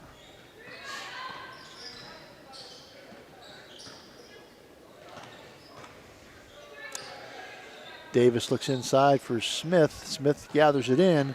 She gets it off to Sell. Sell back out to the wing, or to the elbow to Galliotti, and Galliotti can't make the shot. The ball goes out of bounds. Off of Bellaire, I believe. Are you okay, Jimmy? You're okay. You're okay, Steve. If you don't mind, just a little there. Okay. Bellaire with the basketball. Harveth gets it back out to Morgan. Morgan back out front. It comes to Hines. Hines with the basketball. Or O'Grady, rather, with the basketball. Hines has it now. Hines off to Morgan. Thank you, Steve. Mason with a nice pass inside, but a travel called against the Bellaire Big Reds. And Kate Davis will trigger the basketball in. Bellaire going to continue their full court pressure, up 23 here in the third quarter. And Liverpool gets it into Sell. Sell whistled for the foul into the game for Bellaire. Is Edger, and Edger going to be whistled for the foul. I think it's Edgar, by the way. Edgar. It is Edgar. And East Liverpool still complaining over there, the coach. And up, no good. Galeotti misses and off of Bellaire, and it's going to stay Liverpool ball. I can understand him being upset. I really truly can. I mean, I just hope he doesn't get one or two, because that wouldn't be good. Back out it goes to Davis, a little bit too high, gets away, and a fight for the ball and knocked out of bounds by O'Grady. And Bellaire just doesn't quit. I mean, they're like the Energizer Bunny. They just keep on ticking. A couple commercials there. They pretty much play 6 players. They only have 8 dressed today. Inside it goes, up and in to Jones. Up off the glass, nice pass by Galeotti. Only the second bucket and 4 points here in the third quarter for East Liverpool. And Mason, back out it goes to Edgar. To Morgan. Horvath going to try it? No, she's going to try it again. Kicks it out to O'Grady. O'Grady's 3-point shot up, no good. And a rebound. It's a team rebound. Out of bounds it goes. It'll belong to Liverpool. On the sideline. Full court pressure still applied by Bellaire. And he will take it out on the baseline. And a little bit of miscommunication there between the inbounder and the inboundee, and a ball picked off by O'Grady. Morgan with the basketball. Gets the high post, back out. 3-point shot for O'Grady. Up no good. Rebound fought for. And a jump ball. Galeotti and Mason. Edgar kept that one alive. Yeah, Bellaire plays 4 seniors, Phil, and 2 sophomores who sub in. It's going to be Hines coming back in the game, or for O'Grady. Yeah, Hines coming back in for O'Grady. Shot back out to Edgar. Up no good. Rebound taken down. And the whistle blows and a foul. And that's going to be a possession. Out of bounds underneath the basket. No, I think it's going to be shooting here. Oh, it is shooting. 2 shots, okay. I thought he pointed to the ground down below the basket.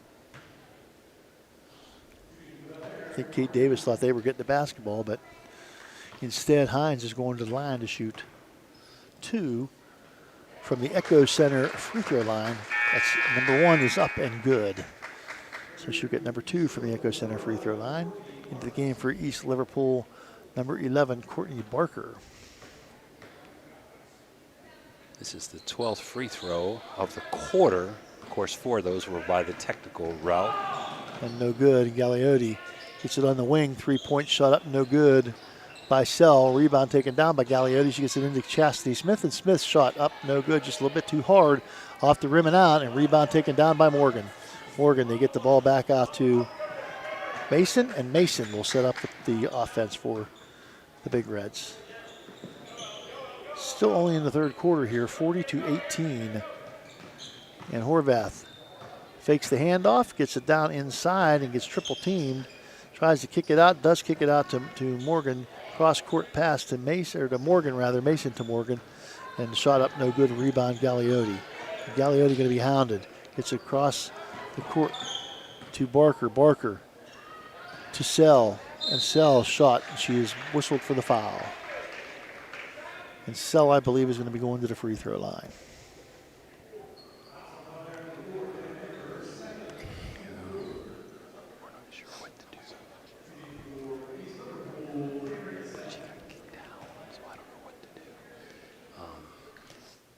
And her first shot is up, bounces around, and bounces through.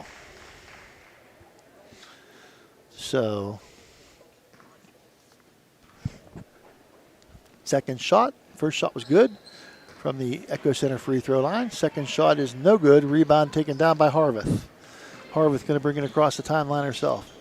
Gets the ball to Mason. Mason penetrates back out. Back to Harvath. Harvath going to stop, pop the 3, up and good. It's electric for Zara Harvath. Galeotti with the basketball, 43-19. Bellaire with the lead. East Liverpool. Jones with the basketball out front. Gets it on the wing to Sell.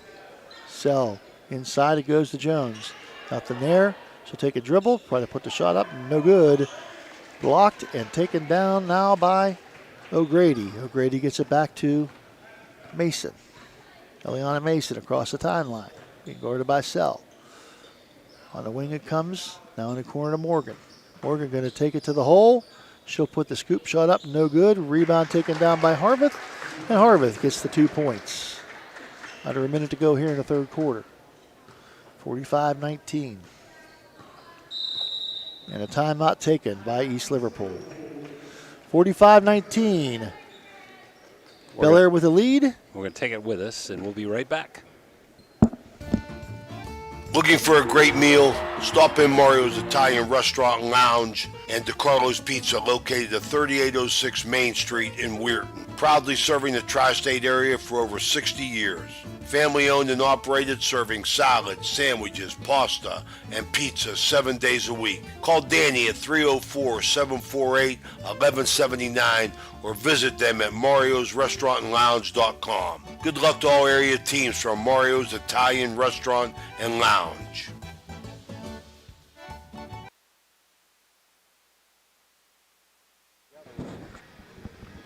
Now we're back, 45-19. It's been all BELLAIRE here in the third quarter as the two best players for Liverpool are out right now, with Andrews with 4 fouls and Headley with 5 fouls is out of the game, and we got another thrifty turnover back to BELLAIRE here, and it's kind of been a runaway here in this third quarter, Phil. And Mason with the basketball. She'll walk it across the timeline, set the offense. She'll get it off to Horvath. Horvath off to Morgan. Morgan to Mason.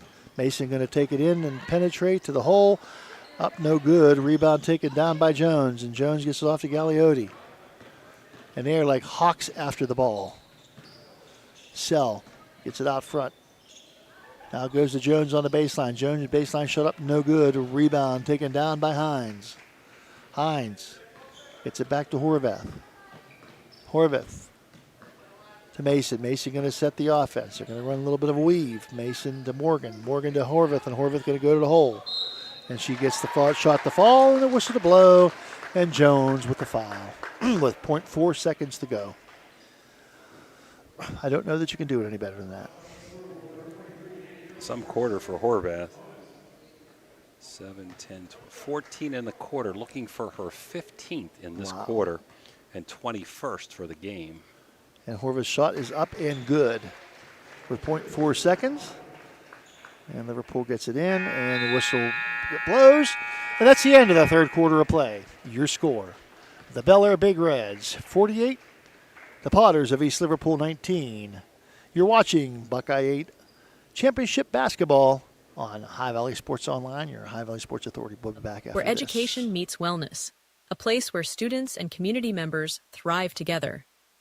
At the East Central Ohio Educational Service Center, we're not just envisioning this future, we're building it. With partnerships that unlock resources and opportunities, we're addressing healthcare needs and cultivating talent. Join us in creating a healthier, brighter tomorrow. Attorney Adam Martello is your one call for DUI defense, probate, and estate planning. He also can provide real estate expertise plus general civil litigation. Call Attorney Adam Martello today at 740-317-0193. The Martello Law Office is located on Fernwood Road in Wintersville. Attorney Adam Martello is your one call for legal assistance. 740-317. 48-19, BELLAIRE with the lead over East Liverpool here to start the fourth quarter of action here in the third game of the day here at the Buckeye 8 Tournament of Champions. The championship game in Indian Creek and Union Local will be coming up here following our game. We'll not be doing that one though. Liverpool with the basketball. Sell. And she gets to Gagliotti. Gagliotti handles the basketball into the paint and tries to get it to Meadow O'Rourke. Shot one up and good. I'm not sure who hit it. Did you see who hit that? I did not. I'm trying to get the third quarter stats all figured out, and I missed that one. And Mason into the paint, kicks it out for the three-pointer, up no good. Rebound taken down. We'll give it to Meadow O'Rourke because she's the one who had the basketball. So And Dan, did you see who hit that shot? Okay, what are you looking at? Harveth 21, Mason with 11 to lead BELLAIRE, and Headley, who's on the bench, with 11 to lead Liverpool. Nobody else with more than 3. And the three-point shot up, no good. Fight for the rebound and a foul called. That'll be on Hines. So It's her second foul, first of the quarter. BELLAIRE, John Ferrier says that back up. We're not going to pick up at half court. We're not playing this full court game. The give and go, it goes out of bounds. It'll be last touched by BELLAIRE. It'll belong to East Liverpool. Yikes. And it comes, shot by Davis, up no good. Fight for the rebound, out of bounds it goes. Last touch by BELLAIRE. Davis will trigger in. Davis. And she'll get it into Sell. Sell falls out of bounds, but a good job by Chastity Smith. And she'll lose it off the dribble. Jones gathers it up. And she'll take one dribble and she'll get it to Sell. Sell with the basketball looking inside. Sell now brings it back out front, resets the offense. Gets it off to Davis. Davis. Galliotti on the far side. She'll bring it back out front, reset. Hand-to-man defense by BELLAIRE. That's what they play. Looks inside. Ball out of the reach of Smith and into the hands of Mason, and Mason knows exactly what to do with it. Takes it straight down the court for the 2. Galliotti. 50 to 21 now. Galliotti with the basketball, hands it off to Davis. Davis to Sell on the wing, cuts through. Back out front it comes to Jones. Jones inside to Smith. Smith with a nice hook shot up and in for Chastity Smith. I'm sorry, that was Meadow O'Rourke. Yep. They switched people on me. Mason with the basketball being hounded by Sell. Gets it to Harveth. Harveth, she'll take it to the paint. Uncontested, and the layup is good for Zara Harveth. She's now made the decision a little bit difficult. And a timeout taken by the Potters. 52 to 23, 5:37 to go. We'll take a Mario's break with these guys. We'll be back right after this. Looking for compassionate, top-quality care for your loved ones? Welcome to Lanzia Nursing Homes, with locations in Steubenville and St. Clairsville. At Lanzia, we provide a home-like environment with 24/7 skilled medical care, personalized services, and engaging activities. Our dedicated staff ensures your loved ones receive the best care possible in a safe and scenic setting. Visit Lanzia Nursing Homes today and experience the difference. Call us at 740-264-7101 or visit lanzianursinghomes.com. Lanzia Nursing Homes, where care meets compassion. And we're back. This fourth quarter brought to you by Everhard Bow Funeral Home. 52-23. It's been all BELLAIRE here, led by Zara Harveth with 21, and Eliana Mason now has 13. For Liverpool, Kensley Headley has 11 of the 23 East Liverpool points. Elia Pack has checked into the lineup for East Liverpool. 6-3 Kansas City now over Houston, still in the first quarter. Galliotti looks to drive, nothing there, gets it to Jones. Jones going to take the three-point shot up, no good. Rebound, fought for, take it down. And a whistle blows and a foul going to be whistled on, I believe, Elia Pack. Let's see.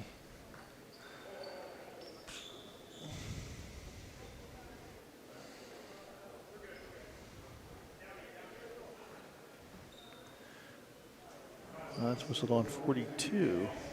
Smith. Chastity Smith. She's not in the game. Oh, there she is. Okay, they were double teaming. Mason across the timeline. Gets it off to Harveth. Harveth back out to Edgar. Edgar back to Mason. Back to Harveth. Harveth going to go to the hole. Back out it goes to Hines. Her shot up is no good. Rebound taken down by Harveth. Harveth to Edgar. Edgar to Hines. Or to O'Rourke. O'Rourke goes baseline. Puts a scoop shot up over to back.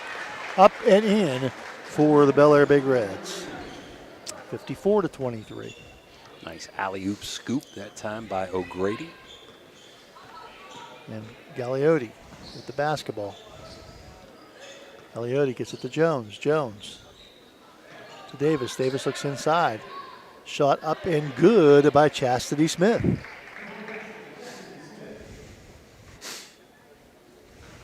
Her first bucket.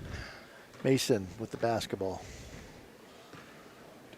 Gets it to a little bit of a weave they're going to run here now. Mason to Edgar. Edgar to Horvath. They'll do a three-man weave. Get on the wing to O'Grady, who shoots it up off the glass for three. It's electric for O'Grady. Ryan O'Grady.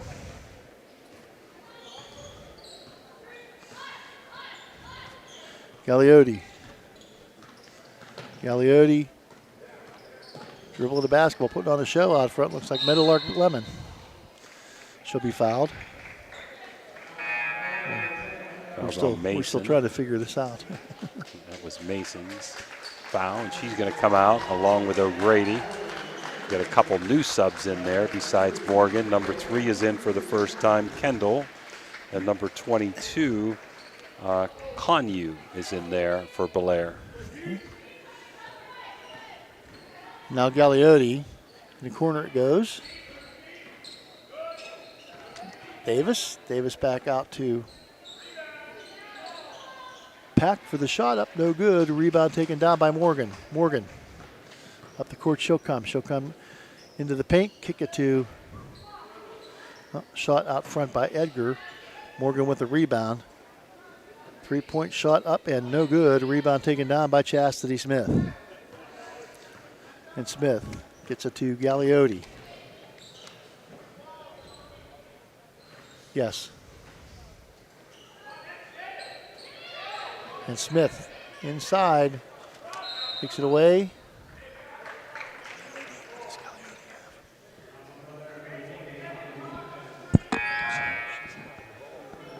Want her?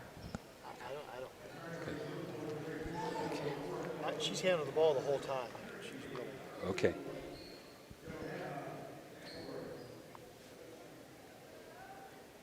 Some wholesale changes here now. In for East Liverpool is Joanna Vetterberg. And it's going to be a push possession. That's going to be 2 shots because they're over the limit. Oh, no, they're not. No, they are over the limit. Are we still in the third quarter? We can't be in the third quarter. No, fourth quarter. Okay.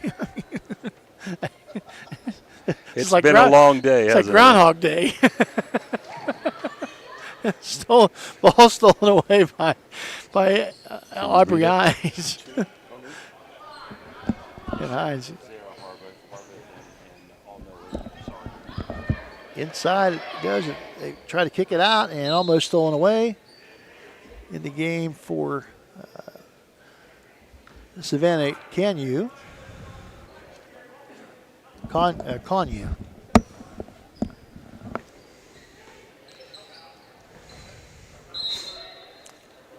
Yep, having a tough time figuring out MVPs for this game. We're glad to give them. It's been a tough day for Liverpool. They got lost getting here, got here late, but they scrapper. They're a decent team. This Bellaire got the better of them today.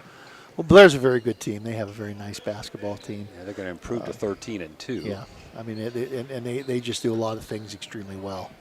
Ball knocked out of bounds, and it'll belong to East Liverpool. They do a lot of things well, Jimmy. They play defense very well. They attack the basket. They go to the ball.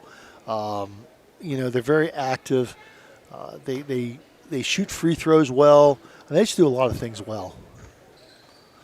Pack with the basketball out front, setting the offense. And screen set by Meadow, and Meadow wide open. And she's going to put it up off the glass. Meadow O'Rourke for East Liverpool. 57-27, 2 minutes to go. On the wing it comes, now in the corner, Edgar. Edgar going to bring it back out front, looks on the other side. Back out it comes to Hines. Hines going to penetrate. She'll get it to 3-point shot up, no good. By Kendall. By Kendall. So Bellaire being led tonight by their 3 seniors.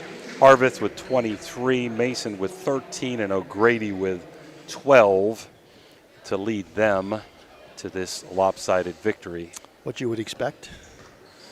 Get the ball into Pack. Pack going to take it to the hole. She'll try to get the ball to Smith. For the Meadow. O'Rourke, no good. And Morgan has it. She'll go to the paint.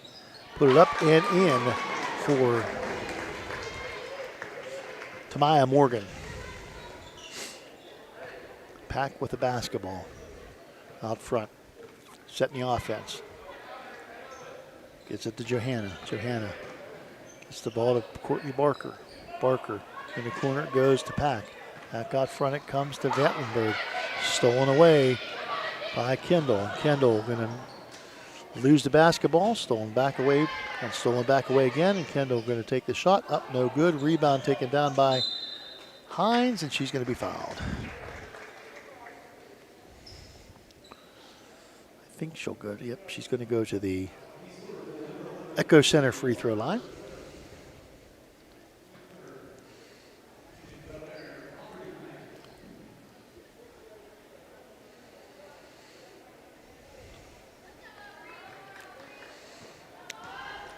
Up and good. Aubrey Hines from the Echo Center free throw line. She'll get the second shot. 60-27, 61-27 now. Yeah, if it could go bad for you today, it went bad for East Liverpool. Just one of them days. Pack with the basketball, under a minute to go, 45 on the running clock. Inside to try to Jones, stolen away by Morgan. Morgan, up the court she'll comes. Looks forward to Hines. Hines up and no good. Rebound taken down by Vattenberg. And stolen away, no, out of bounds. It'll stay with East Liverpool. Vattelberg is what it is. I'll get it right. Give me enough chances and I'll get it right.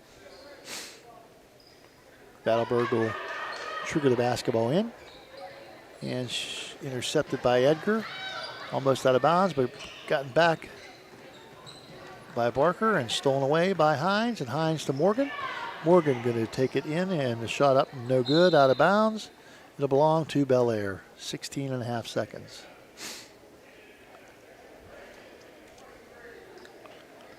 Bellaire super from the free throw line today, 18 of 23.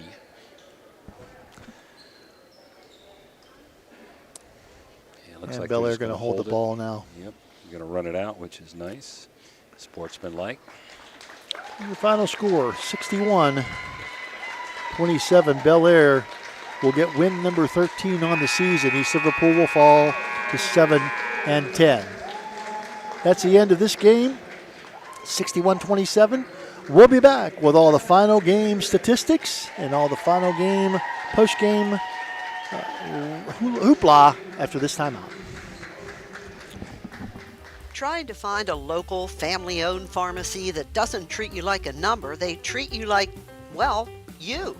Visit Hood's Pharmacy. Find them at 971 Main Street in Follinsby.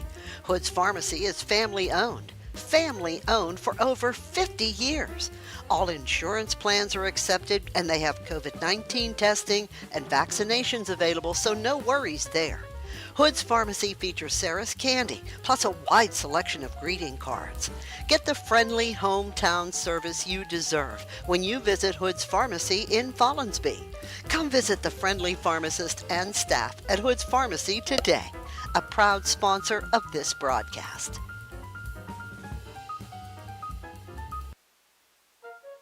You know, Fort Steuben Maintenance should be your first choice when it comes to any and all construction projects, whether it's commercial or residential.